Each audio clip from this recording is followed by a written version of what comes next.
Good morning, everybody, and welcome to the Go for Stupid AI Summit. We are here today and honoring the legacy of our good friend Steve Sims. I don't know if you guys know Steve, but he had a major impact on my life and my career and the path that I chose to follow. And he was one of the first people to agree to do one of these virtual events for me. Clear back, I believe, in 2018, 2019. And the next 2 days between today's AI Summit and tomorrow's Marketing Summit, I brought together a bunch of amazing people from the mortgage industry and outside of the mortgage industry. A lot of them had ties to Steve, friends with Steve, some of them not. But I'm excited to bring this all together and honor Steve and what he did for marketing and the industry and the mortgage industry. So welcome to the show. I'm going to go ahead and bring on my first guest. So give me 1 second here to welcome Ginger Bell to the stage. Good morning, Ginger. Hey, Mitch. How are you?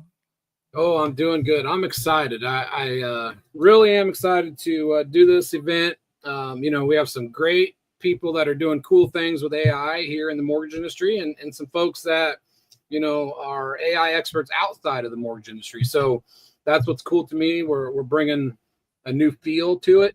Our keynote speaker is going to be bringing something new to the industry that I think people are going to be really excited about. And I'm excited to have you kick off the show. So welcome. Thank you. Thank you. And thank you for doing this. Steve Sims, absolutely amazing individual like you, was very influenced by him, had an opportunity to meet him a few times. And, I know it's tough. I had an opportunity to meet his son, Henry, who is absolutely phenomenal. So our thoughts and prayers go out to their family. Thinking about, it's hard to go through something like that. But, we have an opportunity in our lives to really make an impact. And that's part of, what our job is here on earth, right? And Right. So the fact that you do these events and bring on industry experts has really made a difference, I know, for a lot of people. So thank you for doing that. Yes. Well, thank you for helping me. I appreciate it. You're always there whenever I ask to help bring something new to the people. So I appreciate you for that. Yeah, absolutely. Okay. So I am sharing my screen. Yes, I am. Okay, so I'm going to go ahead and hop in here because I know we've got a lot of speakers today and I want to get started. So if you have any questions, I think, Mitch, we can probably type them into the chat box. Is that right? Yep. We got a chat box. And if you don't see them, I'll make sure that we get to them. So okay, anybody perfect. has questions, make sure we're being interactive, make sure we're asking questions because we want to get the most out of these presentations. And Ginger loves answering questions. Yeah. And then I I do have a couple of videos in here that have some audio. So if you can just make sure we can have some audio for those, that would be great. Okay, so I'm going to get started. My name is Ginger Bell. I have been in the mortgage industry for over 20 years. Have developed and written training on every mortgage regulation, every mortgage product. And when AI came along several years ago, I was so excited because it was an opportunity to not just learn everything that's going on, but really find out ways that it can make an impact on people's business. And so that's my goal today, is to share some tools, some tips. We're going to talk about prompting. I'm going to share some prompts that you can use in your marketing. And then I'm going to also share some tools that you can look at integrating into your business. So understanding today, we're here to talk about AI. There's lots of benefits to AI. There's efficiency, there's automation. We're seeing a lot of great tools that are coming on for underwriting decisions. Data analysis is great. It can create user experiences. And then obviously taking some of those larger scale tasks and breaking them down to be able to have you not do all the heavy lifting on that. And so harnessing AI, it's hard to say, okay, where am I going to start with this? And I think that's the biggest thing, is where do I start with this? And I recommend looking at where you can use it as far as automating routine tasks.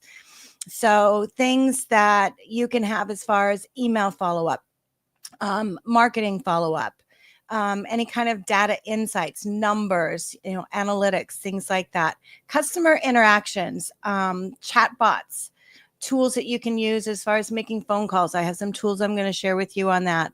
And then looking at ways that you can implement it into your business models to make your business more efficient and more streamlined.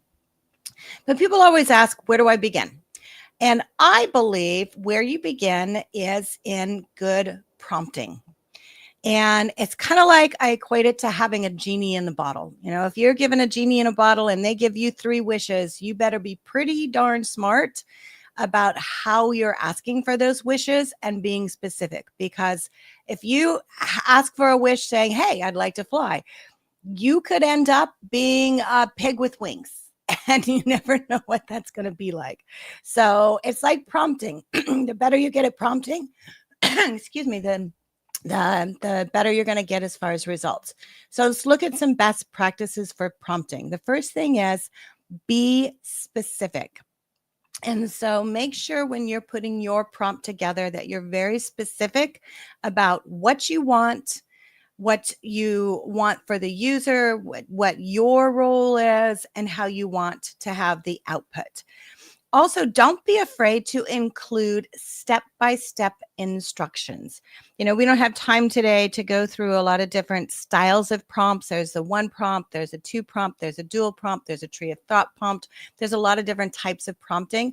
I'm going to share with you a prompt that actually has these steps that will allow you to create marketing content for your entire week. So we're going to go through that in a minute. But you can make those bigger, complex things that you want done easier for ChatGPT, for example, to give you the results when you provide it in step-by-step smaller prompts. Also, make sure you set the desired format. And so specify what the format is, what the style of answers that you want back. Do you want it to be in a bullet point and a numbered point? Do you want to have it more narrative? What format do you want? Also, ask for sources. ChatGPT especially can give you a variety of information, but make sure you check where the information is coming from and where those sources are. And then make sure you let it know what you want for your response length. So if you're asking it to write a blog post, how many words do you want? If you're asking it to write a video script, how long should that video script be? Make sure you let it know this is how long I want it to be. And then don't be afraid to play around with it. Refine your prompts, try different phrasing, change things a little bit, but have fun with it and, be creative.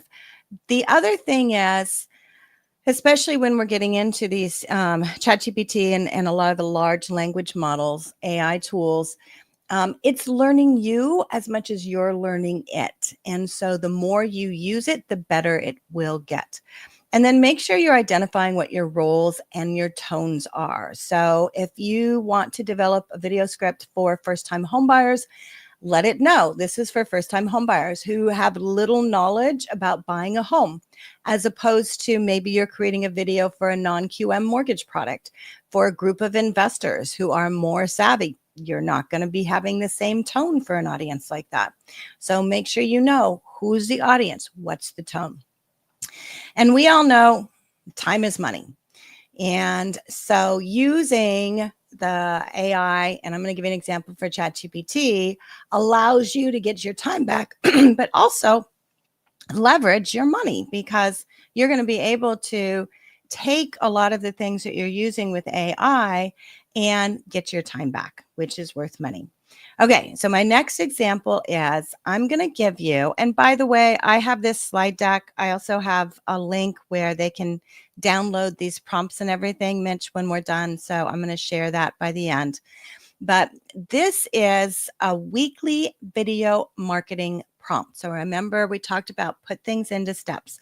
So you can copy and paste this prompt, put it directly into ChatGPT, and the goal is to create your marketing content for the week.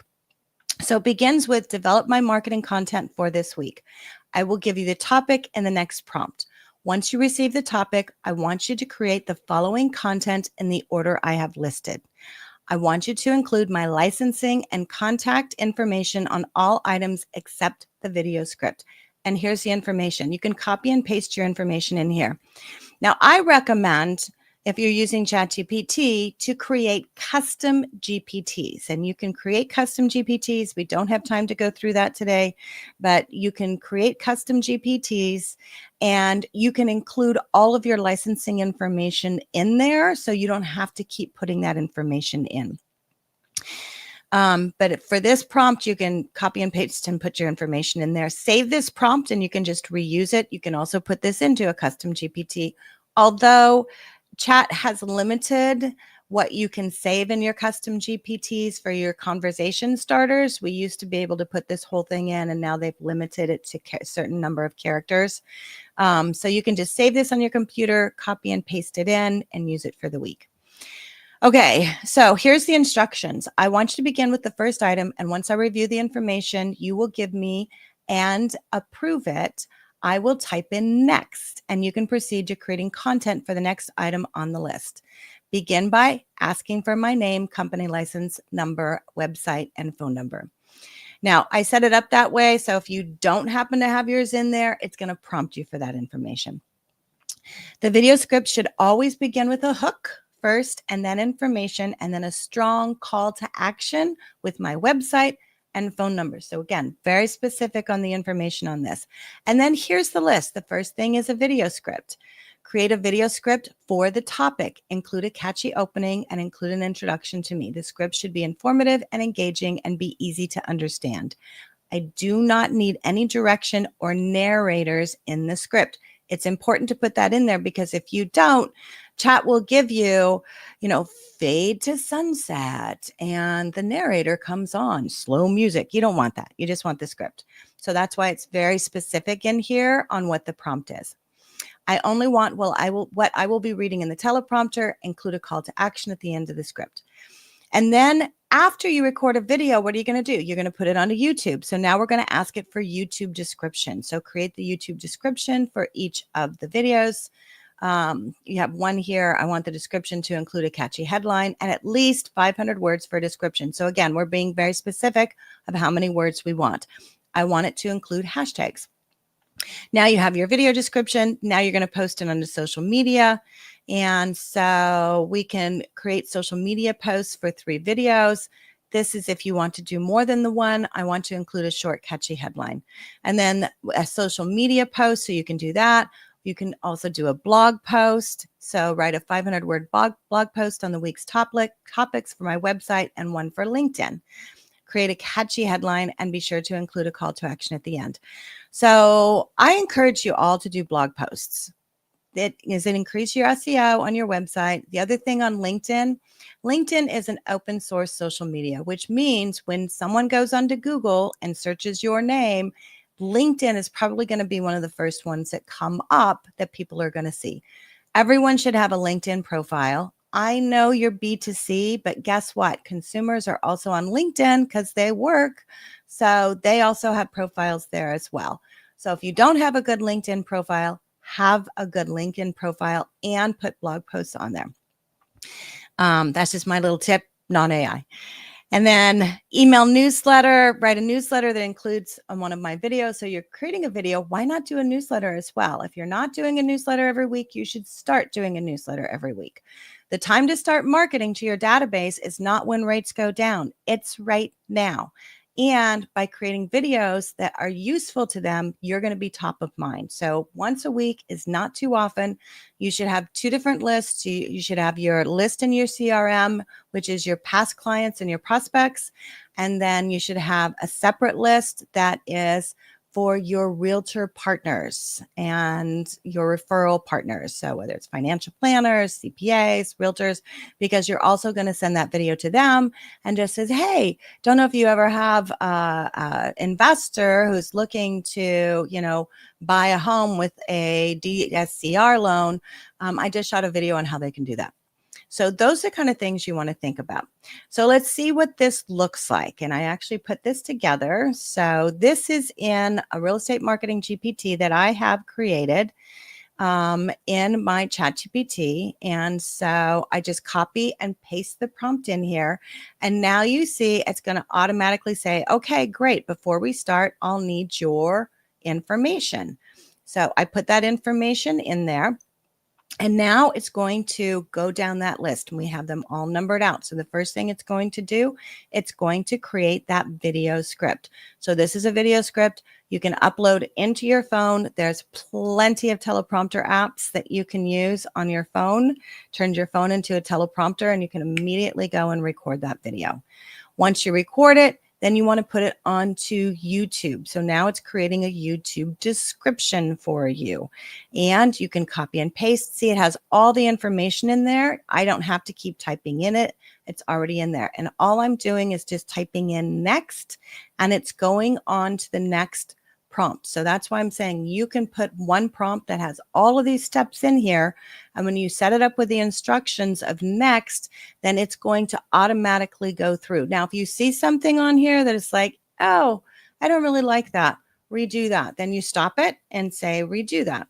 So as you're reading through this, you're saying, I don't really like the way this is written. Can you change it? You can say, change it to, and whatever that is. But now you can see we have gone through within just a matter of a few short minutes. We have created our marketing content for the entire week based on a topic.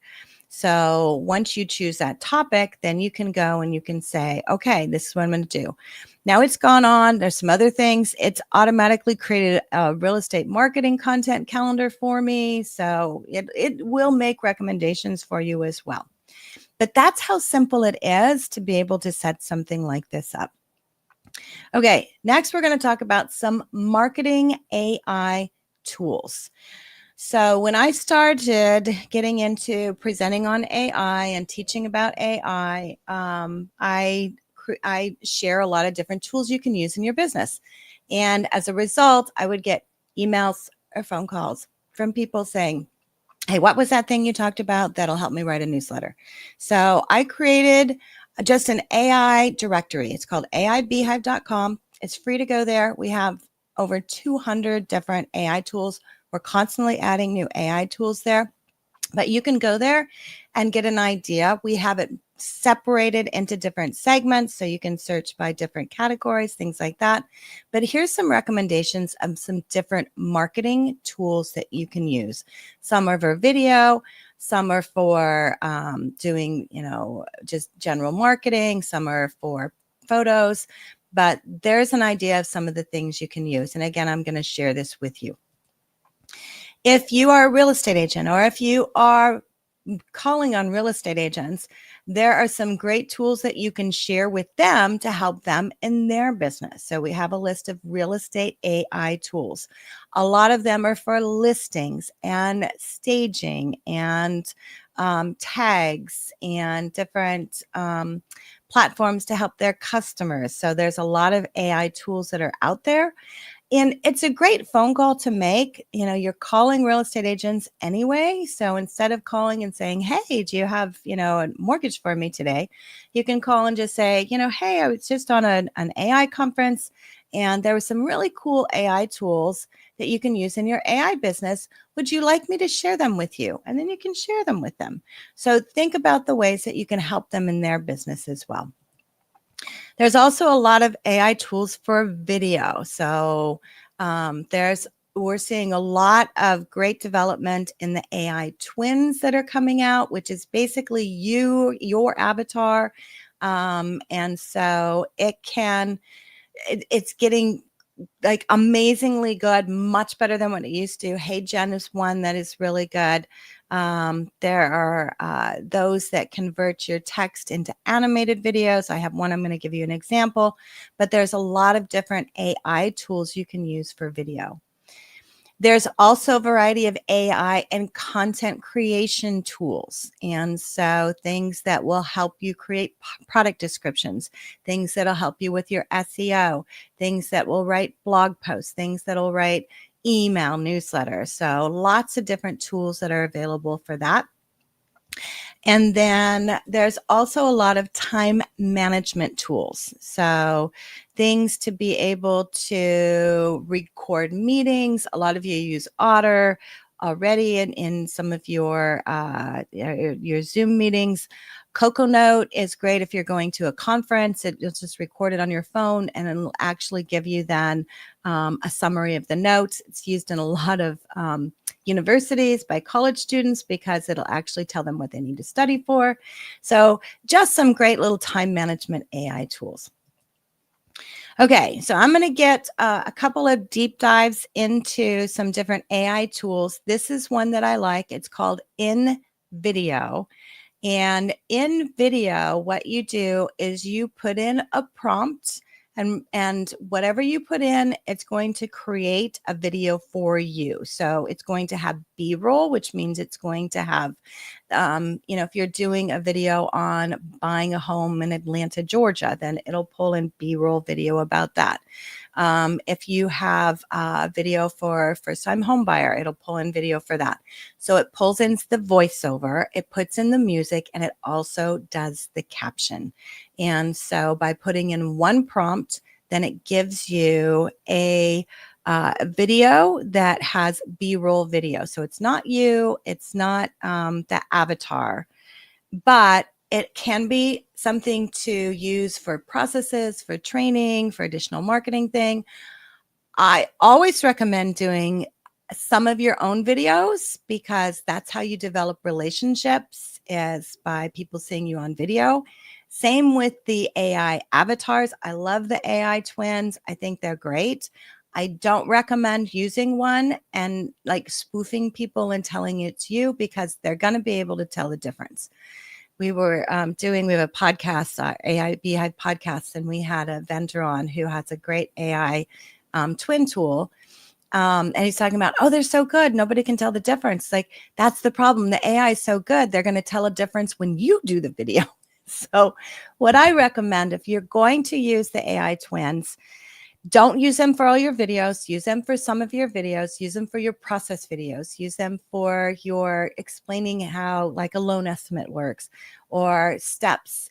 And always name your avatar. And when you're setting it up, hey, this is Gina. I'm Ginger's AI twin. And I'm here today to share information about using AI in your business.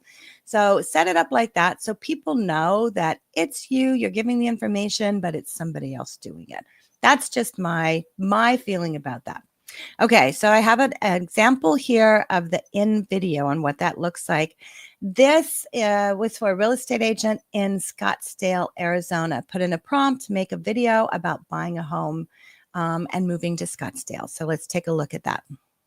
Are you dreaming of a warm, fun, and comfortable lifestyle in your golden years? If so, let's take a journey to Scottsdale, Arizona, a gem in the heart of the American Southwest, offering a vibrant lifestyle that you might find irresistible. Imagine waking up to over 300 days of... Okay, so I don't want to listen to the whole thing, but you kind of get the idea, which is cool. You don't have to record the audio. All you have to do is just put in the prompt and it'll create the video. So the next one is called Aragon AI, and it will create multiple AI generated headshots. And again, this is one of those things. This is my example. I did this probably a year and a half, maybe even 2 years ago when it first started. And some of them are like, no, and some are okay. But it's getting better and better. So again, if you want to have different headshots, especially our real estate agents like to have different headshots, this is a great tool. I think it's like $40 and it gives you, I don't know, like 50 of them or something like that. So puts the outputs on you, puts different backgrounds on you. It's a good thing to use. Okay, the next one I'm going to show is called Rask. And this is actually an audio and video translator. And so what you do is you upload your video and then it'll translate and dub it into another language. Now, I recommend only doing this in languages you speak, but I see it as, again, one of those leveraging your time kind of things, because if you're recording a video one time and you're doing it in one language and you're bilingual, you want to be able to do it in other languages. So this allows you to record a video in English and then translate it into Spanish or vice versa. So I'm going to share an example. This is by someone who recorded it only in English, and you can see what it does. Pensando en vender tu casa, desglosemos el impacto financiero, que incluye impuestos sobre las ganancias de capital y otros factores a tener en cuenta. Al vender tu casa, podrías obtener una exclusión de ganancias. Si has estado viviendo en tu casa durante al menos 2 de los últimos 5 años, puedes excluir. Now that has the captions in English, so if you want to also do the captions in Spanish, I don't believe it does that, but that's something you can just don't put those into your video and then you can do that.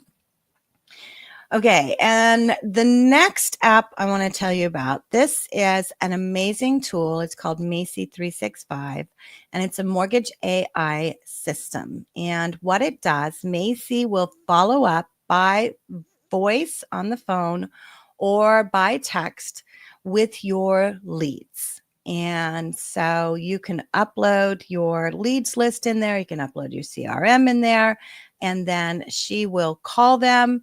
And her whole job is to do nothing more than set an appointment with you. So she doesn't talk about rate. She doesn't talk about programs.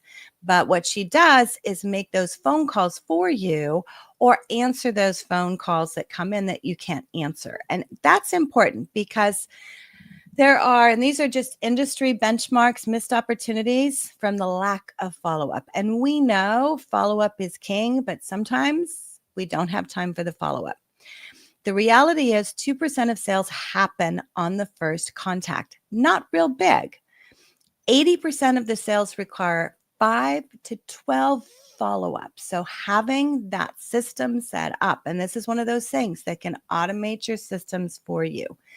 44% of salespeople give up after just one follow-up. And I know you guys aren't that way, but having a system that you just know is working all the time and it's good to go can help you to be able to create some of those missed opportunities, to fill in those missed opportunities.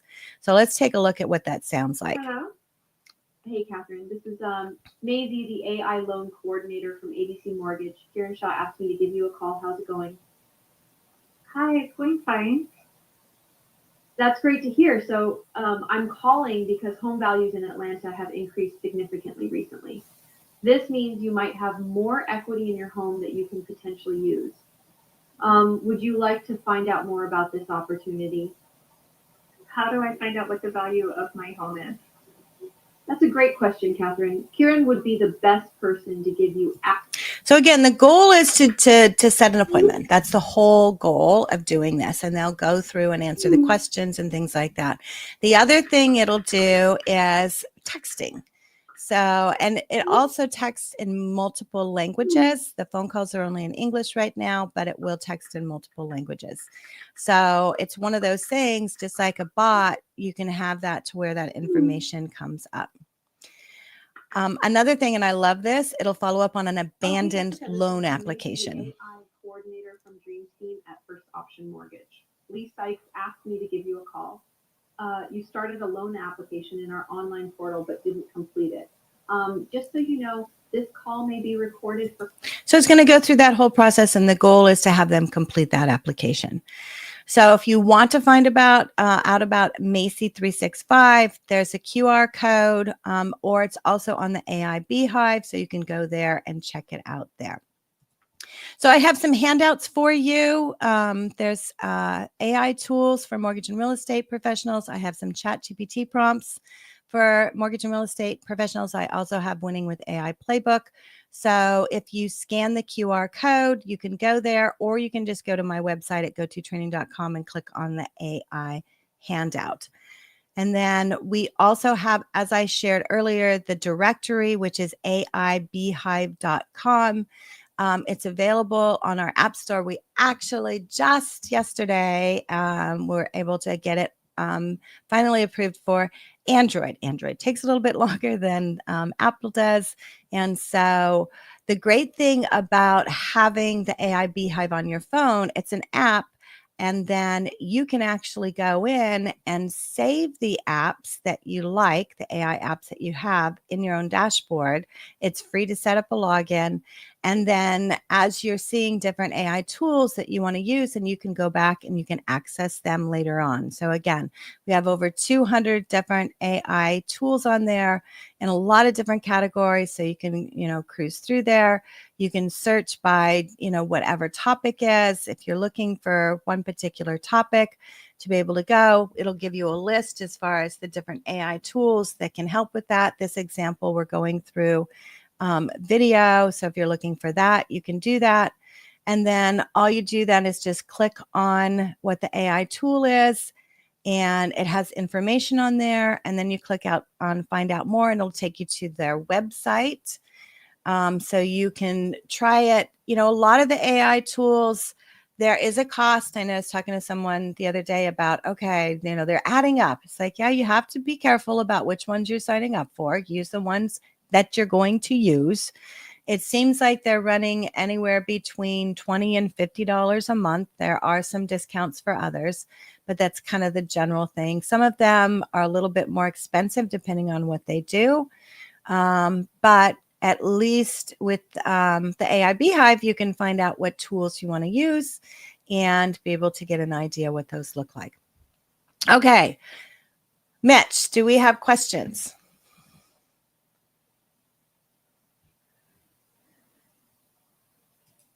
Mitch may be gone right now. Okay. I'm going to pop over there in just a minute. I can't see the... Oh, there we go. All right. There you are. All right. Does anybody have questions for Ginger? I know I wrote down a lot of the different tools, and then I'm going to go check out the Beehive because that's really cool. Yeah. So you can go There's there so and much check it out. going on out there. You just, it's nice to be able to have a place to go, and I'm sure you've kind of looked at or reviewed or looked at a lot of these different apps. So it's nice to have that, ability to know that they work. Yeah, and we are, we're it's one of those things. A lot of them we do have conversations with. We've had several conversations with different fintech companies that are developing apps for the industry that we've helped them to really change some of their process a little bit because we're finding there are technology companies coming into the mortgage space that don't have an understanding for the mortgage industry. And so Right. it's one of those things that as you're going through these, and especially for companies, to have an idea as far as who's involved and, what are they, looking for. So I see Laura's looking for Macy 365 is at the website. So Laura, if you go to the AI Beehive site and just type in Macy 365, you can find it there. And then, so yes, the copy of the prompt. So the prompt, if you go to the handouts, it's in there. I don't know if you are, I can send it to you. I don't know if people are getting this right now. I don't know if I can share something right now. You tell me. If you want, you can send me the info, and then I'm going to send out an email at the end with kind of a little questionnaire and everything to everyone. So I'll be able to attach, any attachments or anything like that, so everybody makes sure they get that. Okay, perfect. Okay, and I'm seeing if we have any others. Okay, so it looks like those are the questions. Awesome. Well, Ginger, you did amazing. I appreciate it. This stuff is all so confusing to people. And I think hopefully today we give people some ideas of how they can use these tools. It's just so much for people to understand. And I think this is going to help people see it and understand what it can do for them. Yeah. Absolutely. Well, thank you so much for having me on. Have a wonderful day, and go try that on there. Jim says he attempted to download the AI app, but it was unable to locate it. How do you look that up? So if you just go to the AI Beehive website, it's right on the top. Okay. And it has the Easy as direct link. Yeah, on Apple, there's a few different apps in there, Jim. And so it is in there. It's AI Beehive, but it's also on our website. If you just go to aibeehive.com on your phone and then click on the Apple or the Android, you can download it directly from there. Perfect. Awesome. Well, Ginger, again, thank you very much for your time and all you do for us in the mortgage industry. Really appreciate it. And, appreciate you helping me honor our friend Steve. And I think you actually met Steve through my first event, didn't you know? I think that, yeah, I think you found were out in about his area. Steve from I think just, yeah, I found out about him from a couple events he spoke at, and then read his book, Blue Fishing, and then you had him on an event. Yeah, and then you were in his area and ended up meeting him for lunch or something, right? Yeah, I was in LA. My son was doing an internship.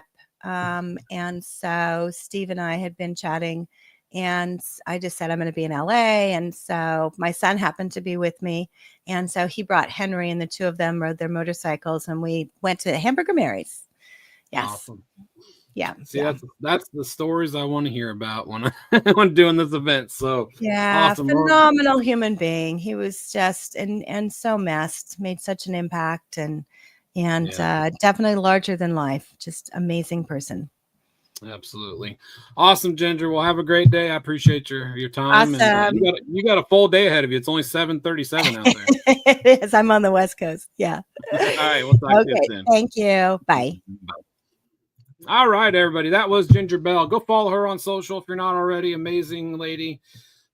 She does a lot with AI, and you'll love her. So let me bring on our first sponsor before we get on to our next speaker. Let me bring on John. John, how are you, sir?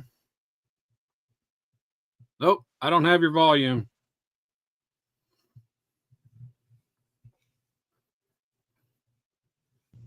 How about now? Yep, there you are. Yeah, I don't know what happened. You're here. So thanks again for sponsoring the event.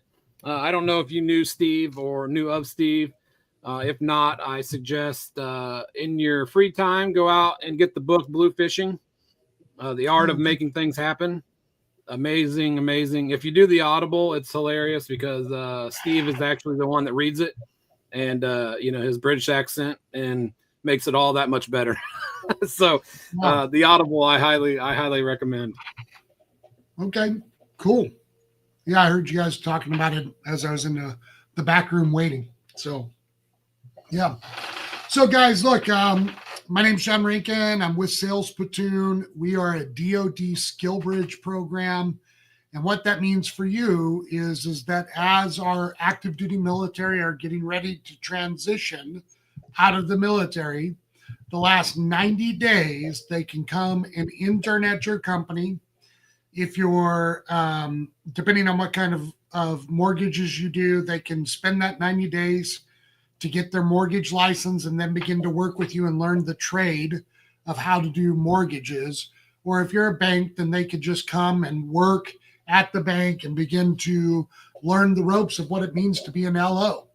And it's a great opportunity. And as we've seen with some of the stuff that's happening, I think that over the course of the next 3 to 6 months, interest rates are going to go down another, whatever they end up going.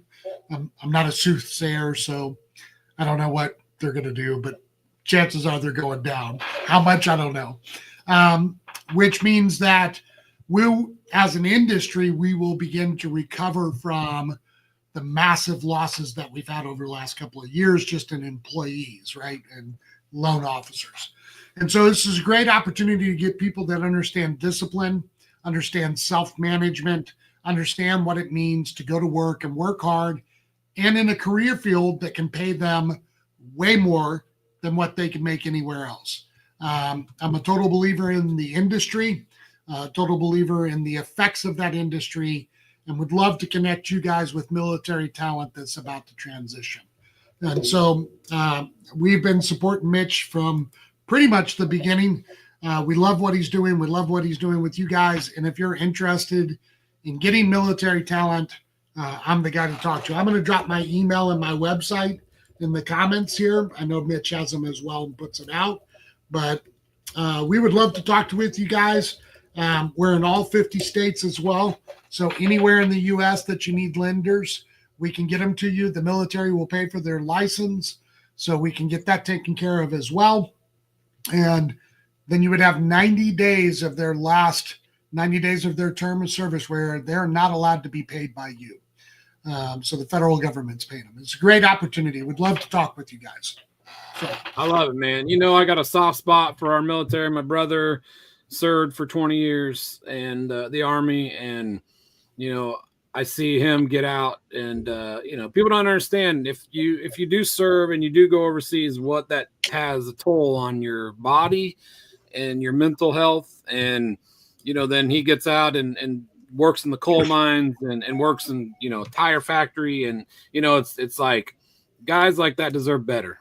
You know, yep. you shouldn't have to come home from serving your country and putting your body and your life on the line to work in a coal mine and do it all over again every day. You know, and it's just not, that's just not fair to those people that give all. You know, like they said, they signed a blank check when they signed up, and you don't know what that means. And so I have a soft spot for what you do. I really appreciate it, and you know, it's amazing opportunity for these veterans, but it's also an amazing opportunity for companies that are willing to, you know, put people in positions that they can, you know, do well. And, you know, military people do well in any situation because they've already experienced the worst of the worst. So yeah, they're dedicated, hardworking. Here's the truth, man. People are getting out of the military after serving 20 years in war, and they're getting offered $20-25 an hour, and mortgage is an opportunity to make far above that. So, yes. So like I said, we're a real believer in the industry, and we definitely want to take care of them here. Awesome, man. Well, hey, once again, I appreciate what you do for me and these events. I appreciate what you do for our veterans, and you know, hopefully people reach out, and let's place people in positions where they can be making money and not killing themselves, you know, when they get back here. Absolutely. All righty, buddy. Have a great day. Thanks for your time. Appreciate it. Thanks a lot, John. All right, everybody, let's bring on our next speaker, Mr. Mike Fitzpatrick. What's up, man? How you doing? Hey, man. I'm doing well. How are you doing this morning? I can't complain. I'm down in St. Pete. I'm going to be speaking at a real estate conference tomorrow, so awesome. Just hopefully my Wi-Fi holds up here and we don't run into a problem with that here in the hotel. But yeah, excited to be here. Awesome. Well, St. Pete is a beautiful place. I know that for sure. We were just down in Cape Coral, Fort Myers, up by Sarasota. Yep. So went to Siesta Key. You ever been?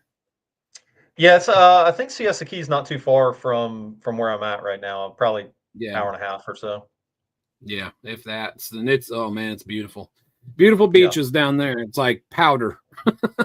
Yeah, that's what I was surprised about. I'm like, oh, I'm not going out of the country anymore. I'm just going to come here. I know a bunch of real estate teams and that used to live in my hometown of Myrtle Beach that have relocated out to like Bradenton and Siesta Key, and so yeah. Awesome, man. Well, welcome to the show. I'm going to give you the stage. Do you have slides you're going to share, or are you going to? Yeah. Okay. Yeah. So, and I'll pop them in for you. Let's see. Just going to grab the share screen button here. Yep, no problem.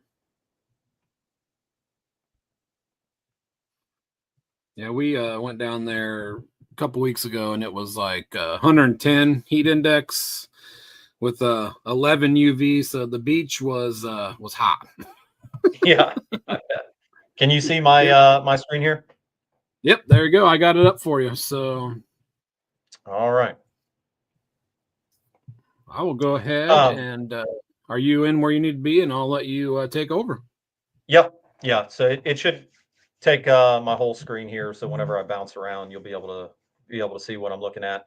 The big thing for me when it comes to using AI in our business, in the mortgage business, is taking really complex items and making it much more understandable for the borrower experience. So most of what I'm going to talk about today is the borrower facing experience, the human experience that we all go through when we're helping somebody with the largest transaction that a lot of people will ever do, and also condensing that into a place to where they actually understand it.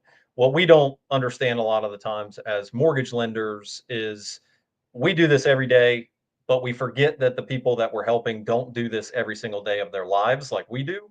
And a lot of the times we're speaking in a foreign language that they really, really don't understand. It really rears itself up in the cash out refinance, debt consolidation, refinance side of the business. It can help also on the purchase side if you're comparing multiple programs side by side, but it really rears its head in a lot of the debt consolidation conversations that I have. And this is coming from a place of still producing. I still produce anywhere from $1 million to $2 million a month. I have a team that does over 15 million a month. And we are constantly having conversations about how we articulate this information better, because it doesn't matter what system you're in. All of them don't do a great job at fee comparison. They send out fee sheets that are just bloated and overloaded, which we still send that out, but then we send an AI comparison accompanying that. So one of the things I'm going to talk to you guys about today is using a kind of out of the box system called Claude to get this information into a format that you can actually allow the borrower to understand, and they ultimately leave that experience feeling like they had a much better experience than anybody else. Some of the feedback that we've gotten since we've implemented this kind of stuff is, whoa, nobody's ever explained this to me in this way before. I've never seen this presented in this way before. And my loan officers are going, well, like, it's so much easier to do it this way. Sorry, let me turn my notifications off on Teams so you guys don't. Let me shut that down. So that's some of the feedback that I've gotten from the loan officers is this is just so much easier. So one of the things that we've been doing is ultimately taking Claude and using its artifacts feature to show clients a side-by-side comparison of what you would typically see in a program like Mortgage Coach, or there's some other programs out there that kind of do the same thing. We've basically completely done away with those programs by utilizing this the way that we're utilizing it.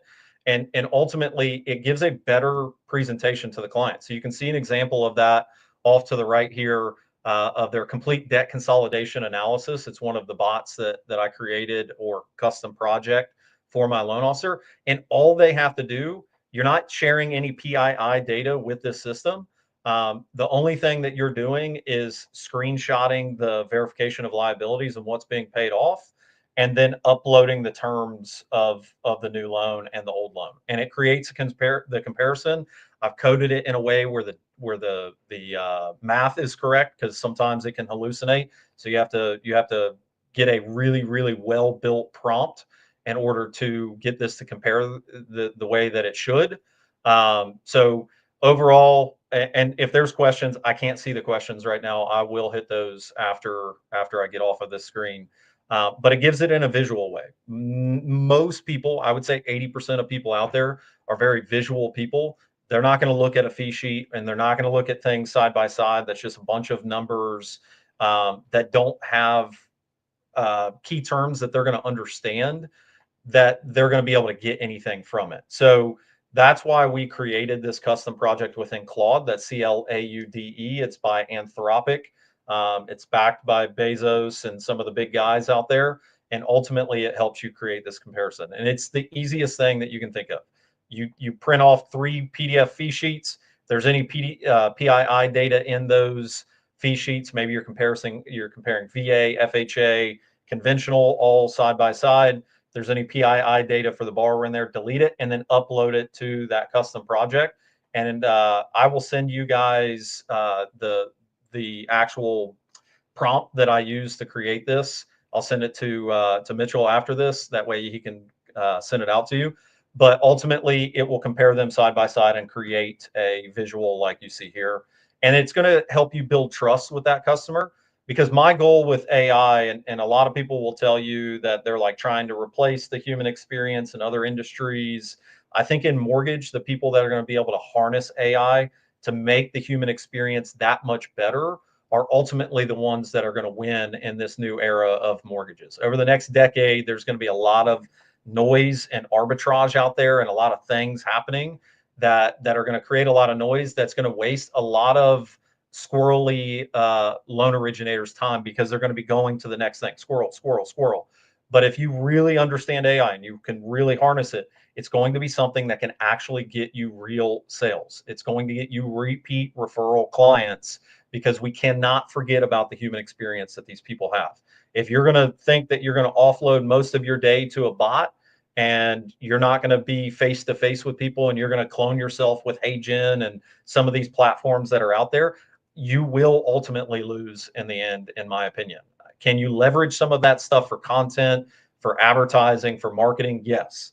But the face-to-face, nose-to-nose human experience that you're ultimately going to have with the borrower is going to matter over the next 10 years, because there's going to be people that don't do it that way, that think that they can offload this stuff, that they ultimately will lose to somebody like you that's harnessing it to do all the stuff that you're bad at, so you can be really good face-to-face with a potential client. So standardizing the format is something that Claude's really good at. Once you have that prompt uploaded, it's going to come out the same way each time. It's going to look uniform. You can use your brand colors.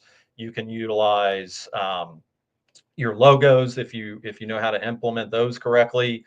And it's ultimately going to, again, create that borrower experience. And if you want something where you're presenting it to somebody, it's very easy to bring that artifact up and use a system that's like $20 a month, like Loom, to put your face down at the bottom right and be able to embed that into an email and get a very similar experience to a mortgage coach or one of those type of platforms, where you can be talking them through the analysis if you're not able to jump on a Zoom call with them or on the phone. If you're not utilizing video in your home purchase consultations or your refinance consultations, if you're not getting face-to-face with people, I would urge you to do that. That's another piece of that human experience that would be really good to implement into your business. I don't care if you don't think that you look great on camera, you should be doing it. And this is one of those ways to where you create that kind of really beautiful presentation experience for those people in the event that they can jump on that call with you. So again, it's a really great way to use a really cheap, inexpensive AI to create something really graphically attractive. And again, you want to sign up for a paid version, because if you slip and you put data into it, I would urge you to do a paid team version, because it creates an ecosystem to where it's not learning from the data that you're putting into it. So if you screw up and you make a mistake and you actually upload something that you shouldn't have uploaded, it's at least more secure in that sense. Never upload PII data. That's my my disclaimer there. Do not upload anything like social security numbers, account numbers, any of that kind of stuff. Just don't do it.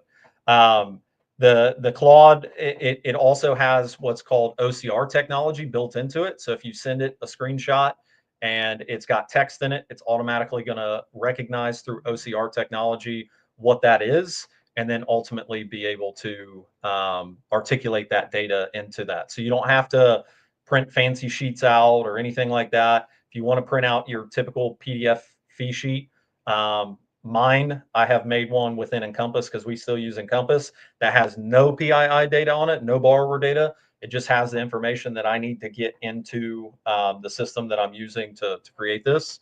And then ultimately I screenshot, if it's a debt consolidation, I just screenshot the liabilities, which don't have account numbers and those kind of things on the typical VOL screen, and then copy and paste that into the Claude build that I've done. It's called a custom project.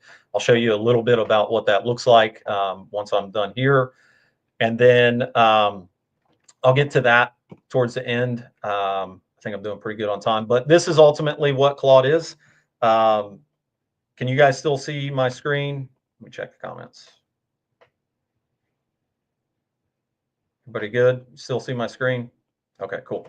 So Claude if you want to create a custom project, you come over to projects. You probably, if you've been around AI, if you've not been around AI, the buzzword that you're typically going to hear is ChatGPT. Most everybody uses ChatGPT. Claude is much better at this artifact setup and articulating data and coding a quick web page, which is essentially what that comparison is a quick web page that it's created. And then it ultimately articulates that. So we use it for a lot of stuff in my company. We create our leaderboard with it. We create our monthly reports with it just by taking data out of Encompass and then ultimately creating that report for our monthly meeting by using Claude, and it comes out looking awesome. And before, it would take me 7 systems to connect all of the data together. That cost me thousands of dollars a month, and ultimately waste a lot of my time trying to make the connections into the different places. So once you're in projects, you just hit create new project. If you want to customize your prompt in order to create something like this, it's really easy. Just go to a new chat and tell it your vision of what you want to articulate to a client. And make sure that whenever you're in there in that chat, let's say you don't use a prompt that I have. Let's say you want to use and create your own custom prompt to upload into this project so you can create your own custom report. Maybe you want things to look a different way or different data to hit the client. I like to have at the end of my analysis, like some key objectives of what they could do if they're using the debt consolidation one to reduce their principal or reinvest their principal that they're saving, whatever it might be in that. So you can customize that by just creating a new chat and literally sharing what you want to create. And then the key thing with Claude, if you're trying to create one of these reports, is making sure that you tell it to give you your prompt in a step-by-step setup. So that way it's putting the things in the order that you want them in.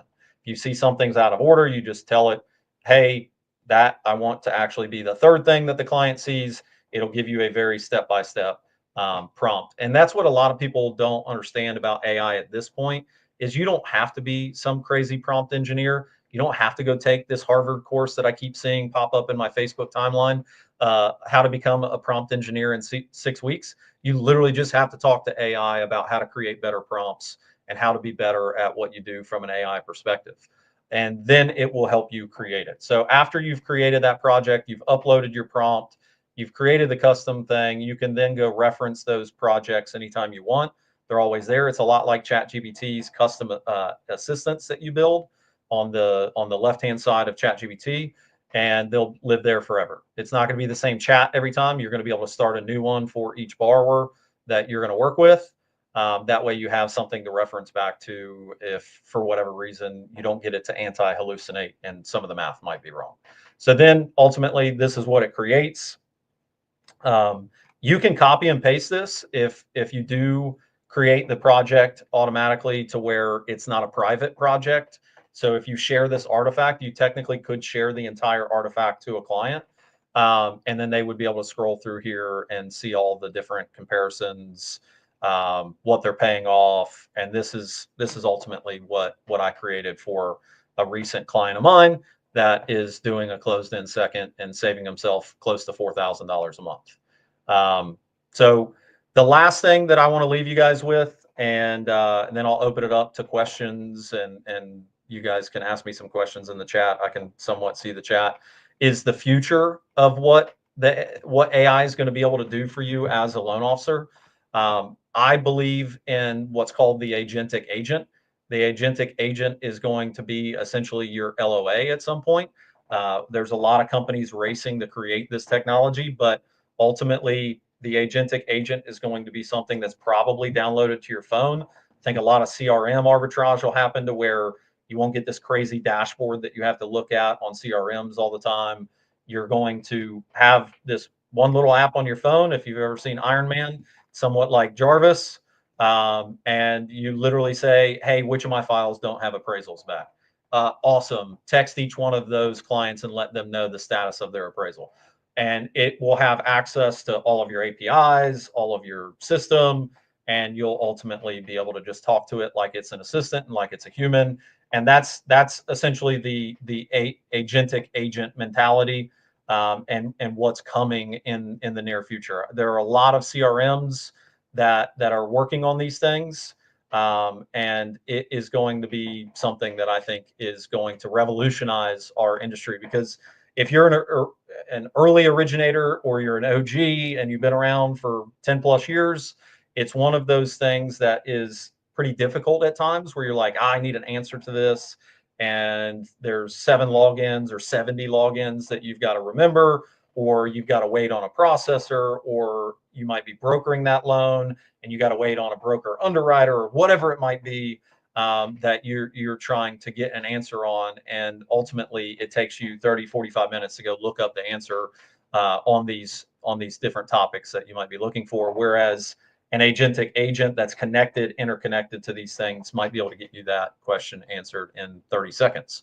which is pretty awesome. And I am confident that this will hit our industry within the next year to 2 years in a big way.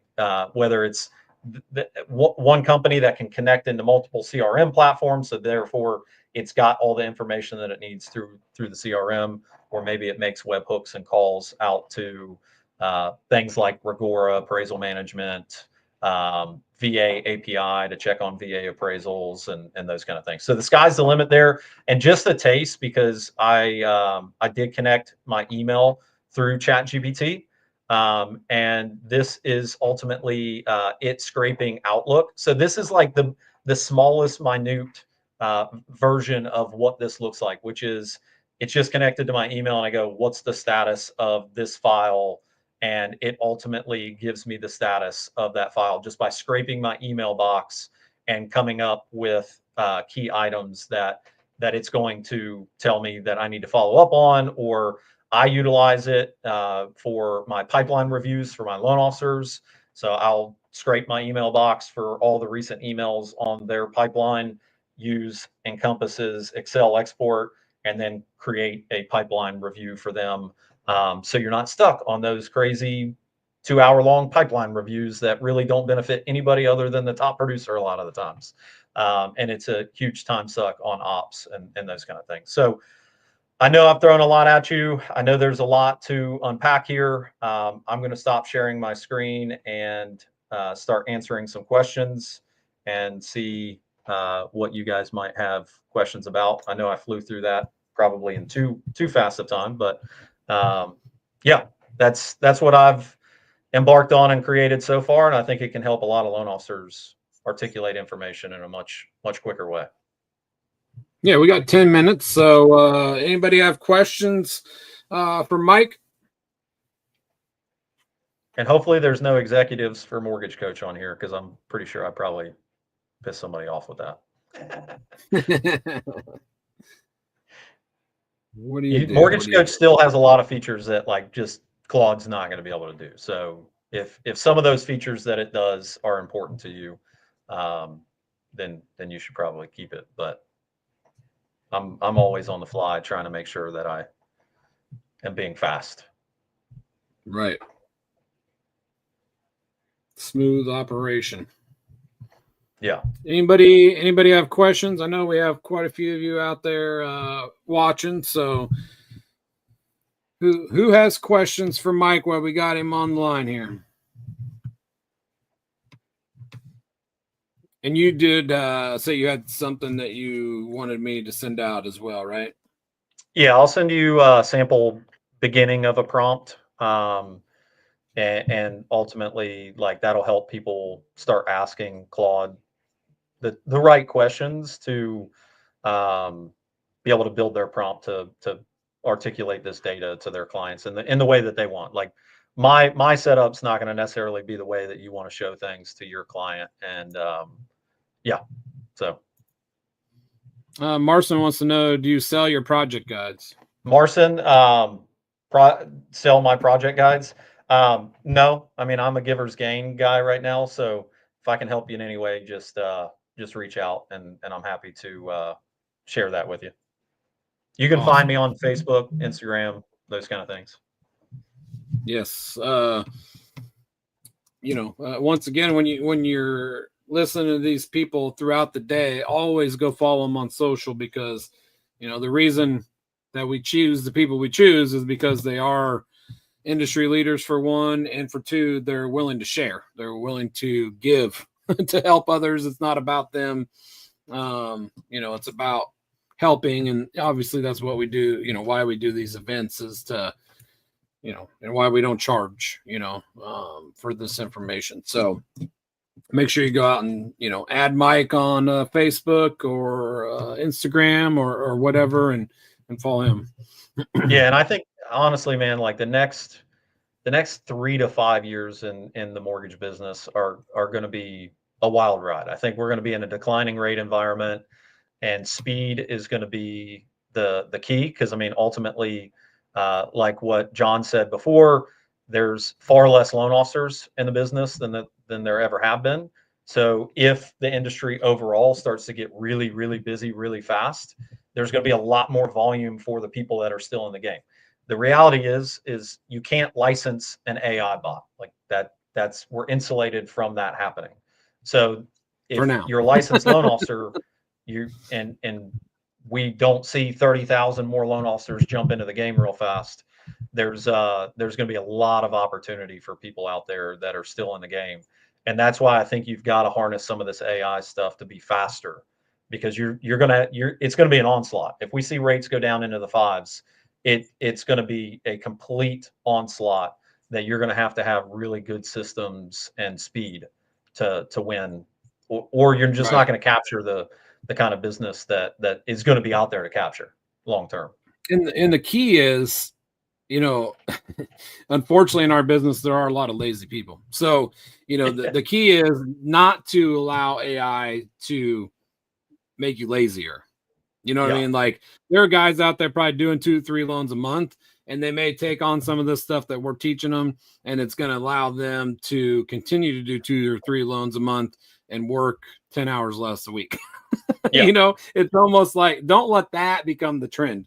You know, use this stuff to make you better and to close more deals and to make you better financially secured, and be ready. Like you said, if rates go down, you know, there's going to be guys out there that are using AI that are going to be able to process and do twice as many loans as you are on refis, because they're using bots, they're using AI.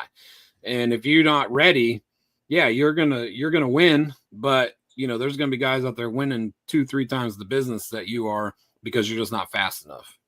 Yeah. Speed is going to be key over the next 2 to 5 years. I think if you're not getting a debt consolidation or a cash out or a refinance comparison out to a customer within an hour and a half max, their servicer is going to be coming after that business.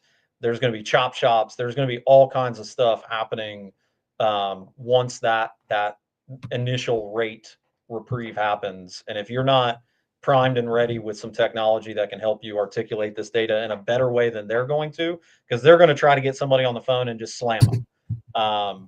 And if you're able to get them on the phone, get that out, and then while you're on the phone, have built this comparison out for them, and you're like, hey, while we're on the phone, I just sent you something. And it's this full comparison because you've been talking to them while they're, and you're essentially going through their consultation. So you've built out their loan file, and you send them this comparison while you're on the phone with them.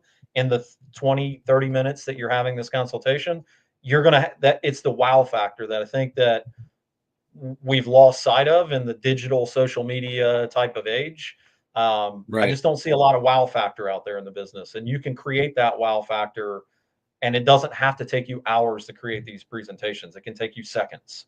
So that's my goal with all of this, and what I'm sharing is speed, and then let's create an amazing human experience. I love the word legendary. It's my company, but create a legendary human experience that ultimately people leave you going, I have never had an experience like that before. That was so informative, but it wasn't too much. It wasn't too much for me to handle. And that's always my goal. Take really high, like complex topics and make them as easy and as digestible as humanly possible for people that have never been around this stuff before. Right. And back to what you said about the servicers, you know, And when the rates go down, that's not when you contact your people. Like, you better be in contact with your people right now, because if you're not, your servicers are, their servicers are going to be, they're going to beat you to the punch to get that business. If you don't know how to do that, the easiest way to do that is to send out a text to your database of people that you, and don't forget about the people that you didn't get the opportunity to close. You need to go into your prospects and your old prospects too, because they might have closed with a builder or they might have closed somewhere else. Send out a text that says, hey, I've done a terrible job at keeping in touch with you. There's been a lot of noise out there about rates dropping. And I just want to let you know that there's going to be a lot of sharks in the water because they feel like there's blood in the water. How's next Tuesday look so we can do a consultation to make sure that you're primed and ready? And I'll put you on my radar. That way, when rates come down, that you're ready to jump on that. I can't tell you how well that text has done for me over the last 2 to 3 months, because it happened to me. I had multiple borrowers reach out and say, hey, this person says that I can refinance a lot of my VA clients, and I can save $100 a month. And I'm like, well, that's only like a 1/4 or 0.5% interest rate drop. Send it to me. And they're paying $15,000, $18,000 in fees. So get out in front of these people. If you're not, here's the mentality that we all need to have if we're ethical loan officers, which I think everybody on here is, and I hope that you are, is if I don't help them, they're going to get screwed. So I have to do everything in my power to get out there and make sure that they remember me, because if they don't do business with me, they're likely going to get screwed by their servicer or by some chop shop that buys their data from deed records. So that's a mentality that I have. That's a mentality that I tell my team to have. If you don't help them, they're likely going to get screwed. So you need to get really tenacious about reaching out to your past database. Yeah, you gotta get on them now, because it's too late if the rates drop. if they don't remember you, like you said, it's just about getting, even if they don't set up an appointment with you, it's about getting your name back in front of them. So that way, if rates do drop, they'll be like, oh, you know what? Mike texted me a couple weeks ago and I never got back to him. I need to reach out to him.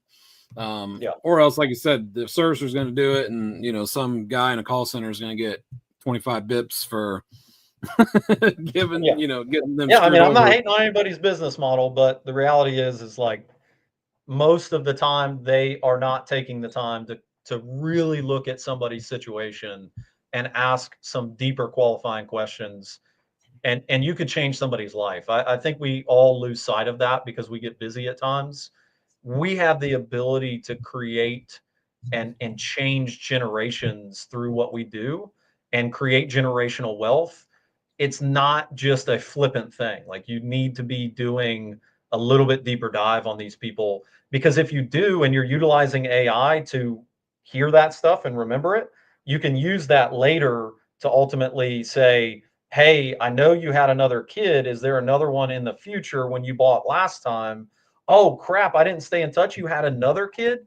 Are you guys upgrading, or do you want to do a renovation loan to add on to your house? Whatever it might be. You need to be doing that whole method and utilizing AI to remember it in your CRM.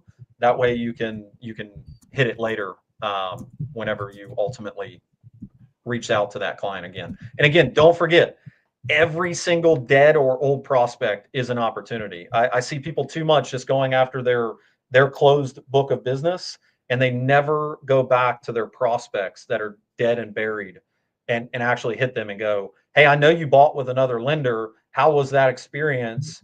And have they reached out to you to do an annual review? Because there's blood in the water and there's going to be a lot of sharks out there. And I want to make sure that if you get the opportunity to refinance, that you don't get screwed. And it could be somebody that you didn't even close. And I see too many people forgetting about that. And I've been pounding that drum for about 6 months now. Go to whatever loan operating system you have. And yes, touch the people that you closed, but also focus an equal amount of attention on people that you never got the opportunity to close, or maybe they didn't qualify at the time, and it's a good touch point to get them back in the game because rates have gone down and they have more purchasing power. But AI can help you do this. Don't try to hand jam all of this on your own, because it's about and Ginger had brought up Macy 365. That might be a good one to use to for these follow-ups, just to get appointments made. so think about that as well. That could be a good opportunity to use one of these, features that Ginger talked about. So, yep. Awesome, man. Well, I appreciate you, Mike. I appreciate you joining us. And like I told everyone else, if you didn't know Steve, I highly suggest you go get his book, Blue Fishing, and check that out. He's the reason I'm doing this event today in his honor. We lost him recently, and amazing guy, amazing story, amazing marketer, and I think you'll really enjoy that as everybody else. So if you're seeing this, go check out his book, and I appreciate everybody being here. Mike, I appreciate you helping us out. Yeah, buddy. Anytime. All right. We'll talk to you soon. See ya. All right, everybody. I'm going to bring on our next sponsor. Give me 1 second here to bring on Carrie. Good morning, Carrie. How are you? Good morning. How are you? Hey, I'm doing great. Great. Well, I'm honored to be here. So a little bit about me. I'm a former 12-year in the business mortgage lender that had a marketing degree that worked my way up into a chief marketing officer role with a bank many years ago, and branched out into real estate for a little bit and started my own marketing and media company. So I know the pain that mortgage lenders are going through right now, especially, back in like 2008 when the bottom was falling out and we were trying to figure out what the heck we were going to do to stay in front of our clients. And when you think about how marketing and communication and technology has evolved to today, we have such a great opportunity to really dive into our databases and utilize that. And I think that's exactly what Mike was talking about before, was staying in front of them. But I wanted to talk a little bit about something that people can do that I'm so surprised when they realize that that people don't realize that this is an opportunity that they have. So we all know that marketing is a lot about, reaching out, how many times you touch people, and you want to stay in front of your people so you can utilize your CRM systems a lot for your marketing automation in terms of, having canned emails and stuff go out. But we all know that when we can get personal, timely, and relevant with our clients, that's when we can see a lot of magic that starts happening.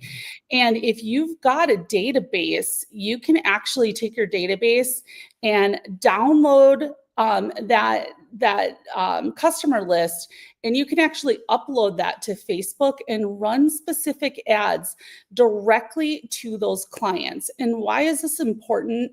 Is because number one, you can be speaking directly to either your past clients or people that have done business with you in the past. Maybe they filled out loan applications and it never came through. Maybe they just got pre-approved but never bought.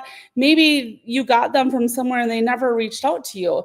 Well, you can run specific ads that are going to target just those people, and that will not only optimize your budget, but it'll allow you to streamline what your messaging is going to be. And on top of that, because you've already have those leads, you already have likely their phone number and their email addresses, you can really go out and start creating some really great campaigns. And if you do this and you craft this in a way that's going to feel authentic, that's going to spark emotion, you can kind of get people to what I like to call is re-engage with you. So we've got those people that are sitting in our databases that maybe we've done business with and we haven't talked to them again. We're all guilty of that, right? Or we've got people in our databases that never reached out to us, or maybe even people that have that we worked through a certain period and then they never did anything with us.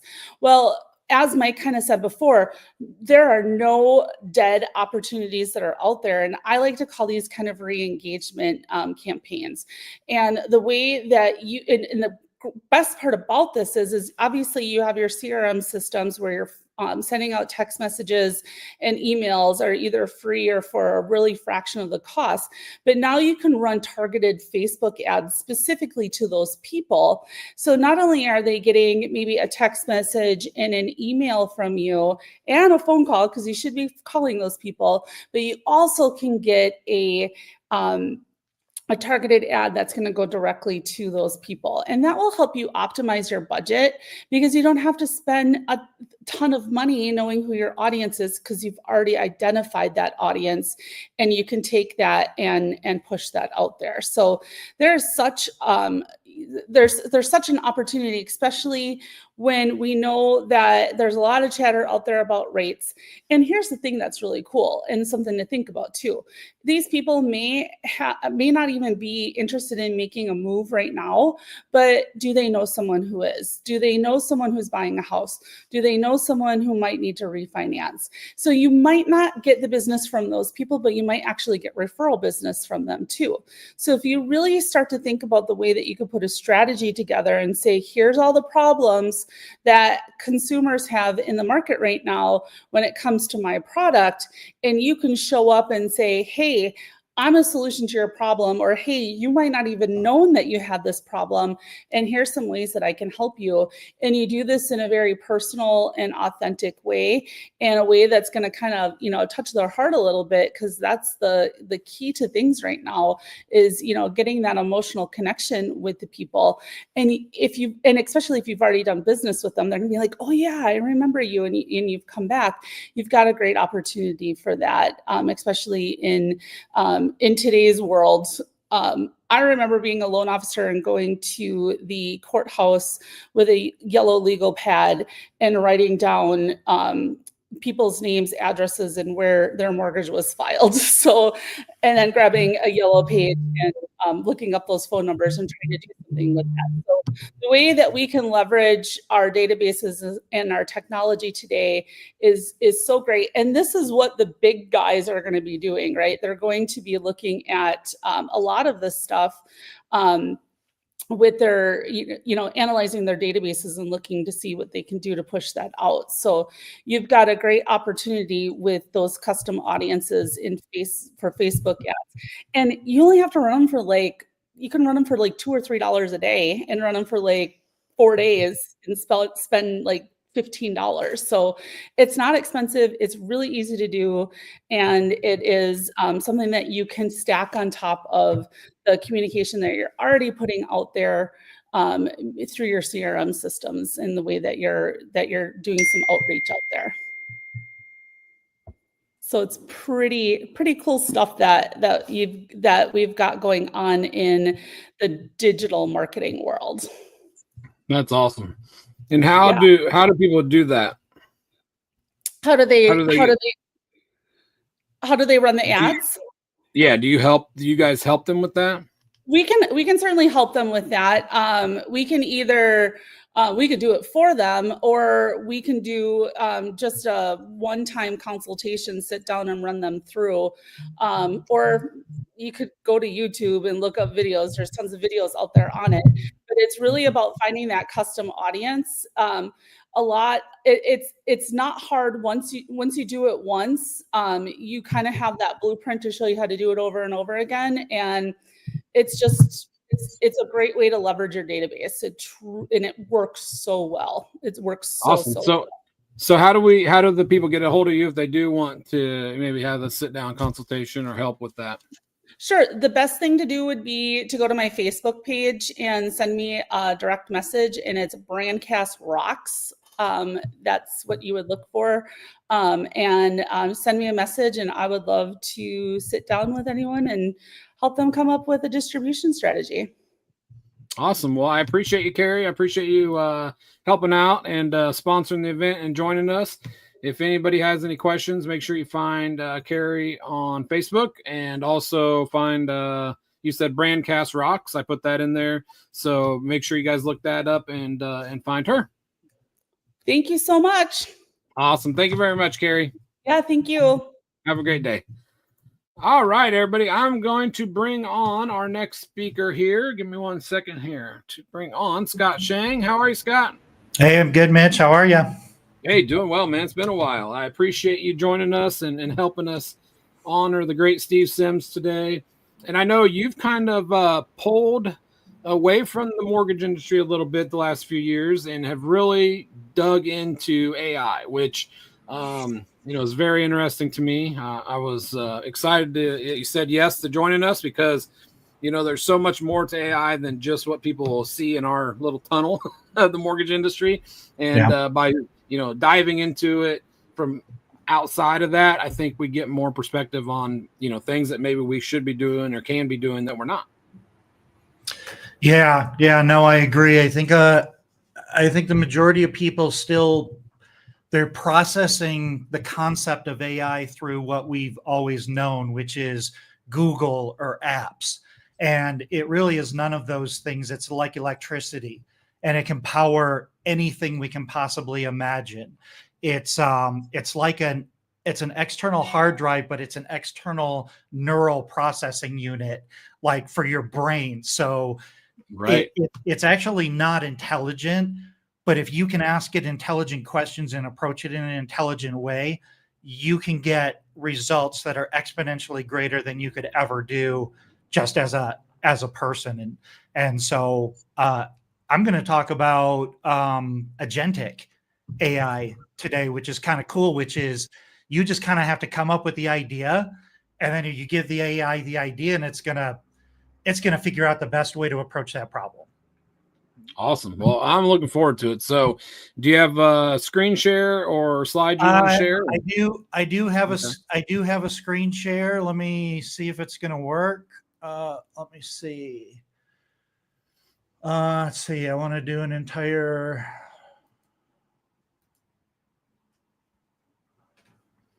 Yeah. Once you do that, it'll pop up in the background for me to add, and then I'll let you. Okay, so let's do that, but I want to do this window. Is that going to work? Actually, you know what?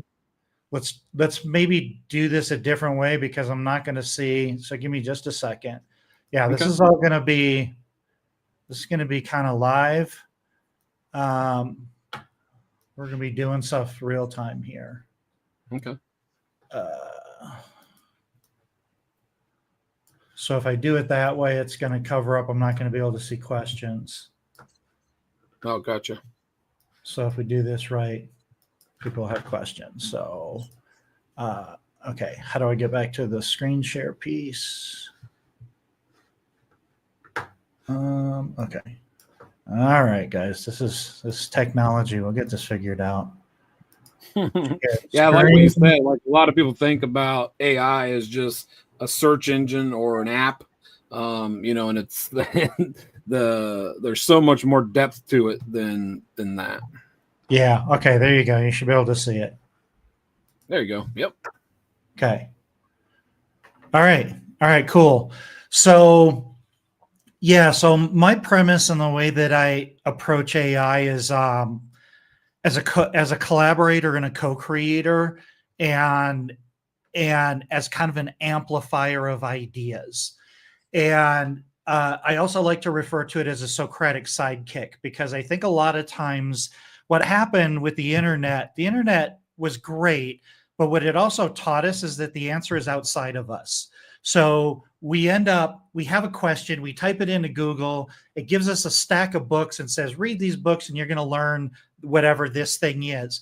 And I think what it removed is everything on the internet is a one-to-many message.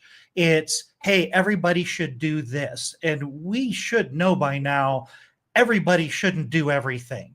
So what AI allows you to do is have a much more personalized, customized experience. And where it really gets cool and where it really gets interesting is when it helps you ask better questions about what you think your question was.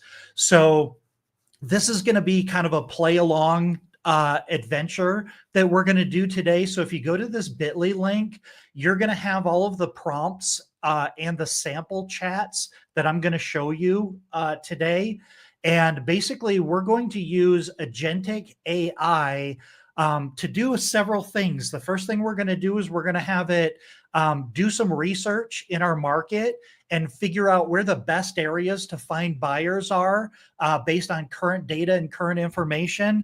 And then what are some out-of-the-box ideas to reach out to those buyers and approach them in a way that nobody else is doing it. The next thing that we're going to do is we're going to use resources that are available to us now to create a first-time buyer business marketing and action plan using tools. And in the example I'm going to use FinLocker. Mitch, you know Brian FinLocker is a friend of ours. They have a really, really smart approach to educating early entry home buyers. And if you haven't been doing it for the last 2 years, I'm not going to say you've missed the boat, but you're definitely swimming to catch up with the boat, because as rates start to drop, you're not going to have a pre-relationship with these people. So before they're ready to buy, catching them early entry. So we're going to do that. Then I'm going to show you how to use a tool from Google called Notebook LM. And this is kind of fun, but it's like when you're researching real estate agents that you want to work with, you go out there and I don't know, you go to their YouTube and maybe you go to their LinkedIn. Most people don't do that. Most people are going to go to Redditor or something like that, and they're going to pull up their numbers, and you're going to see what their numbers are and say, I want to work with this person because they have the right numbers. I'm going to show you how to use agentic AI to really get to know that person, to be able to build a deep bond. And then we're going to go back to the agentic AI and we're going to say, help me build a deep referral relationship with this person. So hopefully everybody's got that link now. Everybody got that link? Mitch, if you want to throw that link in there, because we're going to jump off that page. Did you get it, or do you have access to it? Okay. Yeah, I'm not sure. It's not pulling up for me when I do it that way. Okay, let me see. I think I can post it in the comments. Yeah, if you want to do that, or send it to me. So put it in the comment. It is case sensitive. So if you hit that link, you're going to get to this page. This page is everything that I'm going to show you right now. So this is, we'll go ahead and use auto. So this is a fairly new feature. It's about a month or so old, and it's called Agent Mode. And you can find it by clicking the plus and going right here to where it says Agent Mode. So what Agent Mode is, let me explain agentic AI. Let me see. Marcin says that it's not opening. I verified it. It should be opening. Maybe do the HTTPS before it. Like that's probably not a live link that I gave you there. But it should be opening up. If not, we'll get, actually, you know what? Let me get the live link for you as well. I think we'll have time to do this. Okay. Okay, it worked. All right, cool. Yeah, sorry about that. I guess I should have thrown the HTTPS. All right, let's go back here. So what agentic AI actually means is, okay, you want to think about it as like a production team, or think about it as like your LO team. If somebody wants to do a loan with you, like they probably talk to, like maybe they talk to you and then you hand it off to your LOA, and then they hand it off to the processor, then the underwriter looks at it, then it comes back to you. So agentic AI is the gatekeeper, the first person in the chain. So the first person you talk to is the agent, and they're the kind of the conductor. You tell them what you want to do, and then they go out and they do all of the work. So in this particular feature in ChatGPT, what it's doing is it's going out to the internet. So it's using a combination of one of the reasoning models. So the deep reasoning models, let's see, what time do I have? We have like, what, 20 minutes? All right, I might be able to do this. So when you use ChatGPT, you're using what's called a large language model, and it's more trying to predict what you want it to say. The reasoning models are actually thinking about what you asked it to do before they go out and do it. So it's not the same as ChatGPT. It's an AI function, but it's not a large language model like you're used to using when you're just going to a chatbot. So the reasoning models, if you've ever used the deep research mode right here, it's kind of the same thing. So deep research, think of deep research as a PhD level research assistant. So you choose your research, you choose your source. In this case, we're just going to the internet. We're doing a web search. If you use deep research, it's basically going to go out, it's going to spend 10 to 15 minutes, and it's going to bring back an academic research paper that's 10 to 14 pages long that has about 100 citations of where they got the information. All right. So that's what agent mode is doing. So you go to agent mode. We are going to go to our connectors. We're just going to use web search, and we're going to give it a prompt. So the first prompt we're going to use is, what are the best areas around my market for a loan officer to market and work to work with first-time home buyers. Also give me 5 counterintuitive or out-of-the-box ideas to find, engage, and build relationships with these buyers. So we did this here. I added this in. I'm in the Denver area. Now, this one was interesting. So a lot of times when you use deep research, it's going to come back and it's going to ask you clarifying questions. So if it asks you clarifying questions, you're going to answer those questions. It's going to narrow down the search. This is something unique to ChatGPT. All of the other deep research models, the DeepSeek and Claude and Google, they just go out and they do what you tell them. ChatGPT, what I appreciate about it, it always comes back and says, let's narrow this down. So this one basically comes back and it says, to tailor your recommendations, do you have any specific areas or suburbs, or should I explore a broad range of neighborhoods within a standard radius like 10 to 20 miles? Well, I pressed enter and I left and I did something else. So it just kind of sat there for a while and it auto answered and it said, okay, auto response, and it said continue. So normally I would narrow that down. Like if you want to market a specific zip code or a community or a tract, like a housing tract or something like that. Now, this is where this gets interesting. If you're doing this live, anytime you see it saying thinking or working, you can click that box and you can actually see what it's doing.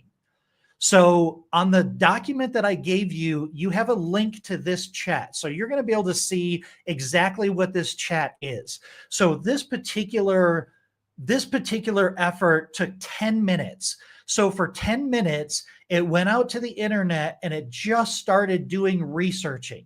So it started looking for websites.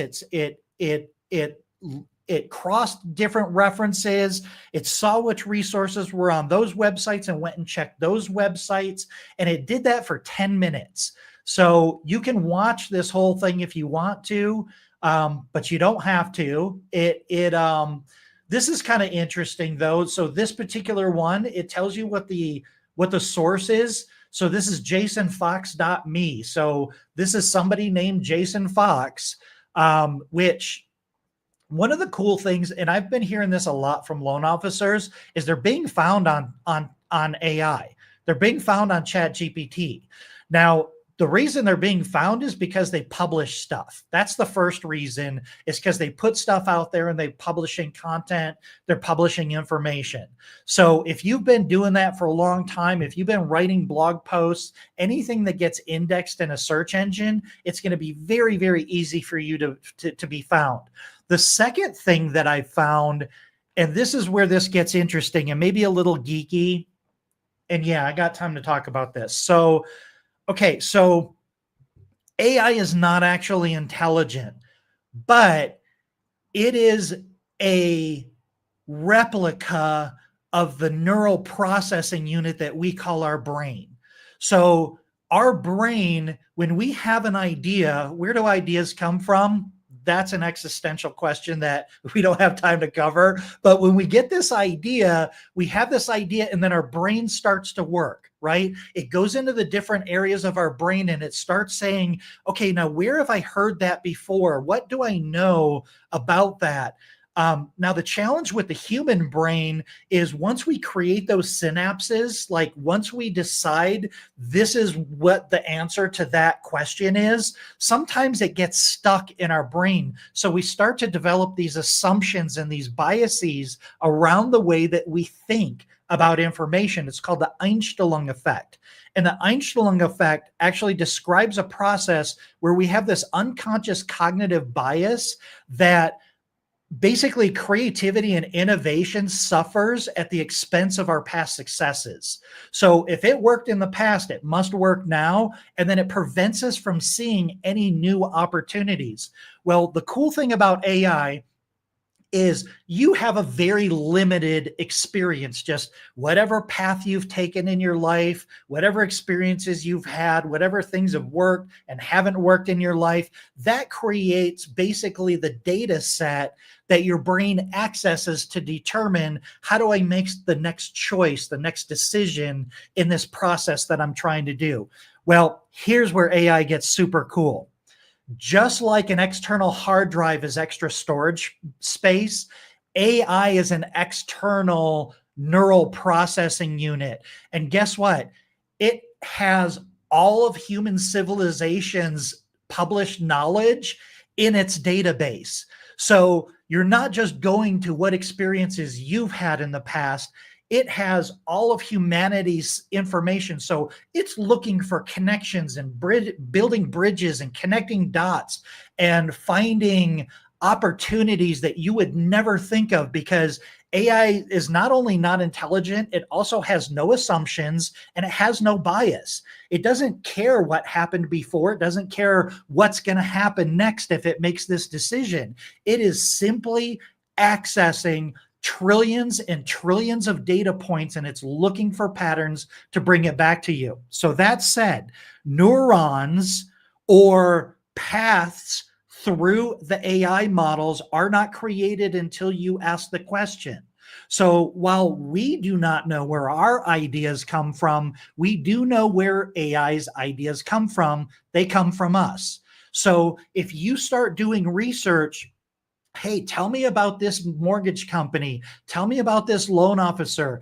I heard they help these types of people with these kinds of things. Put your YouTube channel in there. Go in there and say, hey, tell me more about my YouTube channel, or tell me more about this YouTube channel. You are creating pathways in the AI network that now knows these things about you.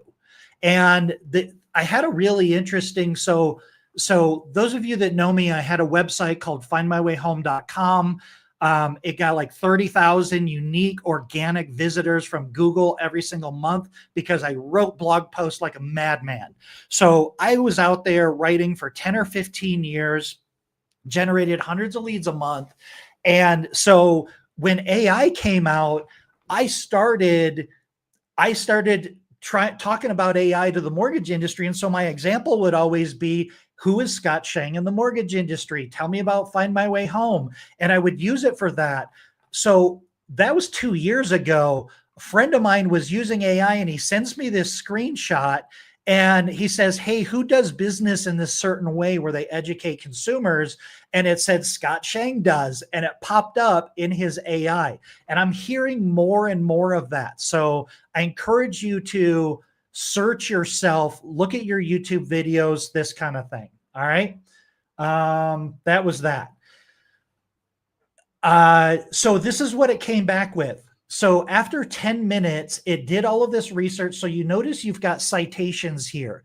So you've got these links. So you can go and you can look at these websites and you can see where this information came from.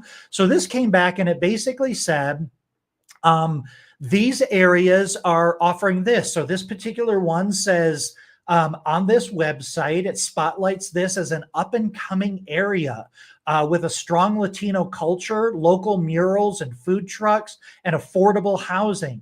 And then the key reasons to target first-time home buyers is it says that this is one of the most affordable neighborhoods with homes around the $420,000 range. And then it's a very diverse community that is going to appeal to who? It's going to appeal to millennials and Gen Xers, right? Or Gen Z, sorry, not Gen Xers. We're old and crotchety and we don't care anymore. But Gen Z and millennials, like they have this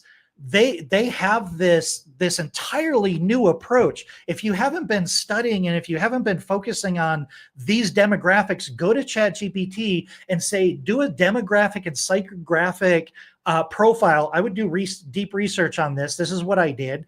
Do a deep research and say, give me the demographic and psychographic profile of a first-time home buyer that's a millennial or a Gen Z, and tell me why they're buying.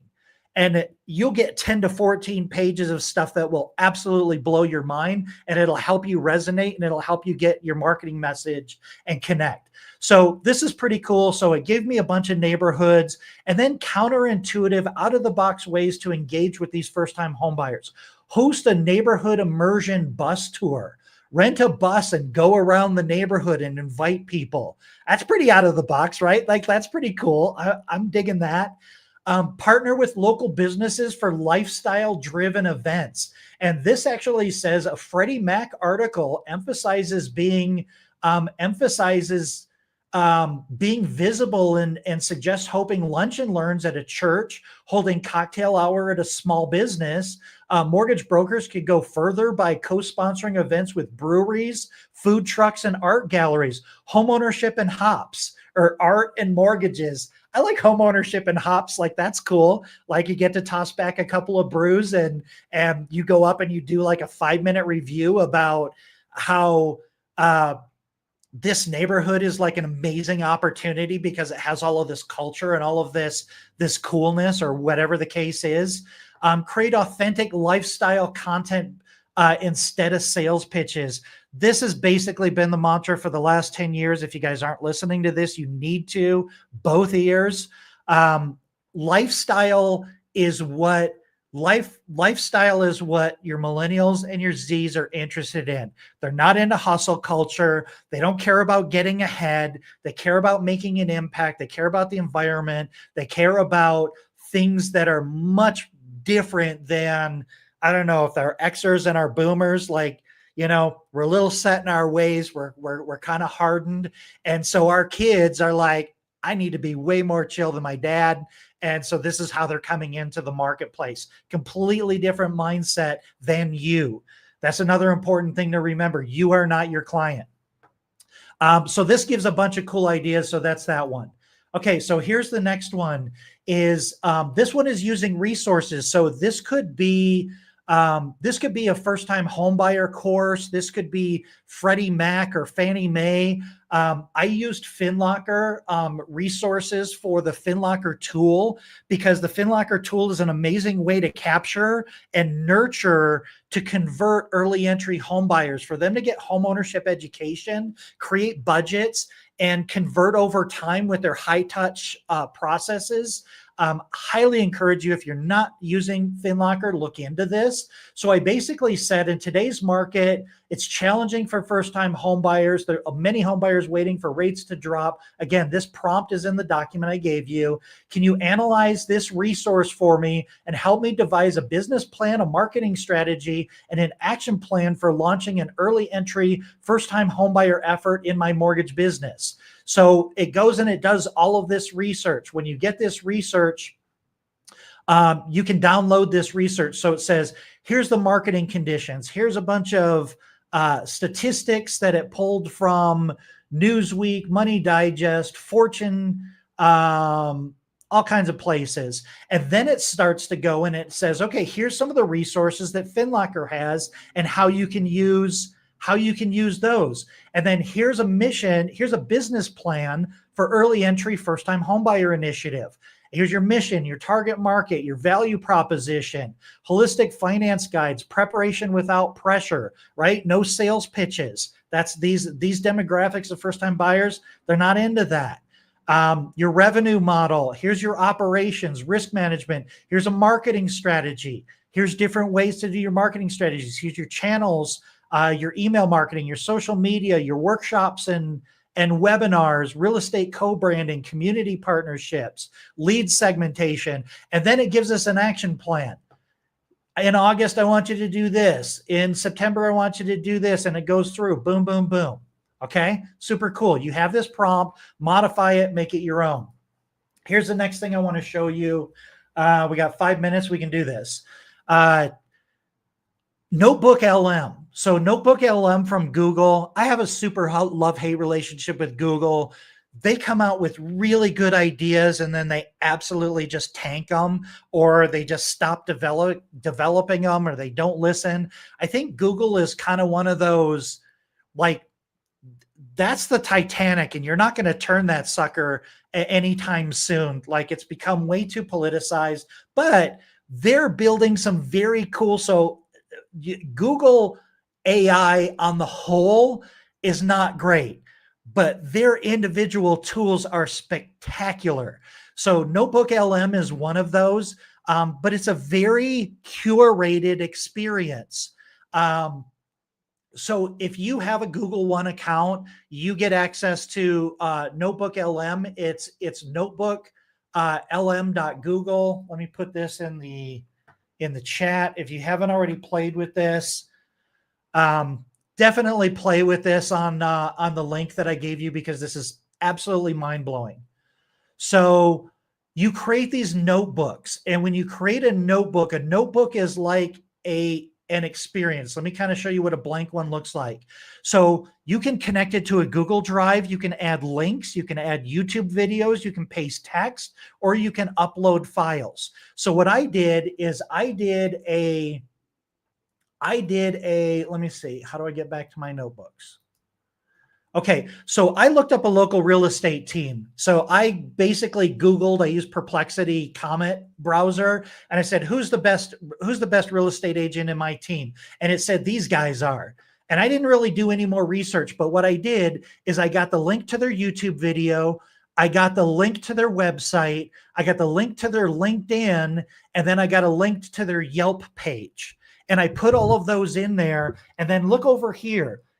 I can do audio overview or video overview.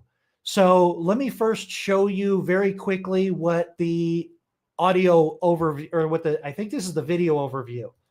So this is how you interview agents. Today we're going to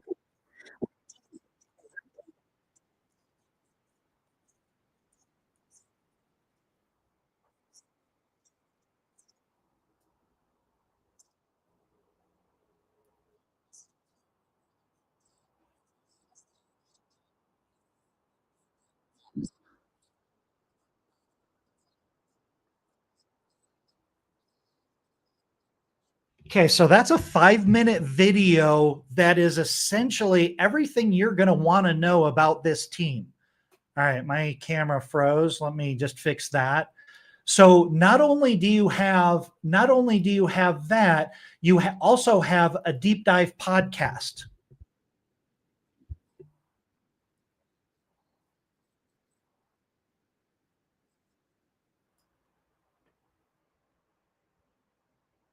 Oh, I tried to forward it. Let me see if that's going to work.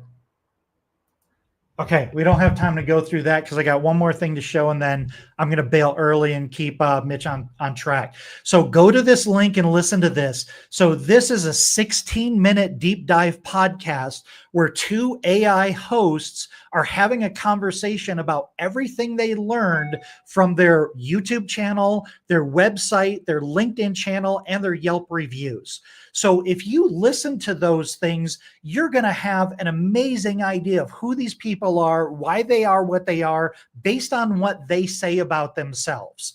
So this is absolutely bananas. So the next thing, so here's their website. So then the last thing that I want to show you is now I say, you know what? I like the Schlichter team. They seem like they're pretty cool people. I want to connect with them. So the last prompt I gave you is, can you put together a well-researched strategic partnership plan for building a relationship with this team? I'm a mortgage broker in Denver. This is one of my friends, independent mortgage brokers.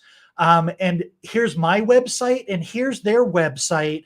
I want you to take your time, and I want you to do research, and I want you to find where we're the same and how we can work together and what's the best strategy and the best way to approach this. And it basically came back with this deep research report or with this agent mode report that said, here's where you guys are different. Here's why they're cool. Here's why you're cool. Here's why a partnership makes sense. Here's things that you need to consider. No kickbacks or referral fees, guys.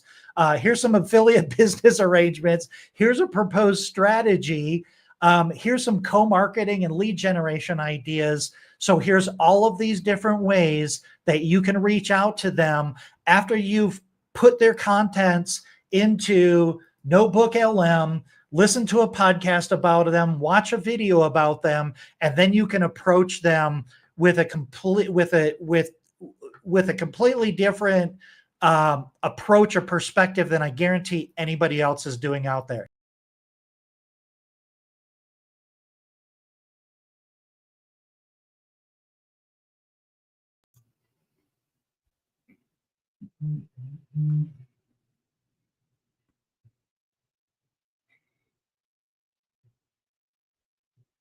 Where'd he go? I'm not sure what happened here. Hold on one second. Oh, there he is. So I thought I was exiting my screen. I exited StreamYard. Sorry about that. No, I was like, wait, where did he go? I mean, I think I ended on a mic drop moment, but I didn't mean to leave the room. So, all right. So that's what I got. Everything that I showed you is on that document. Go in there, play with that, see the things that I've done, modify those prompts, and you will definitely be approaching. This isn't somebody else's idea of how you build these relationships and do these things. This comes strictly from your brain, leveraging these tools to come up with unique approaches to build your business. That's awesome. I love it. Well, anybody have any questions for Scott? We got a couple minutes here. So any questions at all? Renee said amazing. Ginger said she almost did the same thing.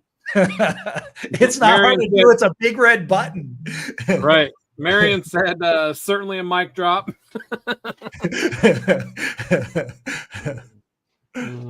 And Ginger said you were amazing per usual. So, you know, when I thought about AI, I thought obviously you and Ginger right off the bat, because you kind of taken AI as something that you're full in on, you know, and it's not just like, oh, I'm using this as part of this. It's like, you know, let's go full in. And you've been doing it when AI first started coming out, both of you. So that's, you know, been awesome to see how far down the rabbit hole you guys have been able to dig in a couple of years. Yeah, it's pretty crazy. And I haven't even scratched the surface. I'm still exploring the outer regions of the rabbit hole. Yeah, right. And you know, the crazy thing is, like, companies out there are, you know, trying to find a way to do all this, and there's so many apps, there's so many things you can pay for, but you know, I think eventually what, you know, companies, it almost feels like these apps can be redone, or you can do them on your own rather easily with AI. You know, like, maybe it's not a lot of proprietary stuff, you know, so maybe, you know, there's going to be eventually, you know, mortgage companies have marketing departments, you know, pretty soon they're going to have AI departments, you know, like people that are just diving into this full steam and trying to figure out the best ways to use it to, you know, move the company forward. Yeah, and I'll say it again, nobody knows your business better than you do. When you buy an AI tool or you use something else, you're using their idea of how they should use AI to do a certain process. Like, the thinking is baked into it. So I think all of those tools are amazing, but what if you're asking the wrong questions about how to grow your business? What if there's actually, what if you're asking the question that everybody else is asking on the internet? AI gives you the ability to really dig deep, cut all of the noise out of the signal, and just figure out what makes you unique in the world. That's what this next generation of buyers, and that's what people want, is they want the genuine you. They don't want a sales pitch. They don't want a marketing strategy. They don't want a bus bench ad. They want to know who you are. And AI can help you remove all of that noise, find your individuality, and really amplify that at a speed that we never were able to do before. Like before, you get a cool marketing idea, Mitch, and you're just like, oh man, that sounds like a lot of work. But now you can go to AI and you can start beating up that marketing idea and get it so developed and run so many simulations against that idea that you're like, that's it. I'm going to market with this thing. Here's my business plan. Here's my marketing strategy. Here's my headlines. Here's the way to do it. But do that deep work first. And that makes it uniquely you. And when you're uniquely you on the internet, you have no competition. All you have is exposure issues, not messaging issues. Right. Awesome, man. Well, hey, once again, I appreciate you joining us. And if you have that link and stuff to send to me, if you want to send an email, anything else, I'm going to send out an email to everybody at the end, kind of ask to give them everything that everybody's provided today. So that way, for people to tune in later on the replay, they have all access to all of that stuff as well. And once again, man, I really appreciate you joining me, and I appreciate you giving your time to our cool event today. And everybody go find Scott. I know he's not a big social media guy, but not. You'll find me somewhere, but I'm not easy to find on purpose. Awesome, man. Appreciate it.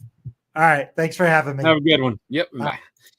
All right, everybody. That was Scott Shang. I'm going to bring on our next sponsor. Give me 1 second here to bring on Devin. Good morning, Devin. How are you? Hey, doing good, Mitch. How are you doing, man? Hey, doing well. Well, welcome to the show. I appreciate you being a first-time sponsor for our event, and a special event at that for me, and honoring my my good friend Steve Sims. And like I said, really appreciate you joining us, and I'm excited to hear about what you got going on, and how you're helping us people in the mortgage industry. Sweet thing, Mitch. I'll keep it to 5 minutes too, so I'll try to be really quick. So I'm Devin. I've been in the mortgage industry for 7 years, and the reason I started Hova Digital is because I saw a lot of loan officers that worked with companies, and the companies would focus on their brand rather than the individual loan officer's personal brand.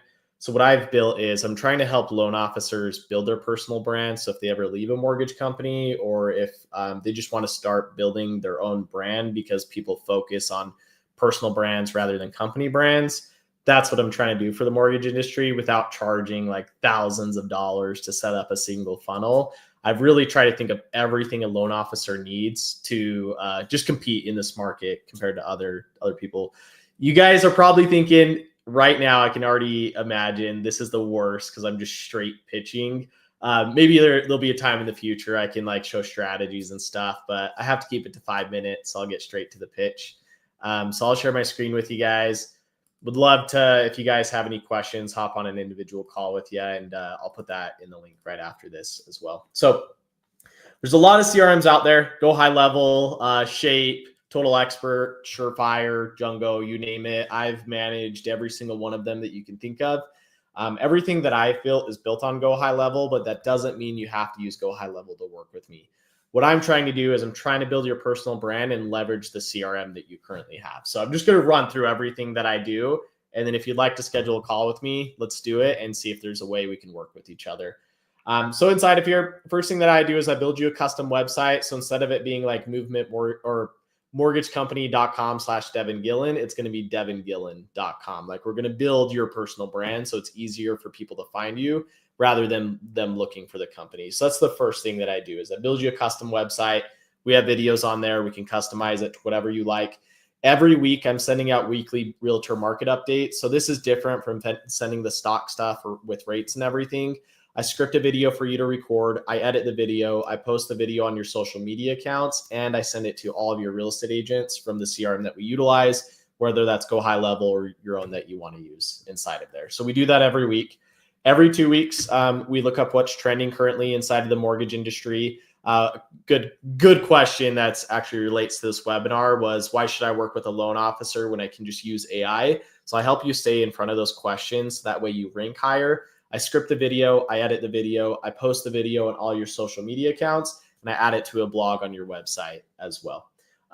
Next thing is holiday updates. I had 3 loan officers text me on Monday that they got a new loan from just recording a video for Labor Day. Basic stuff, but it makes things work. And that's why I'm so video focused. If you're not okay with doing video, probably not a good fit, but you'll see like everything that I do is video focused. Touch base campaigns would be like loan anniversaries, birthdays. It just personalizes it, makes it a little bit more authentic with video. I script the video, I edit the video, and I get it all implemented into your CRM with video in there as well. Lead campaign, same thing. Credit repair, purchase, first-time home buyer. I have video scripts I help script out. I edit the video, create the campaigns for you. I have 1 minute, so I'm trying to hurry. Live trading webinars. Every quarter we'll do a live trading webinar, kind of like this, but for your real estate agents and your past clients. That way we can get everybody inside of a webinar. You can present to them, and it just gives them another way to talk to you. So I do all the marketing for that. The only thing you have to do is present. Set up all the automation as well, the landing page, everything that you can think of. I help you with your Google My Business, automating your Google My Business. CRM is included. It's just Go High Level. So if you have your own Go High Level, that's great. Or if you're using a Go High Level like instance from another company, that's great as well. I really don't mind what CRM you use. I'm just doing all the marketing for you within your CRM. And that's the difference between me and just like a CRM, if that makes sense. I'll help you get it connected with your LOS if it's possible. I'll clean up your entire database to import into the CRM, regardless of the one that you use. And then I do weekly training to help everybody with like how to manage their CRM, how to manage their database. If you'd like to learn more, I'll put the link in the comments. I actually do things a little bit different on that call. Instead of just seeing if you're a good fit, we're actually going to see if we can help you find one loan in your pipeline that you can turn into a deal. And then if we want to work together, that's great. But Mitch, did I stay under? Does that help? Yeah, you're good, man. You're good.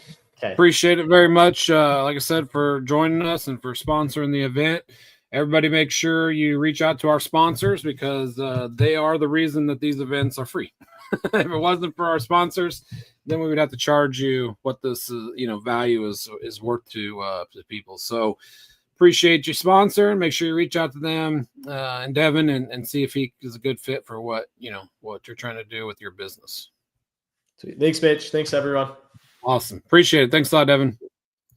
All right, everybody. We are going to bring on our next speaker. Let me bring on 1 second here. Good morning, Hunter. How are you? Good morning. I'm doing well. How are you? Hey, good, man. Welcome to the show. I appreciate you joining us, participating in this awesome event.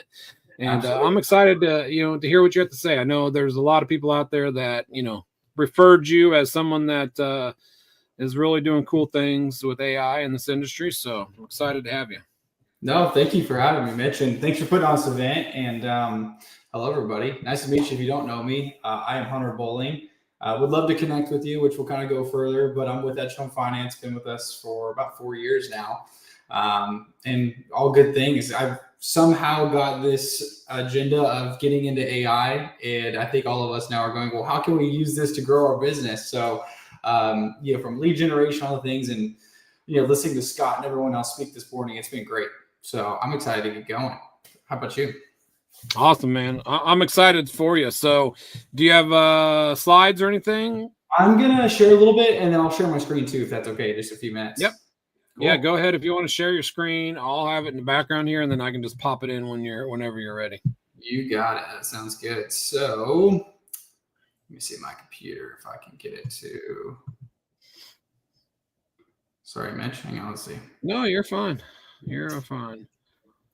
So next up, we have Marion Singleton, who's also with Edge Home Finance, right? Yeah, he is. He's a good dude, great friend of mine. So you guys will enjoy Marion. In fact, many years ago, Marion was the first person to go, have you seen ChatGPT? And I was like, what is ChatGPT? When it first came out, we started digging in. And then now we're bouncing ideas off of each other, certain things. So it's really cool to have him a part of this. But his brother has done a couple of my events. And when I reached out to Marion, I was like, are you related to Major? And he's like, no. No, and I was like, what? He can't play Major. He definitely can't play Major. No, I was just on a Zoom call this morning with Major, and I feel like we're throwing jokes back and forth at each other. So I was silent. I'm like, wait, you sure? He's like, yes, he's my brother. I'm like, oh yeah, no, they don't look alike at all either. So no, not at all. Awesome. Yeah, just Well, let me know when you want your screen shared, and I'm going to jump out of the way and give you the stage. You got it. So everybody, again, my name is Hunter Bowling with Edge Home Finance. And one of the biggest things that we've done and what I've done with our business is how do we find ways to build your agent relationship? So I think the title that I had was The Future of Agent Recruitment, where AI meets relationships. And one of the mottos that we've had for a couple of years now is relationships over transaction, which everyone can say, but are you actually doing it? And so one of the things I want to give you a tool and an aspect to be able to use today is something that I built, something I encourage you to build on your own and grow. So one of the biggest things is no one really likes cold calling real estate agents. I think if you do, there might be some sort of crazy to you in maybe a positive way, but really it's the conversion rates and maximizing your time and maximizing your opportunity. I'm here in the Dallas-Fort Worth area, so very big market, very competitive market.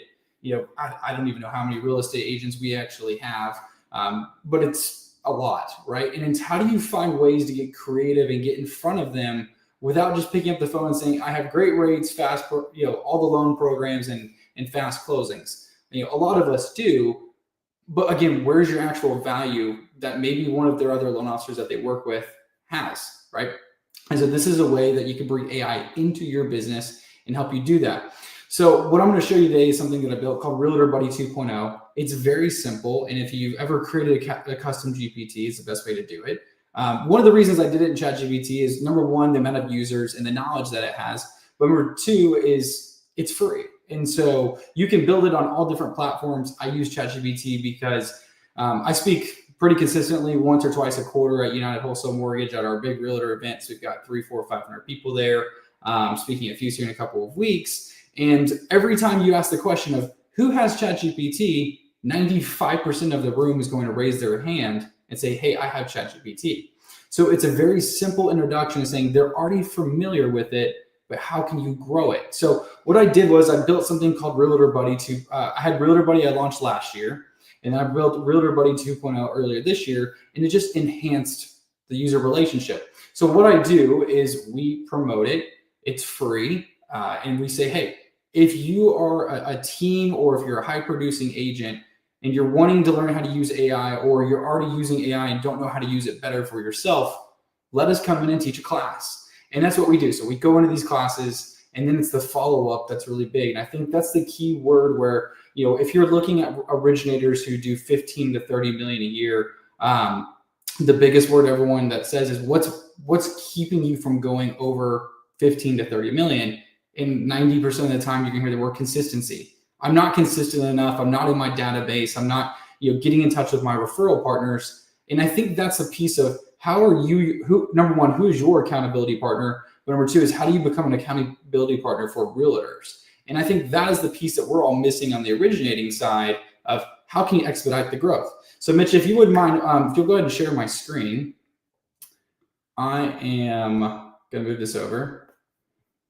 If you can see this. So Realtor Buddy 2.0 is incredibly easy to build. In fact, you can ask ChatGPT to build the instructions out for you. I will show you just the instructions based off of the back end here.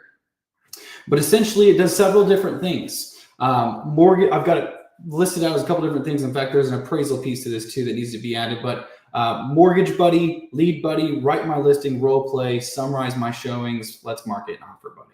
Okay, so these are all things that realtors need in their business, and they maybe need, number one, more time on their hands to go get and generate more business, or number two is find a way to use it. Now, most realtors are already, for an example, saying, write my listing. They're dropping their listing information in here into ChatGPT. They're basically saying, hey, can you write my listing information or my description and go from there.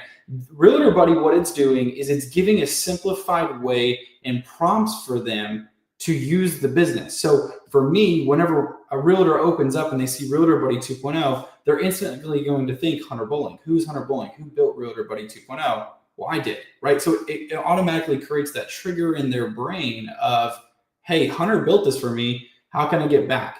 So just very basic instructions here. And you can do this on a lot of different AI platforms. Again, I just use ChatGPT. But just to let you know, I have 2,000 realtors across the US using this daily. So it's something that I track through a CRM.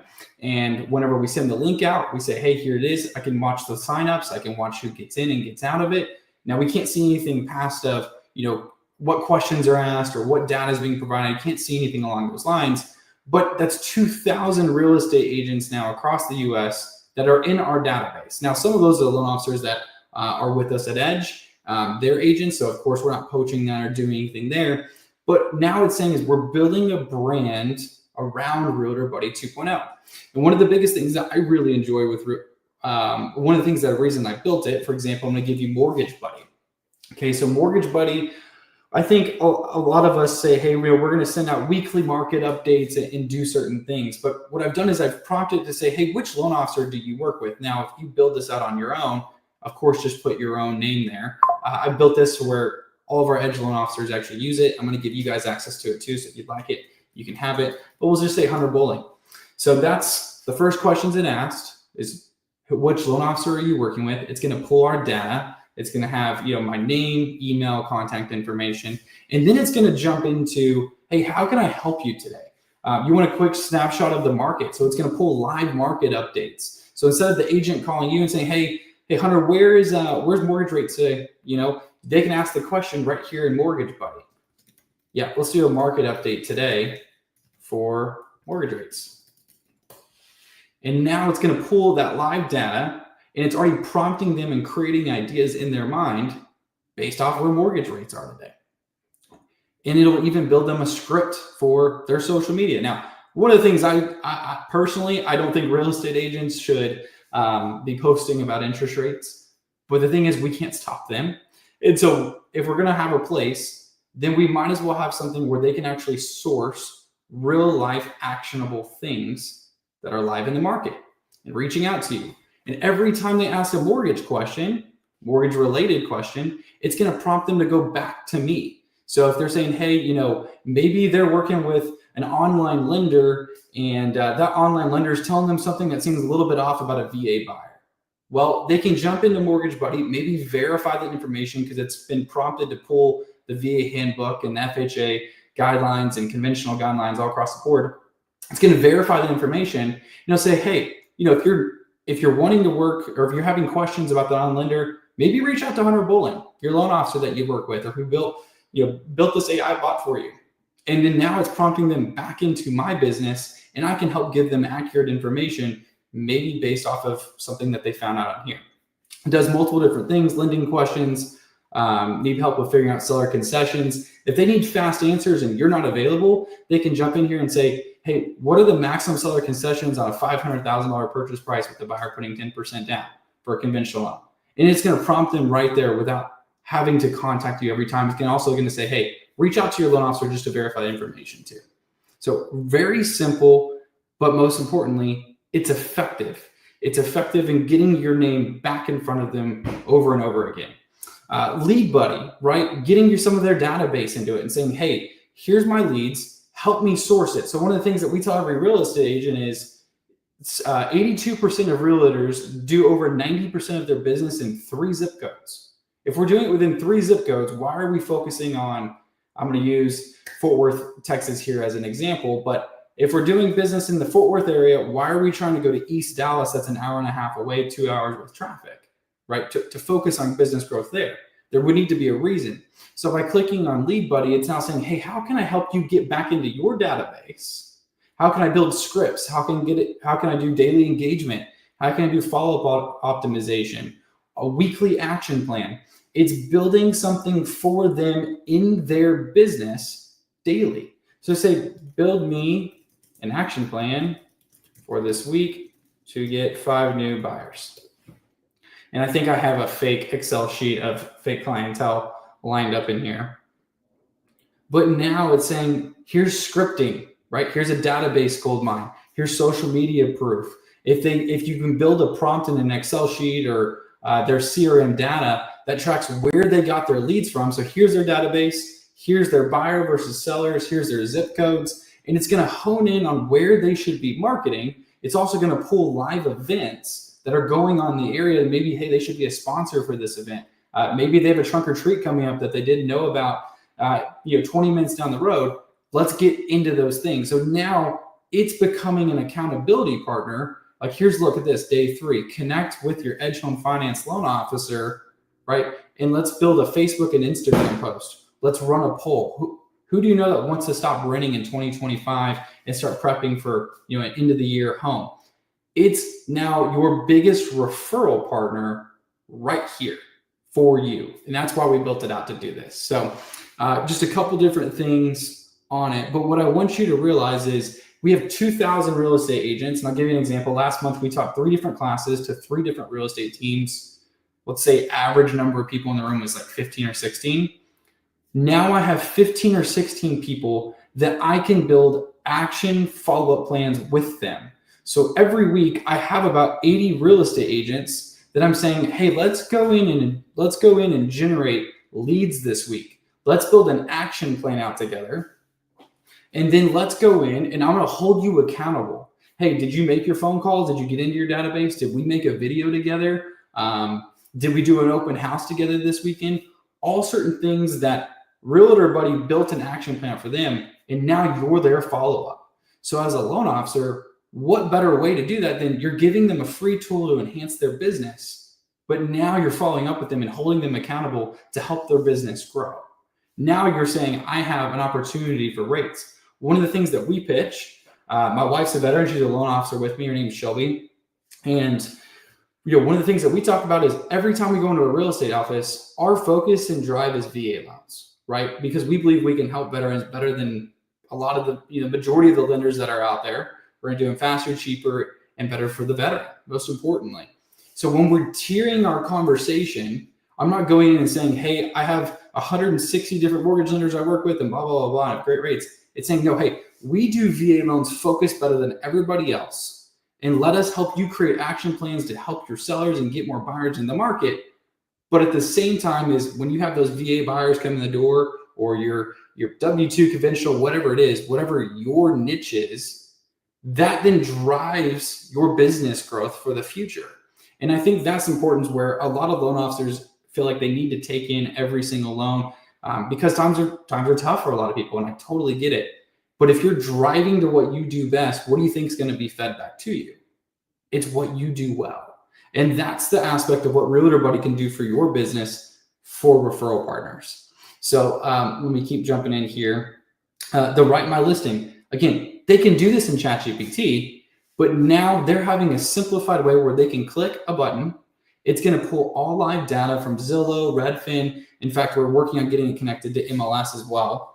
And then now it's building out the script based off of it. Now we're not going to have, we've also prompted Realtor Buddy to not have an 8,000 character limit, right? We have a character limit going much down. We don't use dashes, so you know that AI wrote it. It looks much more like a human versus an AI machine, and it's helping expedite their growth. One of the ones that I personally love was, in fact, we had over 80% of our users in the original Realtor Buddy using the role play. So if you have newer agents, like greener agents, or you're saying, hey, how do I get into a team lead, right? So I want to go for the team leads business, but I also know that I got to get to the bottom layer. I got to get through the bottom layer of their agents underneath them. And maybe they're newer. Now they have role play. Hey, can I jump in and help you be a role play? I had an agent win a deal. It was $1.6 million listing here in Southlake, Texas, because she was a role play. This was last year. And she was trying to earn the business of a seller. She was competing with a couple different agents, and they interviewed her. And Realtor Buddy actually asked her a question in the role play. So I'm going to do a seller here. Let's say level 10. I'm going to make it hard. It's going to build out a full scenario. And it actually asked her a question that the sellers did, and she answered it well because she was ready based off of what role play built off for her. One thing that's cool is with role play in this is it can build out a full scenario for you. Or they can build the scenario of, let's say, the listing that they're trying to earn or the buyer's information. They have Facebook, agents have Facebook, Instagram, TikTok. They can find information out about the consumers, their clientele.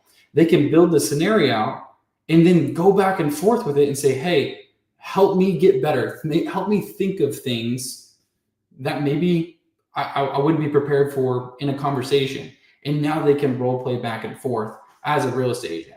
So now you're helping, again, them expedite their growth of business, but you're making their skill set stronger too in the sense of communication. Realistically, realtors are the first line of defense in almost every conversation, right? A lot of the deals aren't coming to us as loan officers first. If they are, props to you, you're doing a great job with your marketing. But if they're not, and the agent's the first line of defense, then we need to give them tools and weapons to be prepared for that line of defense. So when they contact you, they're already prepped and ready.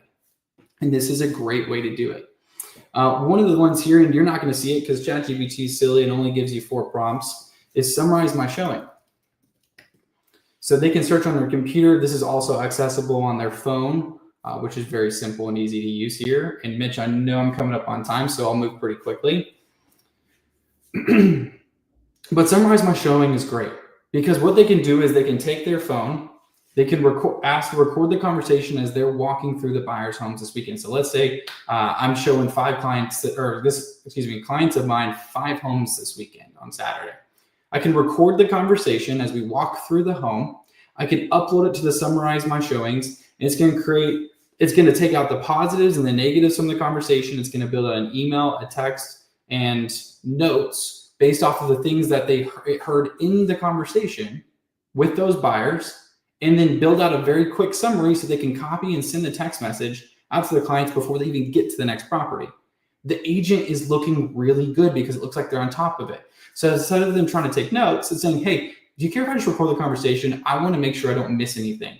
Now they're uploading it to Realtor Buddy 2.0, and now they're saying, hey, I've got a quick and easy solution of summarized notes of the positive, negatives that you really liked about this house. Let's go see the other 4. And now you're building, again, a reputable piece of, we have 2,000 agents using this a day.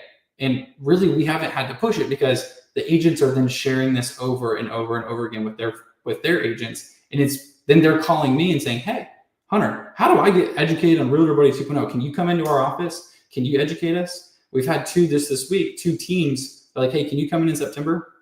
We need to use Realtor Buddy 2.0 for our whole team. It does like a couple of different things with Offer Buddy. And Mitch, I'll stop sharing my screen now on this end, but I'll drop the link in here so you guys have it. But I want you to realize is AI can be so much more in the sense of you are just using it to grow your own business. It's how do you become the accountability partner for agents? How do you market this as something that's free to them? It's easy to use. It took me a couple of hours to build this out. Go into ChatGPT, say, hey, build me a custom GPT of instructions of these 5, 6, 7, 8 things that you want it to do. Build the custom GPT and name it something like Realtor Buddy 2.0, right? Have it create you an image. And then now you start marketing that to everybody out there. I market it on Facebook, I market on Instagram, the events that we go to, and it's the agent attraction of saying, hey, Hunter's bringing value to my business, right? You're almost making them feel guilty of you're giving so much value to them that they want to use you. And what we get out of it is everyone knows that we do VA loans better than the majority of the people in the market. So we're getting fed really good VA loans. Now we're helping more veterans finance properties, and our business is growing at the same time. So I'll stop there. And if you have questions, you can reach out to me about it, or if you have any questions now. But this is just that opportunity of bringing attraction to agents without having to cold call. And then now you're bringing value back to their business with an opportunity to be an accountability partner every other week. Hey, this week I'm going to follow up with you. We're going to build out an action plan. Next week, I'm going to follow up with you to see if you actually did it. And that's where the drive and relationship connection into the business comes. So also, I love that Major said he's much more handsome than Marion. So that's hysterical. I didn't see that till now. But I just realized that it was Major that said that. I didn't see it. I thought it was Marion that said that. But yeah, so hopefully that helps. But I'll tell you guys, this has been a massive driver for our business in a sense of value opportunity. Awesome, man. Anybody have any questions for Hunter? If anybody has any questions, put them in the chat, and we'll try to keep on time here. But we got a couple minutes before we bring on our next sponsor. So, perfect. And I'm going to drop the link. Major wants to know, how do you keep track of the realtors that are actually using it? It's a good question. So whenever they're having a login, they initially get into it. We're getting notified of it. So we're getting notified very consistently of who's getting into it, who's accessing it. And then on the back end of it, we're kind of seeing where the major users are coming through and who's using what most often. So really easy. And I know Major will probably call me about this later, even though he's seen me talk about it 5 times. But yeah, good question, Major. Anyone else have questions? Checking here. No worries.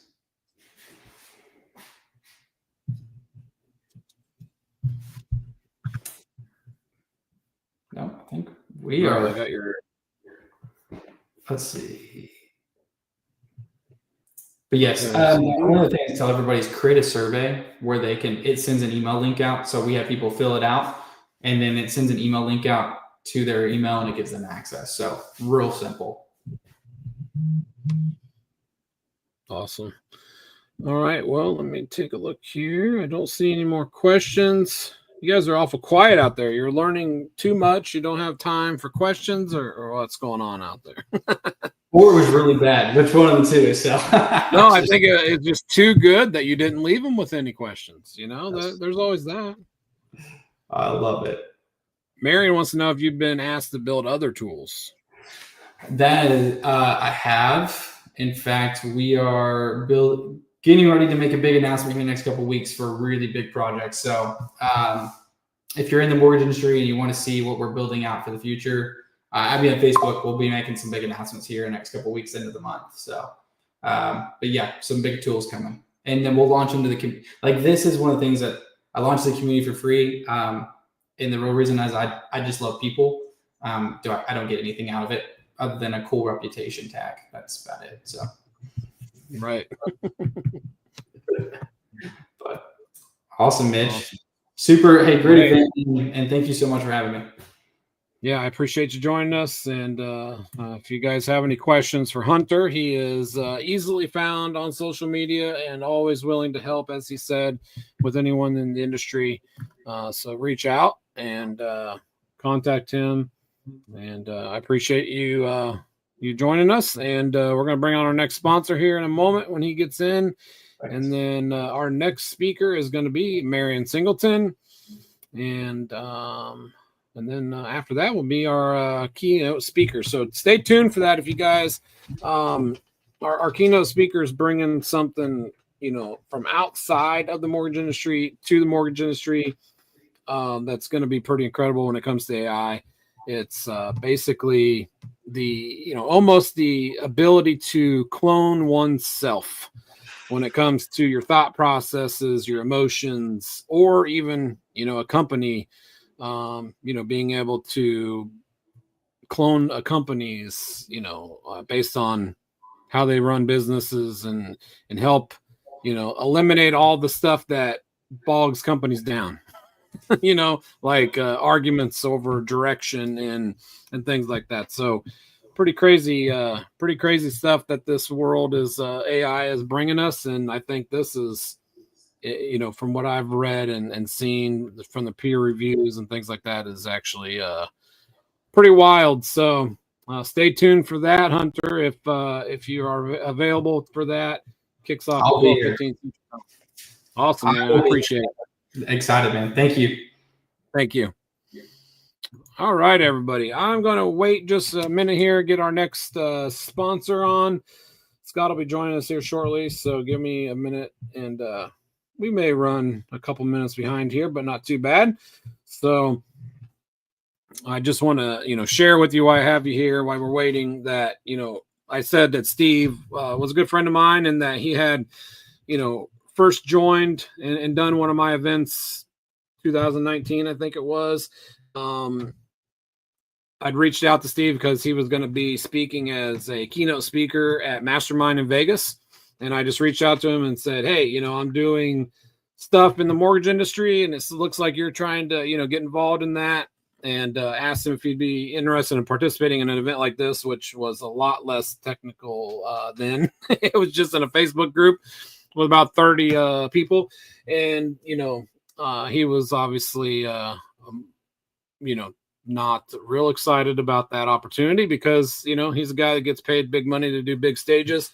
But over the time, you know, we spoke and we kept in contact, and he agreed to do it, and loved him for it because, you know, it brought, you know, something new to what I was trying to do and more exposure. And ever since then, we've done a lot of projects together. He was on our podcast that Laura Brandeo and I had. You know, he did several of these events and different things and impacted a lot of my followers. And, you know, just really excited that I got to meet the guy. And if you don't know him, like I said, go do some research on him. He was an amazing, you know, larger than life human. So go out there and check out, you know, what he did for the world, and including getting someone married at the Vatican, getting people to dive at the Titanic, like bigger than life type things. So really, really cool. So, all right, looks like our next sponsor is here. So let me bring on Scott Nicholson. How you doing, Scott? Morning. How are you guys? Hey, good, man. Things are going well, going smooth. No earthquakes, no, you know, no thunderstorms taking people's, you know, internet out. So all good. All right, I love it. And I'm going to turn my phone off because you know how spam people are these days. And then I'm terrible at StreamYard, but we will figure this out live. So I know I have 10 minutes, and I have a few things that I want to share with them, specifically with the AI and how Housing Link can really help. And there's really two things. Can I share a quick deck? Yeah, go ahead. Go ahead and hit present, and you should be able to pick the slideshow there, and then I'll add it to the stage, and then I can take it off whenever you want. Sweet. Let's go there. And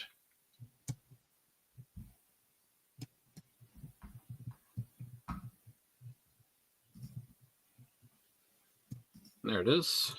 Yep. All right, there it is. Awesome. And I'm going to give you, can I give you a link too? Sorry, I'm high maintenance. Yeah, if you want to put that in the chat, that's usually the best place for that. Okay. So two things I want to focus on is, you know, relative to the topic is GEO. I'm sure some of your speakers are going to speak on this. You've heard a lot about it. But I'm going to show you how Housing Link can help you specifically in this area. That's one. I'll do it in just a few minutes, make it easy. Second is that 90%. I'm going to address that in the second half. And so that first one is those who don't know that term, it's generative engine optimization. And think of SEO. It's when, and I'll tell you a 2-second story. Daughter's over for a party. Her girlfriends are in the kitchen. They're trying to figure something out. They said, well, Reagan, just go ahead and chat it. So a lot of consumers, which is important to understand that consumers are going into their chat or their chat GPTs or wherever their search engines are and asking the question specifically. So, hey, can you help me, you know, relative to, she didn't ask this question, but relative to us here in the real estate space is help me understand renovation loans and how can assist me buying a home. That's what consumers now are asking their chats. And when those questions go in, the answers are given, but reference links are supplied. And where I specifically want to help is how you can create that reference link. So when whomever's asking a question, the language models will be searching, they'll be pulling that link as you are providing answers and authority to that, and then provide that into the link, just as I'm showing you here. And so specifically, what Housing Link and what we're trying to accomplish and what we are accomplishing in specifically GEO, and think of what it is. It's machine readable, structured data sets that AI models can parse and cite when answering consumer questions. This is about making Housing Link pages, which would be you guys creating Housing Link pages that are trainable and referenced inside the AI answers. So I'm going to slide in a text. Let's see if I can do this here. Oops. See if I can. How do I get a text in there, Mitch? I don't see. Oh, there it is. Sorry, my screen was too low. So there's a link that I can quickly generate in Housing Link, and it's answering specific questions, in this case, the renovation loan. And so now I can have a Loom video that opens. I can have a mortgage coach, an MBS Highway that goes over the numbers. I can have a PDF that lays it out. All of that can be learned and searched through chat. And now I can pull that link and then supply that to those who are asking questions. So if that makes sense. So there's one example of that. And there's a Housing Link right there.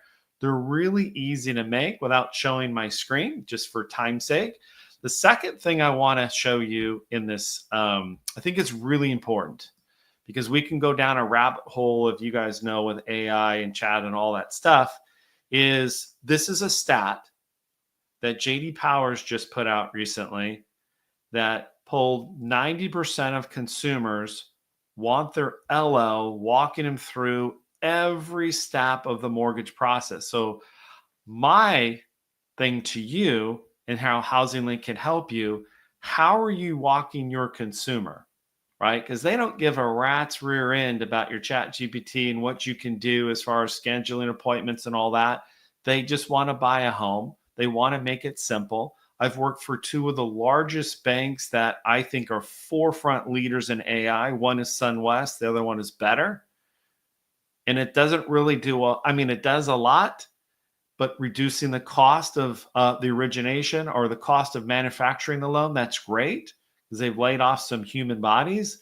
But the point is, you guys as originators, how are you addressing the consumer's needs right here? And they want you guys, 90% of you guys, to walk you through the process. So at Housing Link, I'm going to give you this deck right here. I'm going to show you the 5 steps that an LO can simply put together when they have a consultation, how they can issue a Housing Link and join. They can bring in their Zoom. They can bring in all of their tools together and then do that consultation. When the loan's approved, issue the approval. When they want to shop, they can issue the Housing Link Buyer Pass. When the house is identified, they can win the offer with our Housing Link offer. And then lastly, post-close.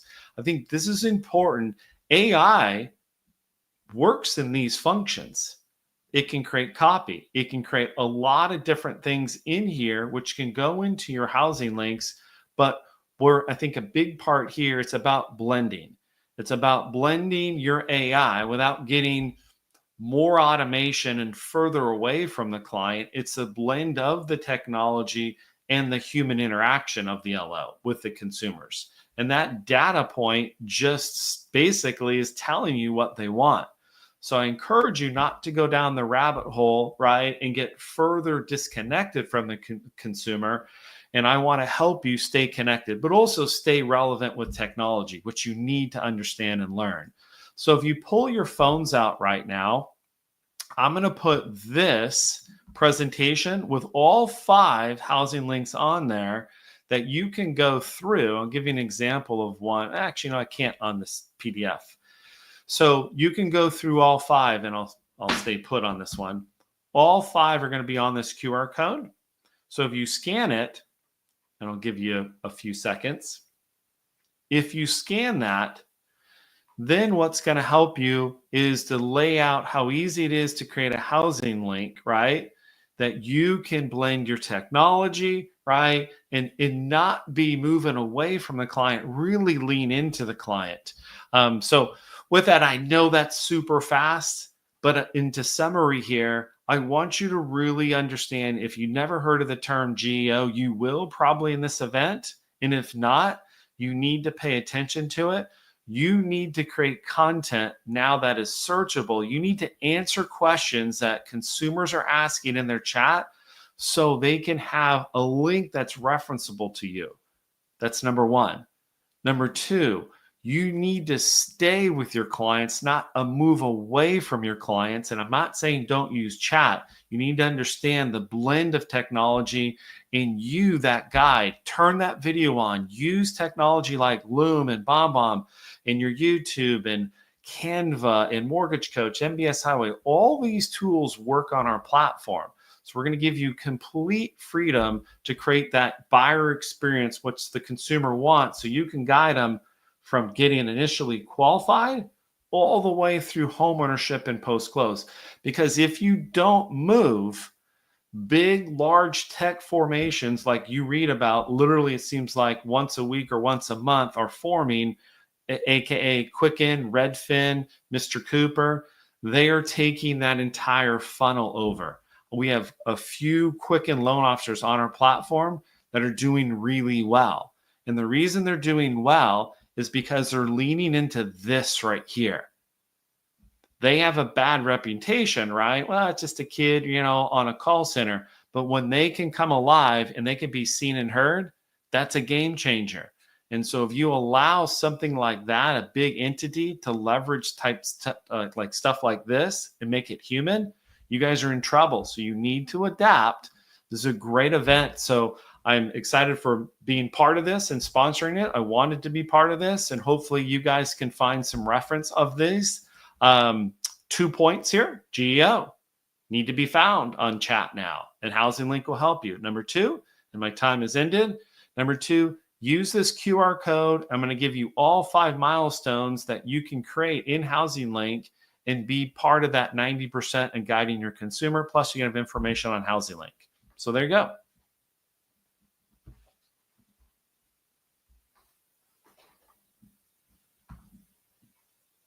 Oh, am I not here? Using AI to get closer to your clients instead of further away. Exactly. Makes all the sense in the world. Yep. So I appreciate the opportunity, Mitch. So hopefully I didn't go over too much. Actually, right on time. There you go. No, and then right on time. Any questions, they can go and scan the QR code. They can get hold of me there, and they can look at Housing Link. They can get into a demo situation and be part of the platform. And we'll go from there. Yeah, and I've been able to see inside of this pretty deep, and it's pretty awesome. So if you're watching, I highly recommend scanning that QR code and taking a deeper dive into this with Scott, because it's pretty awesome and what it's going to do for loan officers' business and allow them to, like you said, reconnect and stay connected on a personal level with video and different things with their clients. Yep. All right. Thanks, guys. Take care. Awesome. Thanks a lot, Scott. Appreciate you. Yep. All right, everybody. I'm going to bring on our next speaker. Give me 1 second here. Marion, how are you? Hey, I'm doing great. Hey, welcome to the show, man. I appreciate you participating, and really excited to learn what you're going to talk to us about today. And, things have been going pretty well. So what are your thoughts on the event so far? Hey, you know what? I was a bit nervous because I saw Ginger start us off and she was so polished. Everything was so well put together, presentation, all of those things. And I was like, man, this is going to be a high bar to live up to. And then Mike came along and, he brought the thunder as well. And so I'm like, well, this is really something. And then Scott, came along and just blew all of our minds, like, what, this is in depth. He's talking about neurons and brains and synapses and all kinds of things. And then Hunter came along with the ultimate demonstration of Realtor Buddy. And so, now I'm up at bat, and the bar is high is what I can say. It's right. Yeah. I really like what Scott said, is it's, artificial intelligence isn't smart, and it's not all about just an app, it's not all about a search engine. Like, there's so much more to AI that, like, us people in the mortgage industry may not understand yet, but that's why bringing in people like Ginger and bringing in people like Scott that have been part of this industry, but now have taken over their love of AI to just deep dive into it for years, can bring new things to the table that we didn't even realize were possible. And then you bring on people like yourself that are in the industry, that are using tools similar to, Hunter and to Mike and yourself. I mean, it's just cool to get all the perspectives, in my opinion. Absolutely. I agree. So awesome, man. Would you have slides you want to use that you want to throw up, or? I'll be demoing, so I'll be sharing my screen. Okay. Yep. Go ahead and do that, and I'll pop it in there for you. Okay. Yeah. I didn't realize your brother had jumped in and said that he was the more handsome one. And I thought that was you at first until I went back and looked, and I was like, Well, I mean, if he's a lot of things and delusional is one of them, So let's see. hilarious. Screen sharing is easy. It's like, okay, got it. Let's figure out which screen we want to share. And yeah, next our keynote speaker is Manoj Agarwal, and like I said, he's not part of the mortgage industry, but he is got some technology that's wildly just mind-blowing that he's with my help, I think is going to be able to bring to the mortgage industry, and it's going to be pretty incredible. So excited to see that. All right, there you are, man. okay, all right. Well, thank you so much. My topic today is lead magnets and how to quickly create eye-popping and attention-grabbing lead magnets. And also, I'll also lend into building the quick presentations and also making them something that's presentable and something that you can use on the fly using AI, even if you have very little knowledge about what you're presenting, all of your bullet points and what have you. You can whip up a quick presentation in about 3 to 4 minutes, and then spend 10 to 15 minutes reviewing it, and then present it like a champ and knowledgeable expert on the topic. So the first thing I want to do is I've created some prompts, so I've kind of created them in advance. So I'll be copying and pasting them in. So we'll start with, we'll go right here. Okay, so the lead magnet I'm going to do right now is a 5-section home buyer guide, and I've given instructions to chat on how I want this home buyer guide to look. And then I'm going to take the information that chat gives me, and I'm going to paste that into a tool called Gamma.app. And I don't know if you've heard of it, but it's absolutely amazing. And then I skipped a step, and I'm going to go back and do that right after chat stops thinking.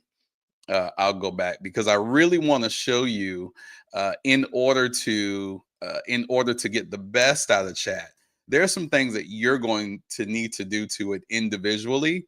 And if I gave you the keys to a Ferrari and I just said, hey, go jump in it and drive, then you're not going to properly drive that Ferrari. Okay.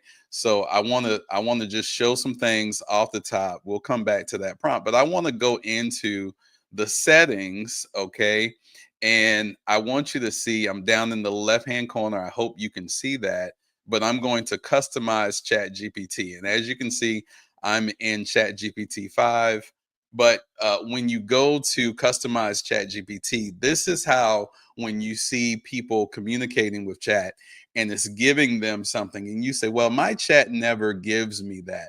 Well, this is one of the ways for you to get ChatGPT to give you what you want from it. So what should you call me? I'm Marion.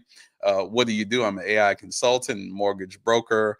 And then I have some specific instructions for chat. Okay.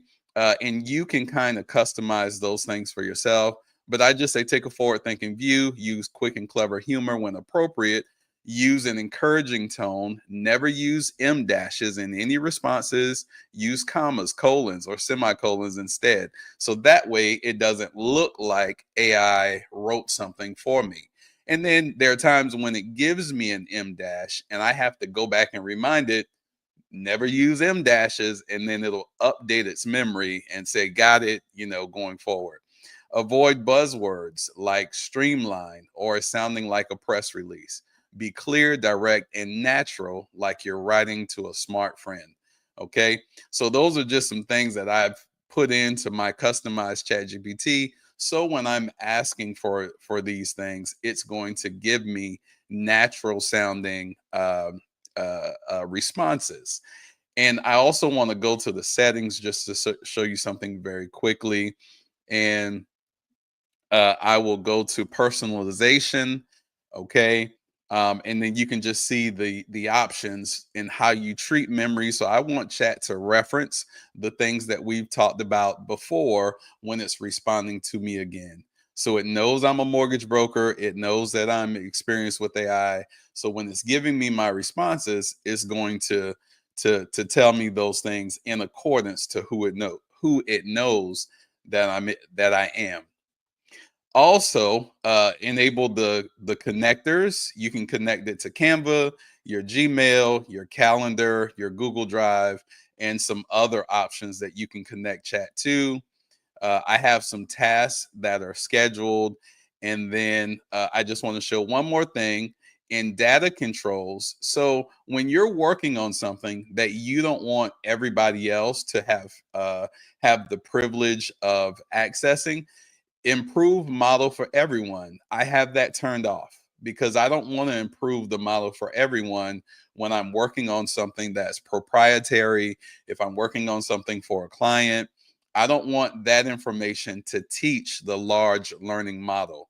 So what I do is I turn that off so that it does not improve the model in that way for everyone. So just keep that in mind. If you want to build the larger brain or larger learning model, that is ChatGPT, then you can leave that turned on. But if it's something private to you and you don't want it shared in chat's responses to other people, then you can have that off and then you can turn that on once you're ready. So I just wanted to go over those few things quickly.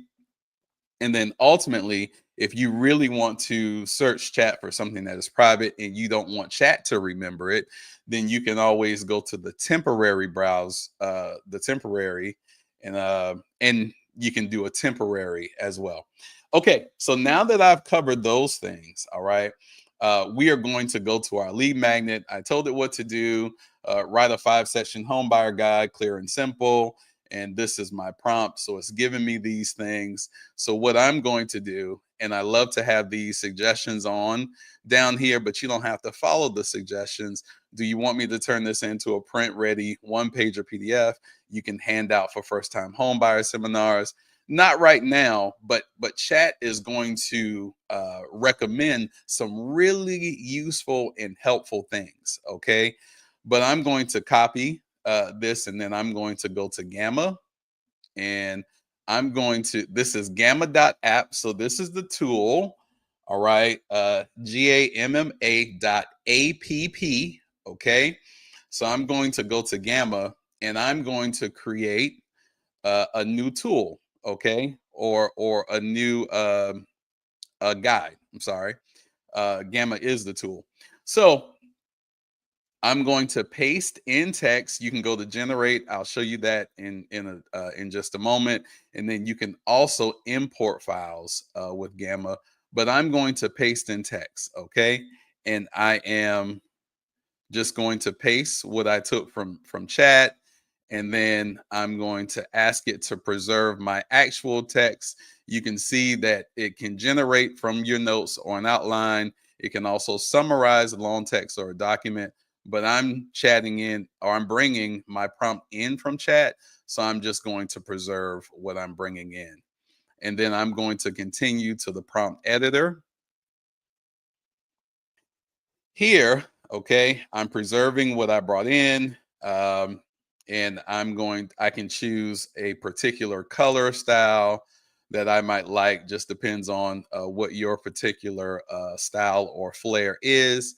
I'm going to use AI images. You can also use images that you input or that you import, but I'll use AI images, and I want it to be photorealistic.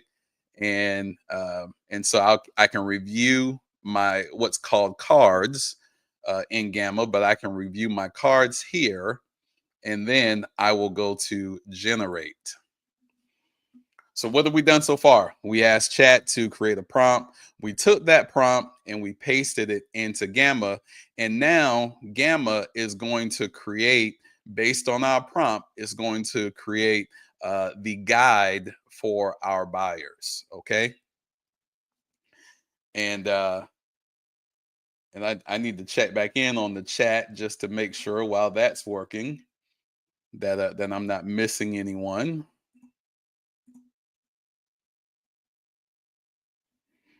Okay. Let's see. I think Jim asked, how do I spell the software that I'm using? That's Gamma, GAMMA .app. Okay. So gamma.app. All right. So now Gamma has built this guide for me. Okay. So we'll just go back and review it, and we'll look at the cards. So that's my title card, steps to home ownership. So it's created the steps to home ownership here. As you can see, it's a beautiful design. I didn't have to do anything to this. It just does it all by itself. These tiles are fully customizable. So if I wanted to change this picture, I could go here and click on the picture. I could edit it with AI. Let's just do that. So if I wanted to improve the writing, all the things that I can do to edit this, I could also look at the card styling if I wanted to change up how the card is laid out. Okay. Right here, the accent image, I can edit that image, and I can change that to something else. I have other options here to change that picture, or I could import pictures in as well. So you can just do things. You could even prompt the AI in order to create a new image here. I won't get too deep into that because that can be time consuming, but you can even prompt it here to create another image. So if I wanted this to be a different set of people, or if I wanted, just depending on who I'm presenting to, if I wanted them to be a different nationality or race, I can do that as well. And the AI will just change and manipulate that picture in whatever way I want it to happen. So I'll go ahead and X that out. And again, we're talking about building a lead magnet. Okay.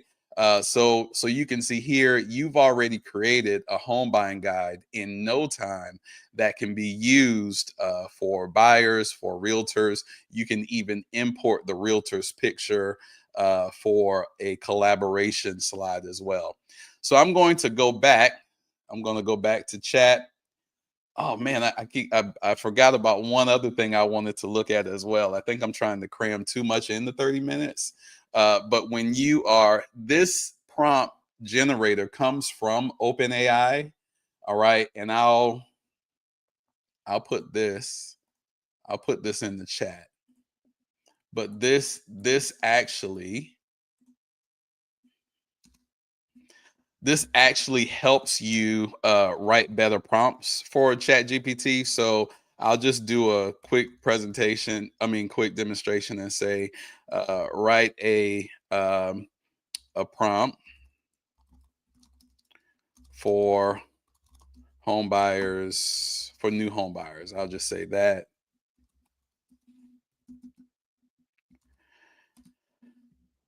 And then I can optimize that prompt, and this will actually tell me what's wrong with my prompt and how I can improve it for chat. Okay. And this prompt optimizer actually comes from OpenAI, and so it will tell me what's wrong with my prompt and what I could change in order to make my prompt better. So I had that kind of tagged. So I wanted to show that, and you can actually use that to make better prompts. So I think I wanted to say, Mike said earlier that there's talk about being the best prompt engineer. No, chat can help you engineer better prompts for yourself. Okay, so now I'm gonna go back, checking the chat, make sure I'm good. I want to do more with this same home buying guide. So I'm going to do another prompt using this same information for chat. And I'm going to say, condense this 5-section homebuyer guide into a 1-page checklist. Okay. And it'll be 6 steps to getting mortgage ready. Use short action phrases with check boxes. Keep it simple enough to print on a single page. So I'm using the same information that I just generated, but I'm going to repurpose that into a 6-step checklist. Okay. And then I'm also going to paste that into Gamma in order to make that checklist, make it look good. So AI today is the worst that it's ever going to be. It only continues to get better. And as these companies roll out different versions and different features, we know OpenAI rolled out Agent before they rolled out ChatGPT 5. And so now ChatGPT 5, where you used to have to pick your thinking model that you wanted chat to use, ChatGPT 5 takes that away. You can go back to it and choose your own model, but it kind of takes the need for that away, and it figures out how long it needs to think on a certain request that you have. And you can also tell it, take your time and think about the answer before you give it. And so it can actually, I'll copy this, but it can actually take some time to do deep research, or it can give you an answer rather quickly, give you an instant answer. So I'm going to jump back into Gamma, and I'm going to create a new document from what I just did. So I'll create new, I'll paste in, and this is going to be a document here, but it's going to be our checklist. All right. So 6 steps to get mortgage ready. That's going to be our document. Preserve this text. And then I'm going to go to the prompt editor. All right. Again, I said you could pick your color just depending on your style, and then we can review our cards. But I want these to be on 1 page. So I'm going to do this thing where I connect them to the cards above. Okay, because I just want this to be on 1 card. I don't want multiple cards. And then I'm going to generate here.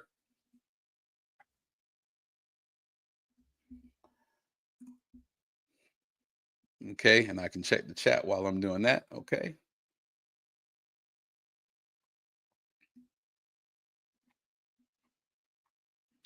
Okay, so now, all right, 6 steps to getting mortgage ready. All right.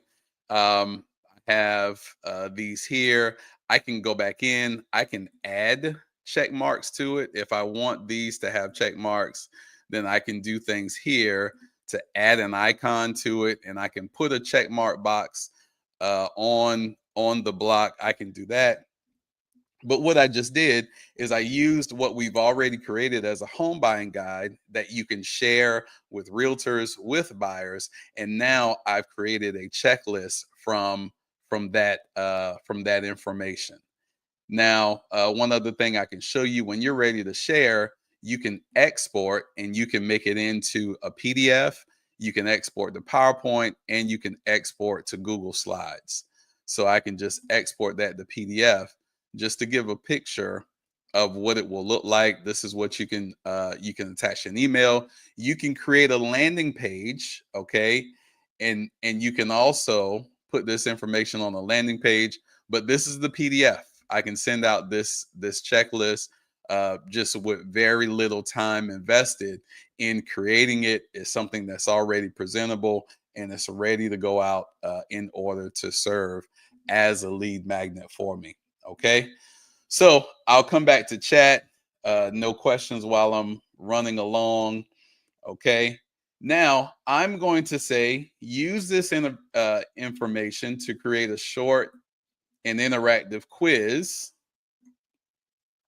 to encourage engagement. All right, So I'm going to go here, and then I'm going to copy this prompt in.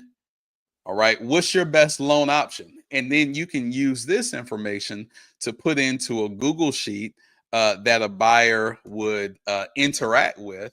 And that way they're giving you information in the process of answering questions. And the conversion on interactive quizzes is very high, because it's almost gamifying the buyer, giving you their information. And then I can copy this information. I can put it in a Google Sheet that I can then share.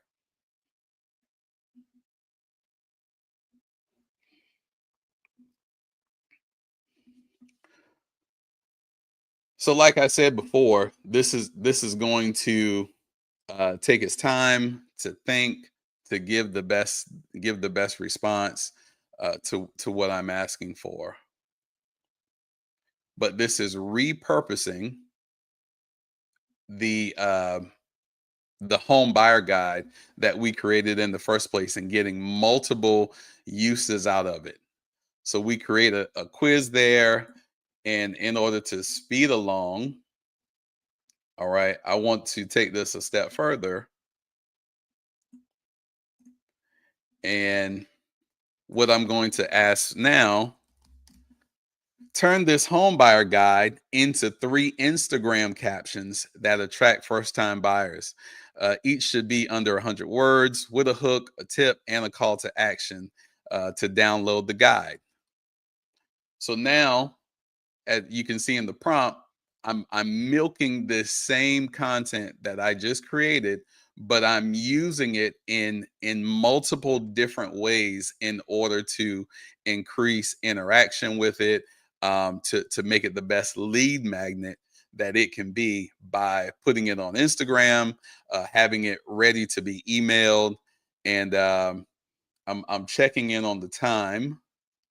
Just let me know in the chat how much time that I have, so I don't roll over, because there's still something I want to show. Okay, so now I have Instagram captions. All right, Instagram ready captions you can use, each with a hook, a quick tip, and a call to action. So I have the caption 1 here. So I can also take caption 1, 2, and 3 and ask chat to build out, okay, an Instagram post or a script for a reel in order to further flesh out these captions and continue to milk out this one piece of content that we've done. All right.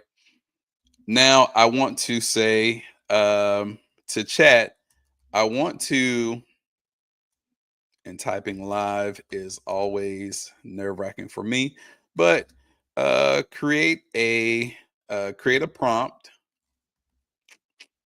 My brother always says Mavis Beacon teaches typing when I start messing up on typing. Okay. All right. So create a prompt for Canva to create a landing page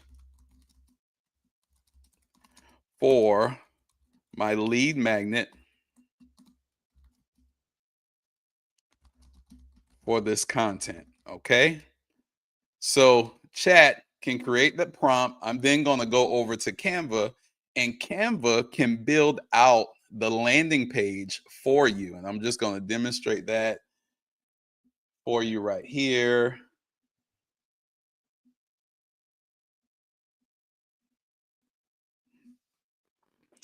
And I'm going to copy this, take it over to Canva, and then Canva is going to build it out in real time. And I'm not even sure if a lot of people know that Canva can even do this. So I'm going to copy this prompt. I'm going to go over to Canva, and it's canva.com. Yes.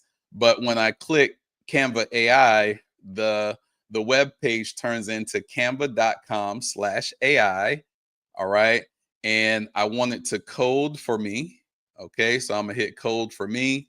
And then I'm going to paste this prompt. I'm going to paste this prompt in, and then I'm going to have Canva to code out the landing page for me. All right. So Canva is writing codes. This is something that up until recently, this particular part would cost you thousands of dollars because you need someone who can code and do this. And it's, as you can see, we're already at almost 150 lines of code that Canva is just spitting out for us in seconds. I didn't even time this. I should have timed it. But it's impressive all by itself, even if I didn't time it. So now Canva has built me a landing page, okay, for the content that I can then I can put the guide in, I can put the checklist in, I can also put the interactive quiz. Yes, the interactive quiz into this landing page in order to create the lead magnet. And you can go live with these lead magnets. You could post it from Canva on their webpage, or so I can use it in a design. Do I want it to be a website, a presentation, or a doc? I can hit website. All right. And Canva will have it ready so I can publish website right here, site address, URL. I can then assign a website to it, or I can use the one that Canva has. Mitchell, am I out of time? Yep, you're right there. Okay. All right. So I know it was fast paced. I wanted to do the demo, show you what's possible. But also, if you go back into Gamma, you can just tell Gamma, can I have 2 minutes, Mitch? Yeah, go ahead. Okay. So if I just went back into Gamma, all right, and I can just go to create new, and I can generate from one word prompt. I can do a presentation, and I can say, make a presentation on VA loans. Okay, if I was not versed in them, or if I just need a presentation on VA loans, I'm presenting to a group of realtors. I don't have a presentation. I can just tell Gamma to do this. It's going to make a presentation for me. You can see it's building out my slides from blank, and I'm just going to, just go to generate, just so you can see 30 seconds later, I'm going to have a workable presentation on VA loans. And I can then just export this presentation into PowerPoint or put it into whatever, and I'll have a presentation ready. And I'll just go back up to the top while that's still. You can see AI generated pictures here. What is a VA loan? It's their signature benefits. Okay. Lower interest rate, no mortgage insurance, flexible credit and closing costs, protections, eligibility, just explaining everything about a VA loan. And all you do is go back in, familiarize yourself with this, and you're ready to present it. Whether you got to present it this weekend, you need to change some numbers or do some things, but it's all there. So now I'm going to stop sharing. How do I stop sharing, Mitch? I got you. Okay. So man, that's awesome. So any questions? Thank you. Thank you, Build Your Empire. Thank you. Yeah, I appreciate you. I appreciate you joining us, man, and sharing. And like everyone else, find Marion on Facebook. He's always happy to help. And if you have questions about his presentation today, feel free to reach out to him, or reach out to me, and I can connect you. I love introducing folks to new people to help better their lives and their business. So by all means, reach out. Awesome. I'm just going to post my my link tree here. So this is my link tree.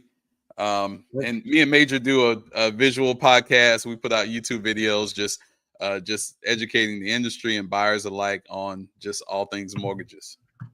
Awesome. I'm going to check that out. All right. Thanks, Mitch. All right. Appreciate you. Thanks a lot. All right. Bye. All right, everybody, bring on our last sponsor 1 second here. Speaking of brothers, we are bringing on the brother of Tyler Hancock, Mr. Trevor Hancock. How are you, sir? Doing well, 6 feet above ground, still breathing, cannot complain. How about yourself, Mitch? Hey, I'm doing great, man. I thank you guys for sponsoring our event. And, you know, I really appreciate all the support that Hancock Processing has given us and our events over the years. Been doing these for a long time, and he's been right by my side since he opened the company a couple years ago. So excited to have you guys on. So tell us a little bit about what you got going on. Yeah, absolutely. Thanks for having us. It's been a great time partnering with you for the last 3 years and seeing growing together. A little bit about myself here. I'm a former LO who was part of the retail world. I'm now a processor here at Hancock Processing on the broker side. I've been in the industry myself for about a little over 5 years, going on to 6. I started with Rocket Mortgage and moved on to Hancock Processing with, like you said, my brother Tyler. I'm definitely the taller, more handsome one, but it's a little bit debatable considering we look so much alike, but I'll fight him for it. You guys look alike and talk alike. If you were to call me, I would have think you were Tyler. Yeah, well, I get that actually quite a lot, especially with my mom having 6 kids. I answer to Tyler, Aaron, Allen, doesn't matter. Mostly Tyler, though, since it's so close. Yeah, for sure. With starting here at Hancock Processing has actually been super eye-opening. Coming to the broker world, I have been learning so much. It's like drinking from a fire hose, honestly. So much information, so many pieces moving. Coming to the broker world from the retail world, I actually really enjoy the broker world because it gives me so much more control over my loans and what to do with them, where they're going, and honestly who they actually get to interact with. So it's a lot more freedom in our path here. With speaking of those loans, though, us here at Hancock Processing, we've actually closed over 10,000 loans and are now licensed in over 41 states. So we're definitely kicking butt and taking names and helping our clients along the way. We do offer a few packages here at Hancock Processing just to make sure we have the right one that best fits your loans and needs. For example, we got our package A. We'll take it from needing to disclose the loan, and we'll send out the loans, of course, the disclosures, of course. We'll get the file registered with the lender, get it disclosed as soon as possible, same day, if not 24 hours, and take it all the way to closing. And we'll do the audit at the end as well, ordering those third-party items, of course. That way the loan officers can definitely be more front end focused on their business while we're taking care of the business they've already locked in, and we'll bring it home. That one of our packages for that one be as little as $10.95. Package B we have is for our processor or for our loan officers who like to get the loan started themselves and want to be able to hand it off after they get laid down the foundation there. And that's where we'll pick it up right before underwriting or right after, depending on the loan officer. We'll still get those third-party items ordered and working with the client to make sure that we connect with them on the conditions that they have and get anything that they need to. We'll walk through it with them and take it all the way to closing on that one as well. So real easy for us to make sure we're assisting our loan officers the best we can. We also have our package C, also known as our LOA package. It actually includes everything from package A, but also has a couple LOA services we have for such as pre-qualifying and pre-approvals. That one would my apologies, let me back up with package B. That one, since we're taking over with underwriting, would be about $8.95. Package C with the LOA services would be about $14.95. Definitely start to finish, we'll handle the loan so you can be hands off as much as possible. One of our more popular packages. Last but not least, especially with this season coming right around the corner, is our Streamlines for FHA and IRRRLs. Just like package B, we'll take it over right before underwriting submission, get those third-party items ordered here for you, and take it all the way to closing, plus the audit at the end. That one's actually $6.95, simply because they are just so simple, and we love to knock them out here for all of our loan officers as much as possible. Now, I know some folks like to have their own personal processors, and very may already have that. So what we do actually is, if you do have a processor and you love them on your team, send them to us. We'll take them off of your payroll here and put them onto ours. They'll still be fully dedicated to you, saving you money on payroll, providing them with the support from our very own team. We actually offer our processors several benefits such as out-of-office coverage, paid time off, health coverage, reimbursement. If you thought that was really it about what we offer here at Hancock, nope, definitely not, because we also offer an hourly draw commission and bonuses, which comes out roughly to about 9 paychecks a month. And on top of all of that, we also offer our processors a 401k benefits as well. And to be completely frank, with us here at Hancock Processing, no matter how you slice it, it's going to be a win-win situation. Sending your loans to Hancock Processing just makes the most sense. It's where your loans simply just do better. Awesome, And, man. Go ahead. I was just gonna say it's awesome, but I've seen you guys grow from the very beginning when Tyler started this, and to see all the different states you're in and what you can do to help people. The idea of taking processing off of the payroll and bringing it over to you guys just makes a lot of sense for companies, because they don't have to worry about it and they still get the same dedicated service, and that's awesome. They can still have their processors, not have to worry about paying them a salary, and let alone any health coverage benefits and things like that. And since they're not on payroll, they don't got to worry about paying that. They can save thousands very quickly. And we'll bring them over here and still keep them dedicated to you.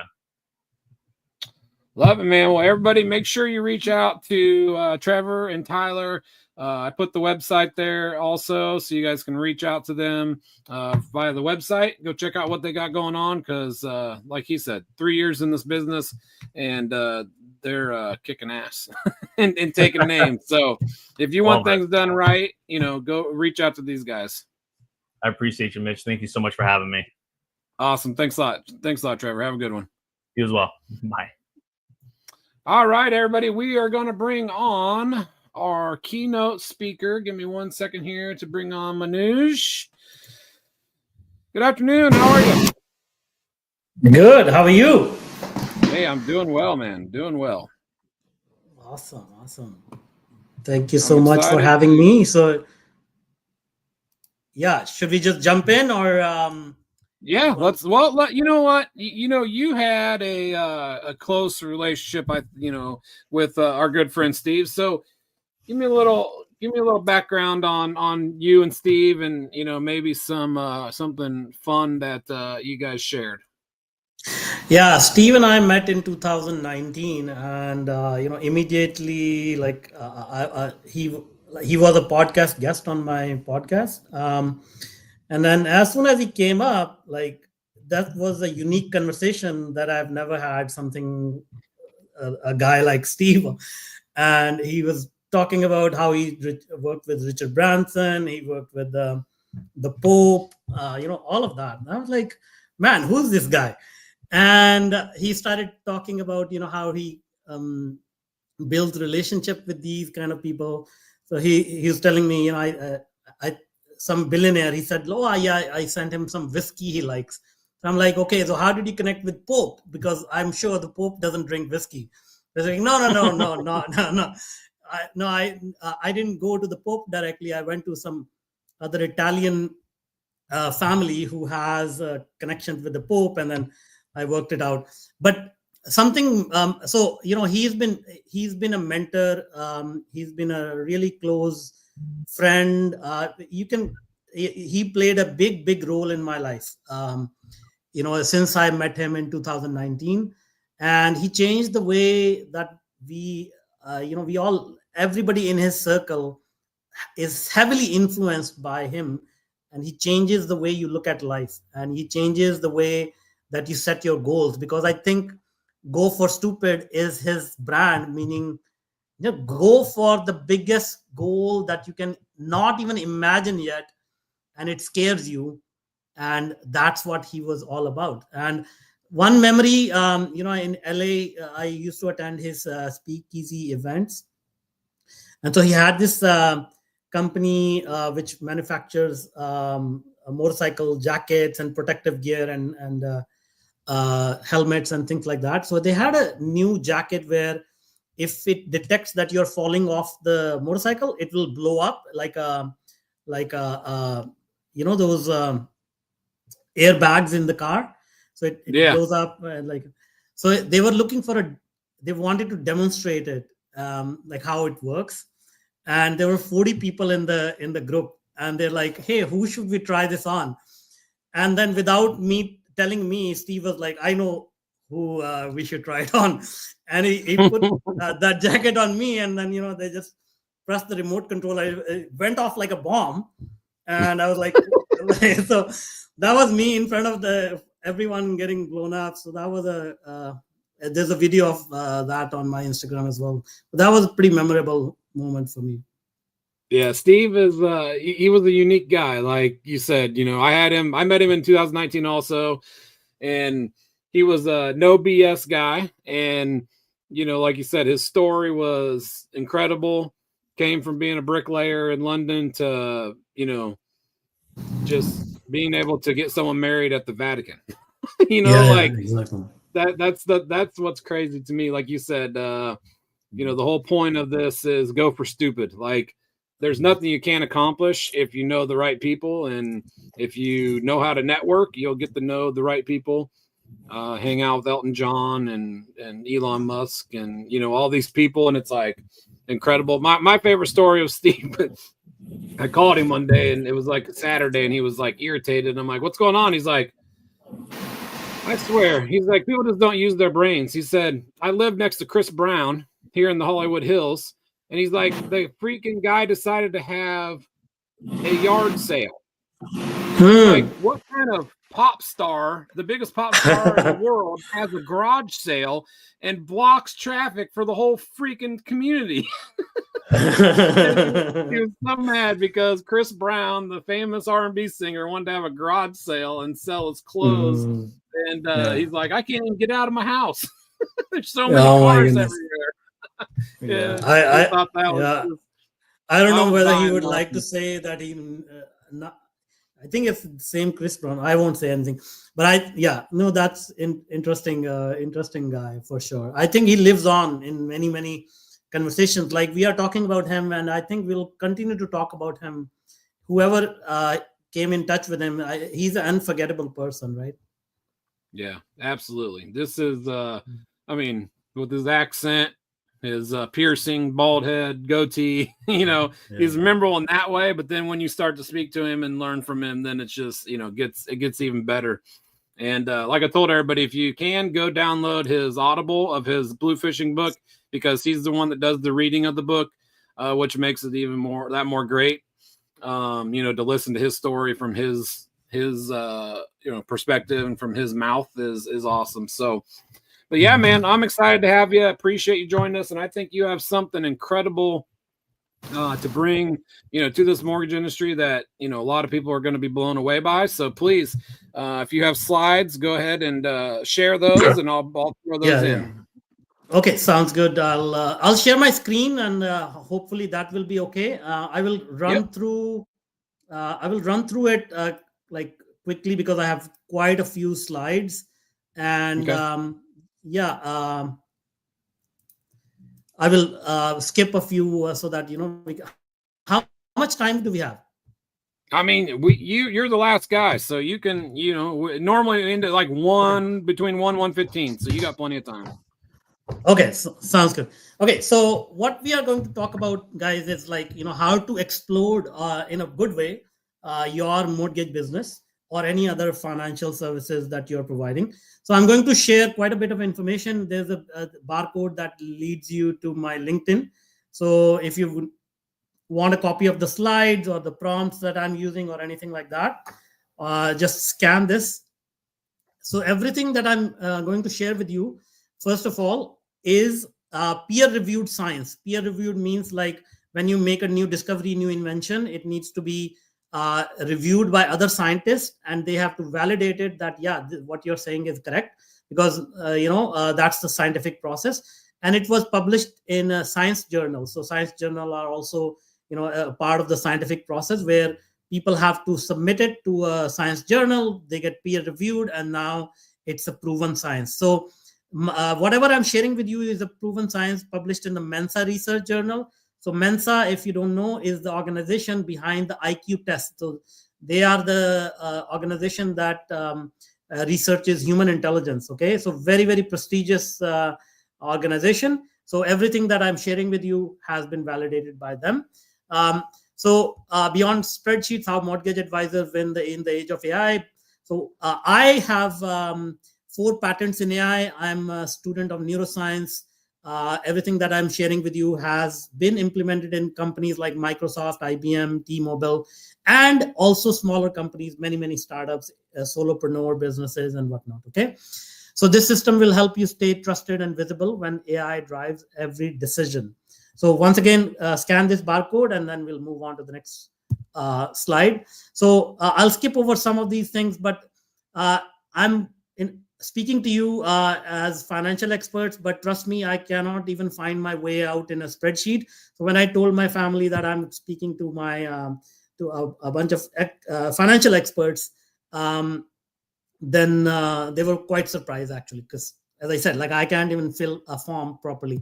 That's why I respect you, because you deal with money, and money is serious work, numbers, not just dollars, but you deal in trust, because somebody's putting their life savings in your hand, and they trust that you'll do the right thing. So they are trusting with your future, their hopes and peace of mind. But the trust here is under pressure because of everything that is happening in the world. With AI, we are generating more and more content. What it does is it creates more noise, and when it creates more noise, the trust goes. Trust starts to diminish. So we are fighting in this battle of maintaining trust. It's moving fast. AI is changing everything, as we all know. So even though we can do all these magical things with AI, your clients still want to feel like they are talking to a human being, who can understand them, who feels human. They can feel the emotions, they can feel the trust, and they want real something who appears as safe, and they want somebody who sees them, who understands them, because we all have something to sell, but the way to get the right sale is when we understand the client, and the client sees that we understand them very well. That's when we get the major big bucks, right? So how can we become more efficient, connect better with the client in the age of AI? But before we go there, why should you listen to me? So this is Manoj. I'm in technology industry for about 30 years. I have 4 patents in AI. I'm the founder of a company called Tetranoodle Technologies. So we have been around for 25 years. Most people don't understand that AI is itself a technology that has been around since 1960s. And my first patent in AI was in 2005.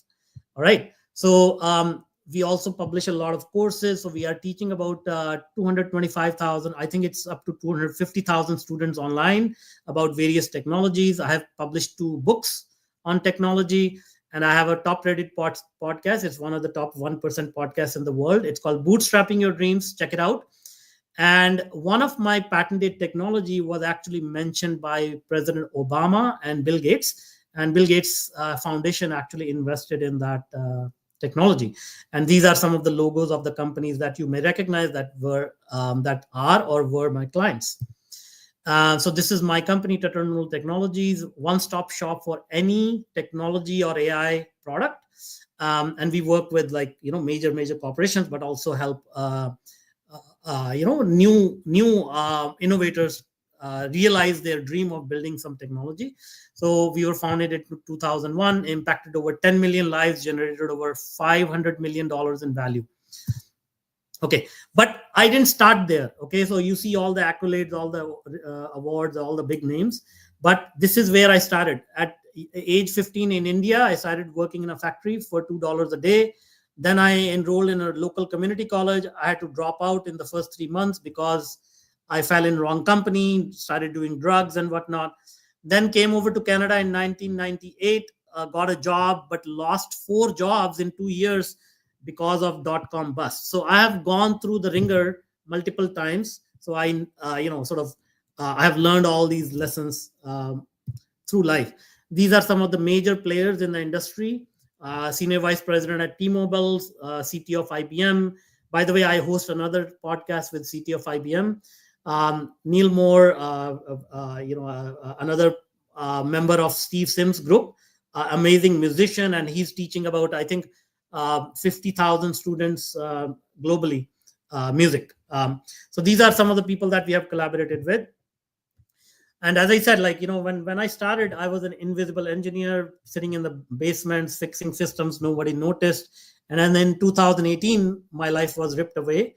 And my mom passed away all of a sudden without any warning. She was, not that old. And I didn't even get to say goodbye to her. And then immediately after that, my marriage of 25 years collapsed. These are my two sons. My time with them was shrunk, and I hardly got to see them because of many challenges.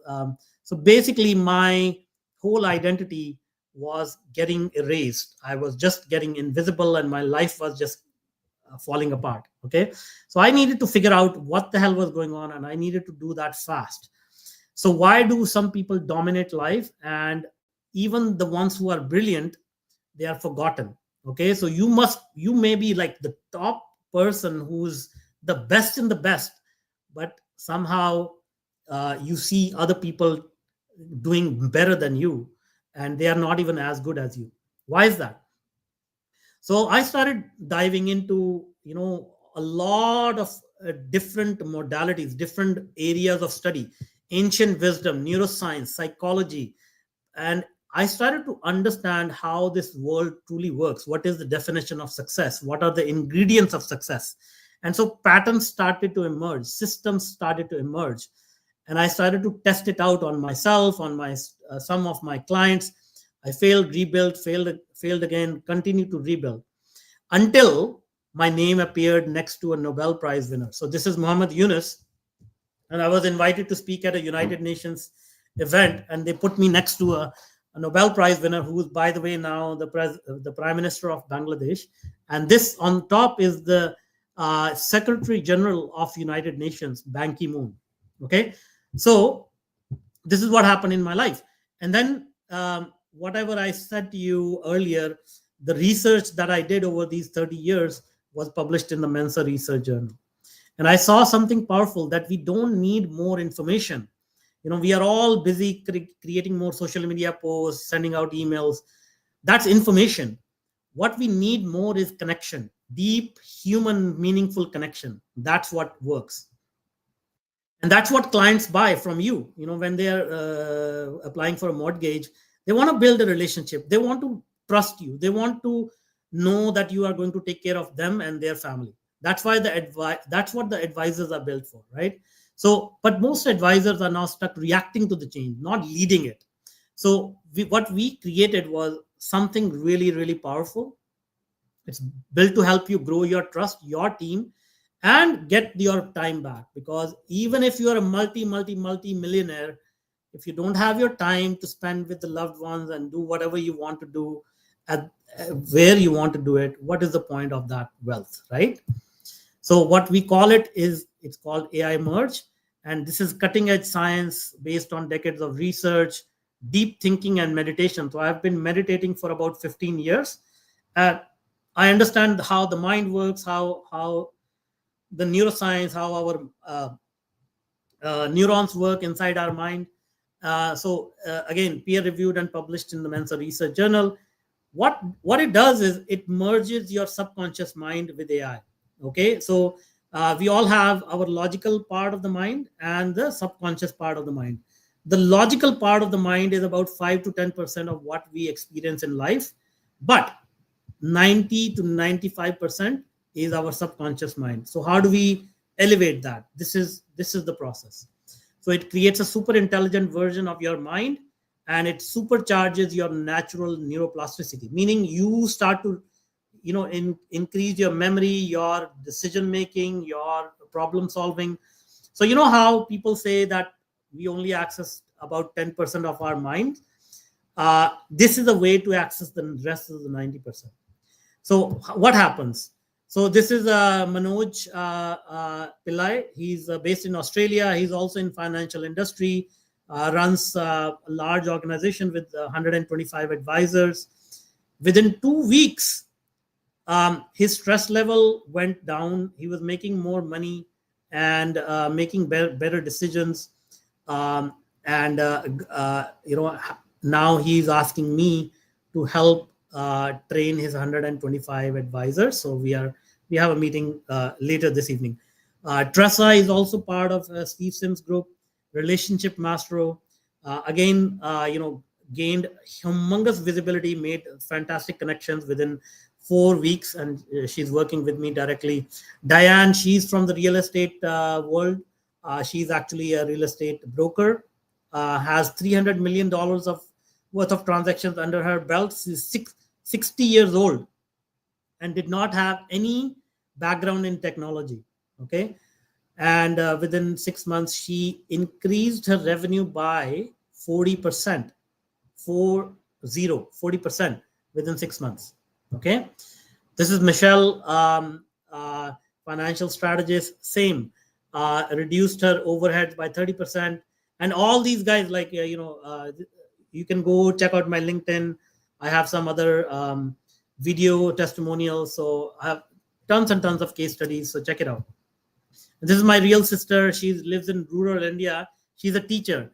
And, rural India, they don't have internet access, fast internet access. So she was also not tech savvy. So I shared a few things about AI with her. And now she uses AI to teach her students. And within 8 months, she got 4 promotions. And now she's like a vice principal at her school, just because of the way that she uses AI. So these are real results. So how does it work? Or how does it all work? So what you use AI for, when you log into OpenAI or something like that, what I call that AI is crude oil. Okay, it's a lot of power, but it's crude. So it's powerful, but it's unrefined. Okay, it knows everything, but it doesn't understand you. So if you leave it unfiltered, it will overwhelm you, which is you're already, most of us are already stressed out, already overwhelmed. And now here is yet another thing called AI we need to learn. I mean, talk about adding stress, right? So just like you will not put this crude oil in your vehicle, you should not start just using OpenAI and all that. You need to refine it. You need to do it in such a way that we purify this intelligence and we convert this crude oil into high octane fuel that can fuel your car, your business, your life. So the very first step in this process, we create a digital twin. So how do we do that? Let me just quickly go back. And by the way, guys, I'm going to move fast here. So if you have any questions, just let me know. Mitch, please jump in, interrupt me if I need to talk about it. Okay. So for example, this is my digital twin. What we do is we say, okay, you are a digital twin of Manoj Agarwal. You think like him, but more importantly, you feel the way that he feels things, emotional intelligence or the subconscious mind. And the way that we do that is we have certain artifacts that we upload into the system so that it starts to think like me and it starts to feel the emotions that I'm feeling. Okay. So that's number one step, creating your digital twin. So it's a living model of your mind, and it understands not only your logical patterns, but also the 90% of your emotional subconscious mind that most people don't have access to. Okay. Now this digital twin is refined fuel, but in order to use it, you need precision tools. Okay. So what are those precision tools? These are the 5 pillars of AI Merge. So first and foremost, we create this digital twin. All right. Now for using that, we have these 5 pillars. Okay. Each pillar acts like a precision tool to optimize your life and your business. And the first one is your purpose. What is your purpose? Why are you doing what you're doing? Because purpose gives you energy when results take time. In life, nothing is a straight line. When you want to grow, when you want to launch a new business, when you want to close a new client, there's going to be setbacks, there's going to be mistakes made, there's going to be unknowns that will come up that you don't know yet. When you have your purpose defined, then you can keep going and find more energy even if things are not working out for you. It brings your team together. It builds trust with clients if you state your purpose correctly and if you know your purpose. When people feel your purpose, they also follow you because they see themselves in you. Okay, so finding your purpose is a lifelong quest. Many people, 99% of the human population, come to this planet and they leave this planet without understanding why they are here. And with this digital twin, we can find the purpose within 15 minutes. Okay, so what we do is we borrow from Eastern cultures, philosophies and mechanics and frameworks that have been used for centuries. Okay, so this is something that has worked for generations. And the first thing that we do is called we borrow concept from the Japanese culture called ikigai. Okay, so ikigai is a concept that will help you find your purpose in such a way that not only tells you what your life purpose is, but how you make money from it. So it combines your gifts along with what the world is going to pay you for handsomely. So for example, this is my purpose. Within 15 minutes, I was able to find my purpose. I use exponential technologies to awaken human brilliance, remove invisible limitations, and architect systems where anyone from a misfit genius to a global leader can live in purpose, joy, and impact. Okay, now this is very powerful in itself, but it goes even beyond that because now my digital twin can help me make decisions. So if I can say, hey, I want to invest some money and I have my choices whether I should invest in my business, my kids' future, savings account. Tell me, based on my purpose, what is the right decision to make? Advise me.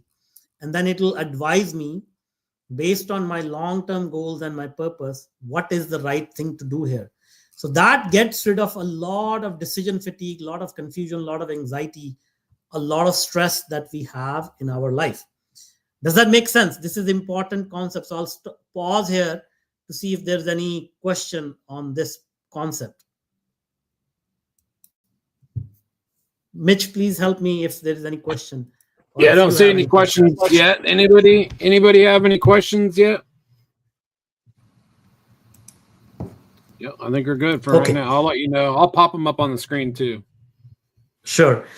The next pillar is self-identity. Okay, because this is how you see yourself in your subconscious mind. The world is not going to give you what you deserve or what you need or what you want. The world is going to give you who you believe you are. Okay, what you believe about yourself shows up in your words and actions, and we help you build that strong belief because we are all controlled by very deep-seated belief systems that have been given to us by our parents, by our society, and all of that. And that is what is limiting us. And these belief systems are so deep that we don't even get to see them on surface. Like it takes decades of therapy to even understand what these belief systems are. Okay, so that belief shapes you and how others see you, including the clients. So how do we change that belief system? How do we become somebody who is capable of talking to world leaders, to billionaires, to these amazing people, just like what we were talking about, Steve Sims, Go for Stupid. How do we see ourselves as a person who can go for stupid? So I'll give you an example. Just on the next on this Friday, on the 5th of September, I'm going to be interviewing let me show you. I'm going to be interviewing this. Internet is slow. Sorry. Where is it? Come on.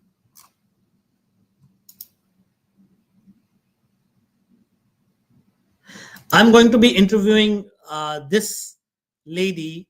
Her name is Mitzi Perdue. She is worth $22 billion. She is the heiress of the Sheraton Hotels and Perdue Chicken Farms, both. So these are the type of people that you can start to connect with if you believe that you belong in those type of rooms. How do we do that? So, as I said, our life is controlled by our identity. How do we change that identity? This is where the digital twin helps. So, this is a story from my life. In 11th grade, when I was a teenager, I had a best friend who used to borrow my notes to study. Okay. And he got a full 100% scholarship to MIT. And I did not even have money to go to local community college. So I was super, super jealous of him. And just in June this year, I was part of a special delegation of a very powerful organization called American Society for AI. And we were invited by MIT as a official organization to look at their AI initiatives. So that story, that life brought me full circle.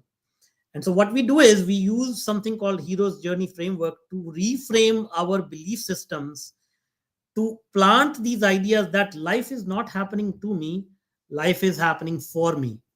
And so when we do this, automatically within a couple of weeks, your mind starts to shift its reality and you become somebody else. Not only that, but we take it further because we work with different modalities, your voice, music, sound, all of these things. We go one step further and we convert that story into a song. And then what we do is we go to another platform and we convert that song into real music. So I'll play a little bit of music for you.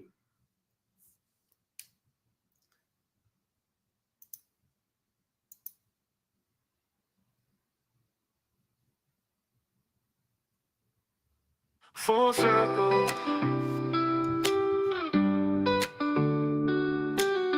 Grade 11, a kid with big dreams, watching my friend get his MIT wings.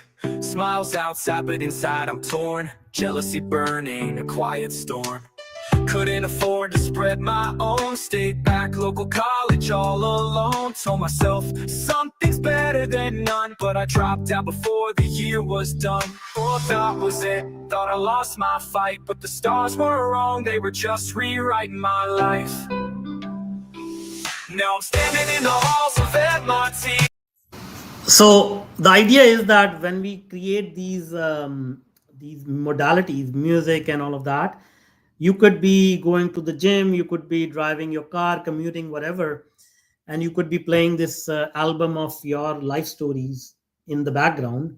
And what it is doing is it's upgrading your mind passively. Your mind is absorbing all of that and it's changing your identity from the inside out. Okay? Is that making sense? Any questions on this? I don't see any questions yet. Anybody out there have questions? Make sure you're popping them in the chat so we can get those over to him. Okay, good. All right, so let's continue. It's more important that you understand the concept and don't get confused because there's a quite a bit of information coming. And come on. Why is this taking so long? Okay. Okay, the next pillar is relationships. So as we know in business, your network is your net worth. So how do you build trust-based networks that scale your influence? strong advisors, they don't go alone, they build bridges. That's why we are all here. We are part of community. We want to help each other. And that's how business grows, right? The more real relationship you grow, the more referrals you get. And AI is going to help you build your trusted and influential network at scale. So let's do a quick exercise here. I'll show you a little bit about how do you not only upgrade your mind, but imagine if you are able to get into the mind of your clients, okay, their subconscious mind, about what is happening in their mind, and you can speak to whatever is going on in their mind. Okay, so let me ask for a volunteer. Maybe Mitch, you can be the volunteer. What I want to do is show you how you can get into the subconscious mind of your client. So if there is a volunteer, please speak up. Or Mitch, you can tell me, who is your ideal client that you are trying to sell to? Well, as a loan officer, yeah, hold on. Let's Sure. Marion, are you still there? I'm gonna just give me a second here. Sure. I think this would be work out great if Marion is still there and wants to pop back in on the link and see if we can bring him in here. Okay. Can you jump on, Marion, the link that you had earlier, get into the back room, and I'll pop you back in here.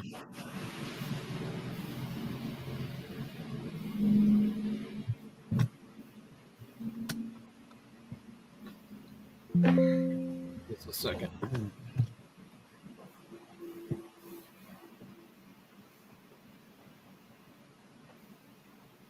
I'm going to pop him in, and then we're going to use you as the, there we go. All right. Marion is in, so let's ask him these questions because he can give us a better perspective. Okay, awesome. All right. So what we are talking about here is who is your ideal client and what is it that they're looking for? So who's your ideal client? My ideal client is a 55-year-old veteran purchasing their second home.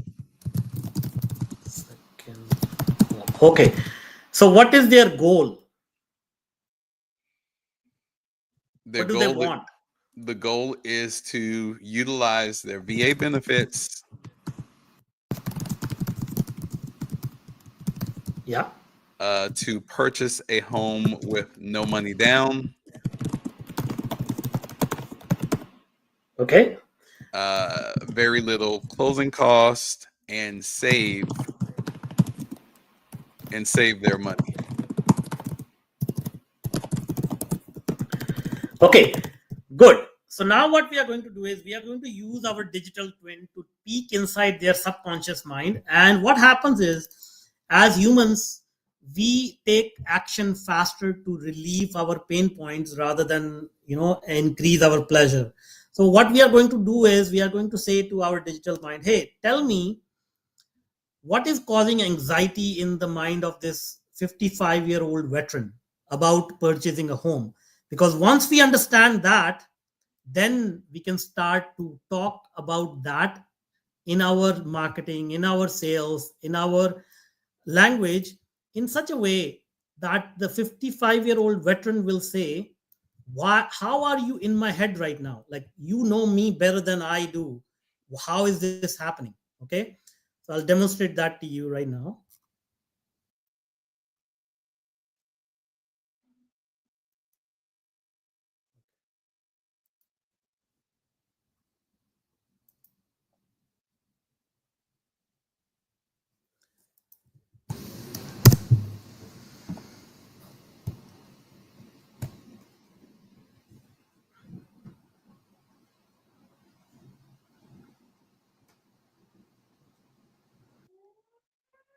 Okay, so you see, these are the questions, and tell me if this resonates with you.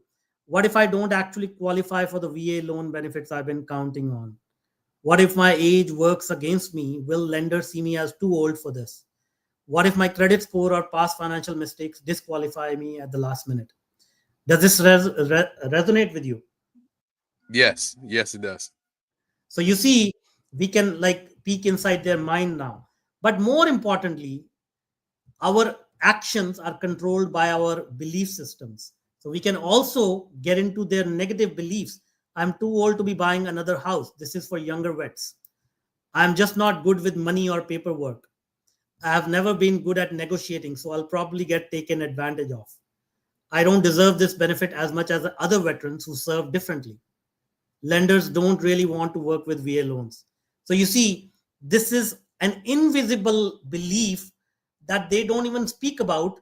But now, once you understand this, when you're having these conversations with them, now you can really get into their mind. Does that make sense? Yes, that makes perfect sense. And that one about I don't deserve, as much as other veterans. I've heard that before.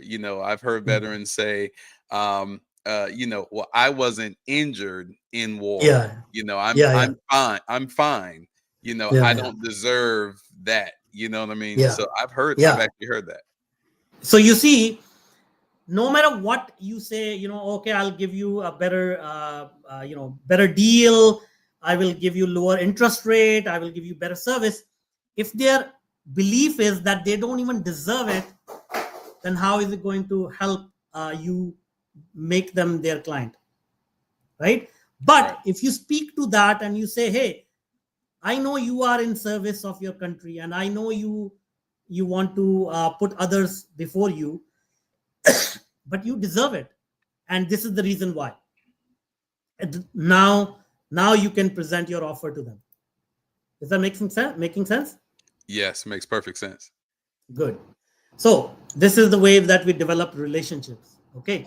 Now the next pillar is creativity, because whatever we want to achieve, we have a long-term vision, we have a long-term goal, but we are always not sure how to get there. So, if I ask somebody, hey, what is your life goal? Maybe monetary goal. They may say, oh, you know what? I want to earn $10 million. Okay, $10 million by when? Okay, maybe like in 5 years. Okay, so how do you get there? I don't know. I'll figure it out. So that's the way that our mind works. How do we know we want to like get there, but how do we solve our daily problem? Like right now, what do we have to do to hit that goal of $10 million in 5 years? Okay, the world changes really fast, so you need to move with it and not freeze. So new technologies, new ways of doing things, new regulations, new tariffs, new stuff comes out all the time, so you have to keep moving. Creativity gives you that courage to try new ways to grow. Okay, so small experiments. You don't need to boil the ocean. Just take small experiments that can lead to big wins. So how do we do that? So let's say I go back to my digital twin and I say, okay, you know what? I want to sell $10 million worth of mortgages in next 6 months to these veterans. Okay, I do not want to boil the ocean. Just give me things I can do in the next 30 minutes, which will help me improve myself by just 1% a day and move me closer to the goal. Okay, so now what this will do is we have a big goal of selling $10 million in next 6 months. But how do we get there little by little, like small little actions? So now what it will do is it will give me these 3 things, or very, very small little actions that I can take every day. Map your 55-year-old veteran avatar. Clarify the 1% compounding goal. Daily 30-minute 1% actions. Pick one. if you're serving veterans, you know we are creatures of habit, right? Discipline. So write one post every day on Facebook or LinkedIn. DM one veteran focus group every day. You know, post a short story of veteran, blah blah blah. So you see, it is giving you actionable items that you can do like right now. And being in finance, you also know that the magic of compound interest is also applicable to our life. So when we start improving our life 1% a day, by the end of 6 months, we will be 200% better than where we started today. Okay, so that's how you start to take action, and it starts to move you towards your goals. Make sense so far? That's awesome. Yes. Yeah. And then the next, last but not least, is time. Okay, because even if we make a lot of money and we have no time, there is no life. That's not a life to live. Escape the hamster wheel with AI powered systems. So you don't need to do everything yourself anymore. You can use AI agents like digital teammates who never sleep. Okay, they remember your message, they remember your personality, they remember your core values, they remember how you want to treat your clients. So one example of this is, so they free you up to focus on what you do best, which is human connection. Okay, in this AI age, winners will be the ones who have the mental space to think big, and this is where AI agents will come in. So what I will do here is I will send you a link to a demo, which is a car sales agent. And what it will do is you can type in your name and number and all that. It will give you a call and it will try to get you to book a test drive. And what you can do is treat it as a normal human being. You can yell at it, you can yell at her, you can swear at her, or you can be nice to her. You can tell her that, oh, no, I'm not available this time. Whatever you want to talk to her about, you can do it. And you will see how she tries to bring the conversation back to booking a test drive for you. Okay, so I'll put this link in the comment section here. Feel free to try it out.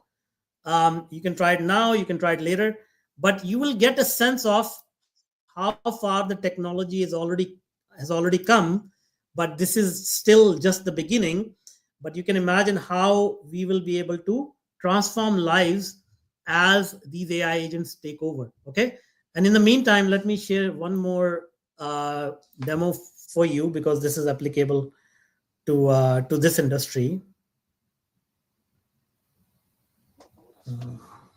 Let me see.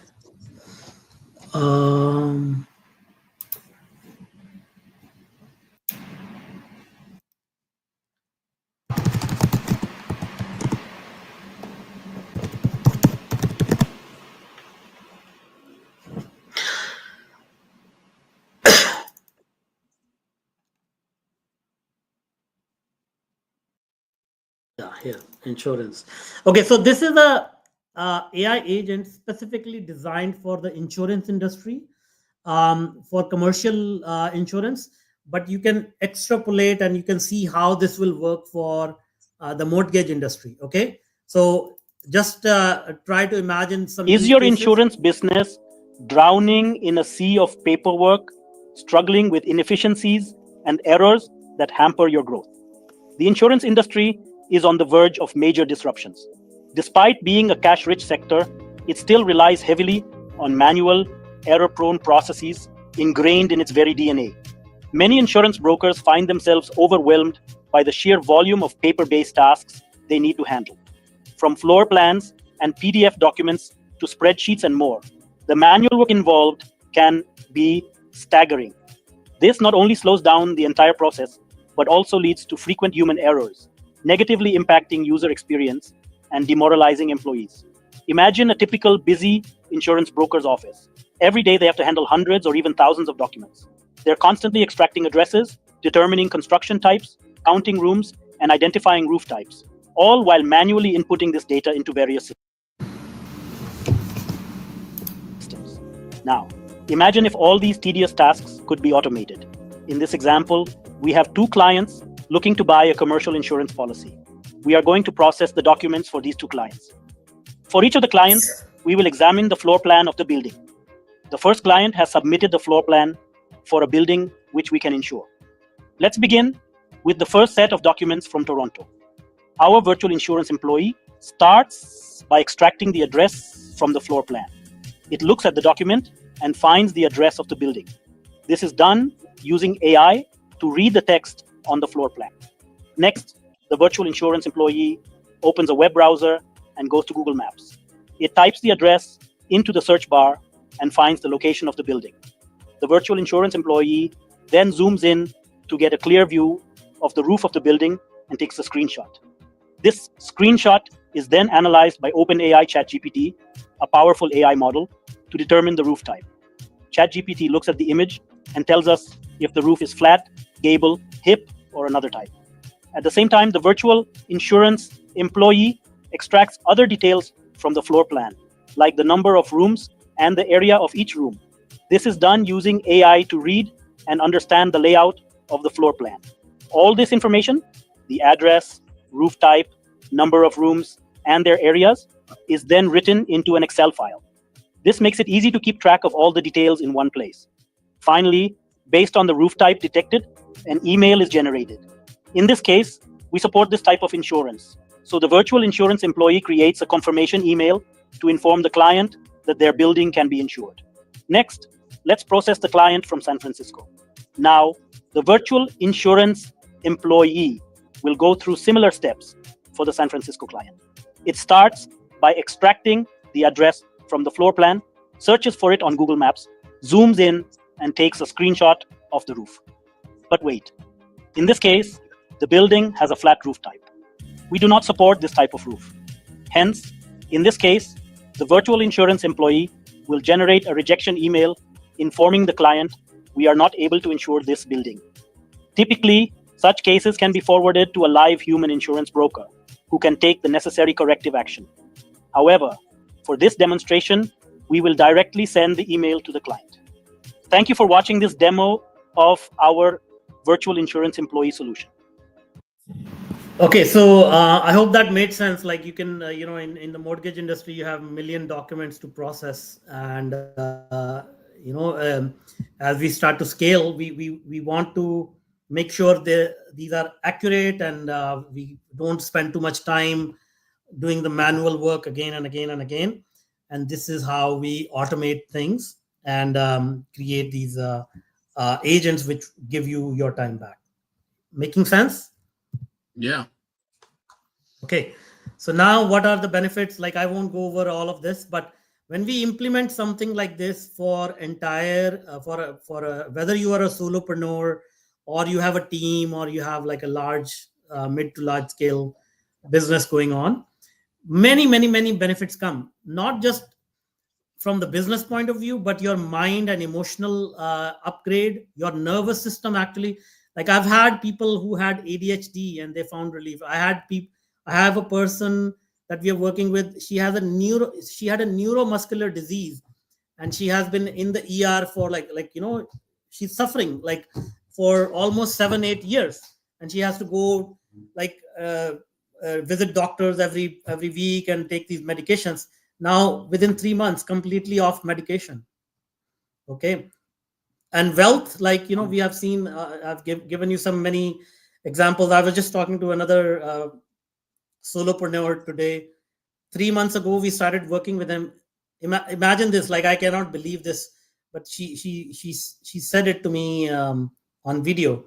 She has increased her income 5 times, 500% in the last 3 months, 500%. Okay. Wow. So this is a fun way to upgrade your mind with super intelligence through stories, music, conversations, and no implants, no Neuralink, no steroids, no meditation or therapy needed. You see, guys, like the ocean of human consciousness is an abyss. Okay. So AI is a reflection of that. So this is a deep, deep ocean of thousands of miles deep. So AI is a giant reflective mirror of our consciousness. And so if you want to find truly valuable pearls, then you need a trained deep sea diver who can go not just stay scuba diving at the top like 5 meters or 5 feet. We can go deep into the ocean and find these valuable pearls. And so me being the leader in this space, that's who I am, a deep sea diver who can bring these pearls to you. Okay. Only 1% will learn how to truly harness AI. And I want you to be one of those 1%. So this is a quotation from Sundar Pichai. He's the CEO of Google. AI is going to be more profound than fire or electricity. So imagine that. If you can imagine life without fire or electricity, that's how life is going to be without AI.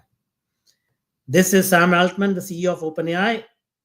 By 2030, in the next 5 years, $1 billion company will be run by one person, the CEO. So that's the kind of scale we are talking about. So let me just give you this picture. A tsunami. So remember, like this is a tsunami. Okay, I will repeat.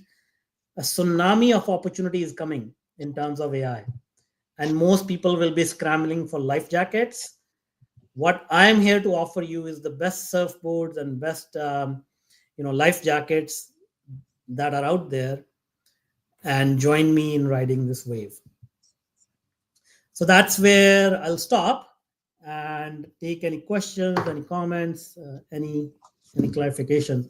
And feel free to scan this barcode or reach out to me on social media. I'm easy to find on Facebook, LinkedIn, or wherever. Or Mitch will have my connection details. But I'll stop there and then see if people have any questions. Man, it's crazy. Like Scott said at the beginning, earlier today his thing was it's more than a search bar. It's more than apps. To AI is way more than what we understand it to be. And this just shows you the incredible depth of what AI can do. I'm mind blown and, excited for what this can do for the mortgage industry in many ways. I mean, what are your thoughts, Marion? Man, I mean, I'll share with you, man. I am I'm actually on a 3-day fast right now, so I have not had anything to eat since Sunday night. So I'm actually on a journey to kind of clear the fog from my own mind, and then hearing the things that you speak about, they are so, I feel so open to the concepts and the and which you have proven through your work. But your concepts are making so much sense. And I just followed you on LinkedIn, but I'd really like to dive deeper into what you're saying about purpose and about really how that affects all of those other areas of life. Because yes, we all want to make more money. That's we want to build an empire. Okay. Pun intended. But we also want to impact the people we love and make a difference, in the world. So man, this is awesome. What I call that, Marion? I call that build an empire, live your legacy. Not leave a legacy. You got to live your legacy. Man, awesome. Wow. Yeah, I'm definitely very excited about the opportunity to dive into this more and to see how it can help us in the mortgage industry and as individuals, as leaders, as companies. There's a lot, and I asked him, hey, can we bring this technology and this to the mortgage industry? Because I think it could help a lot of people, and he's open to doing that for us. And we're cracking the code on that now, on how we can bring that out to everyone, and small doses for those individuals, so everybody can afford to be involved. To the top of the line, stuff that big companies or leaders of branches can dive into and just see where it can take us. Yeah, these concepts are so powerful, so impactful that I can tell you, if somebody wants to get involved, Mitch, we can speak separately how to package it, how to serve the community. But I can tell you with guarantee, if in 30 days, if somebody works with this technology and they don't see any significant change in their life or business, they can openly criticize me. And obviously, if they had paid any money, I'll give all the money back. But this is like the most powerful AI system right now anywhere, because I'm saying this with confidence, because I am in the rooms with people from OpenAI. I'm in the rooms with people from Anthropic. These are the companies that are building these large multi-$100 billion systems, but they don't know the real world of small business. They don't know how what we have to do to find the clients, how to keep the clients, how to establish the trust, how to create the visibility. They don't know that. So that's why I said like they are the crude oil supplier, and we are building the refinery to refine that fuel for everyone who can then use that in their business and like turn their business into a Ferrari, literally.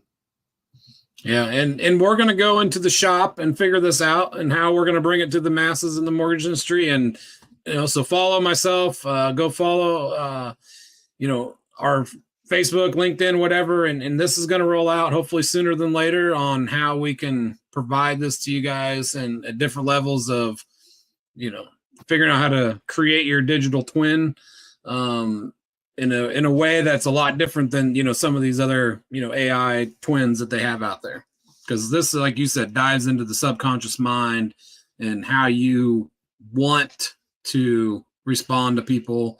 And what you did with Marion, that's why I wanted to bring him on, because I'm a business development manager and stuff, but I don't get into the trenches like he does. So I wanted someone that is in the trenches that could answer those questions, and then he can okay, is this real life? Is this what I would have heard from my clients? And like you said, it was. That's a lot of the fears and a lot of the anxieties that those clients that he has share with him every day. So that's really cool to see.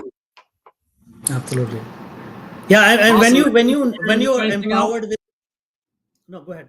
I was just gonna say, when you're empowered with this knowledge, you immediately build trust now, because they are saying, how do you know me so well? Right. There is nobody who knows me so well. So obviously I'm going to go with you with whatever you are offering. Yeah, because that could be anybody. You could type in a 28-year-old single father, and you could turn in, 25-year-old couple who's buying their first home. Anything. And you can, like you said, dive into what they're thinking without them even telling you. Yeah, exactly. I love it. Anything you got to say, Marion, about this? No, I'm just excited to learn more. And to dig into the LinkedIn and just really learn more about what's going on. I certainly believe that when we are positively open and receptive to new ideas, then that's when we can certainly see positive changes in our lives by this type of interaction. Right. And just so you know, like when I first did one, my first or second event with Steve Sims, I didn't even host, like I did the event, but I literally had a friend MC it because I didn't even want to be on camera, and then after meeting Steve and talking to Steve and, listening to his story made me think, why the hell am I doing that? Like I need to be on the camera. I need to be, reaching out and doing that helped me land people like Rene Rodriguez and, other major speakers in this industry and outside of this industry on my events, because they're like, kind of like, who told you to reach out to me? And I'm like, well, I just figured it'd be a good connection, like I don't have to ask for permission. And I think a lot of big people, they like that. They respect that. When you reach out to someone, that's way bigger on the scale than you, then they're like, oh, this is kind of refreshing. Like, to have someone just reach out of nowhere and it works. And, Steve showed me that. So that's what I love about what he taught me and put me out in the forefront to do things bigger and better and bolder. So, well, I appreciate both of you joining us, and thanks for helping us out here again, Marion. And anybody else has any questions? Laura said she definitely wants to dig in a little deeper as well, and she wants to thank you. So again, we'll be rolling out more information on this once we get into the shop and dig a little deeper on how it can help you guys, and everybody else in the mortgage industry. So. You got anything else you want to add, Manoj?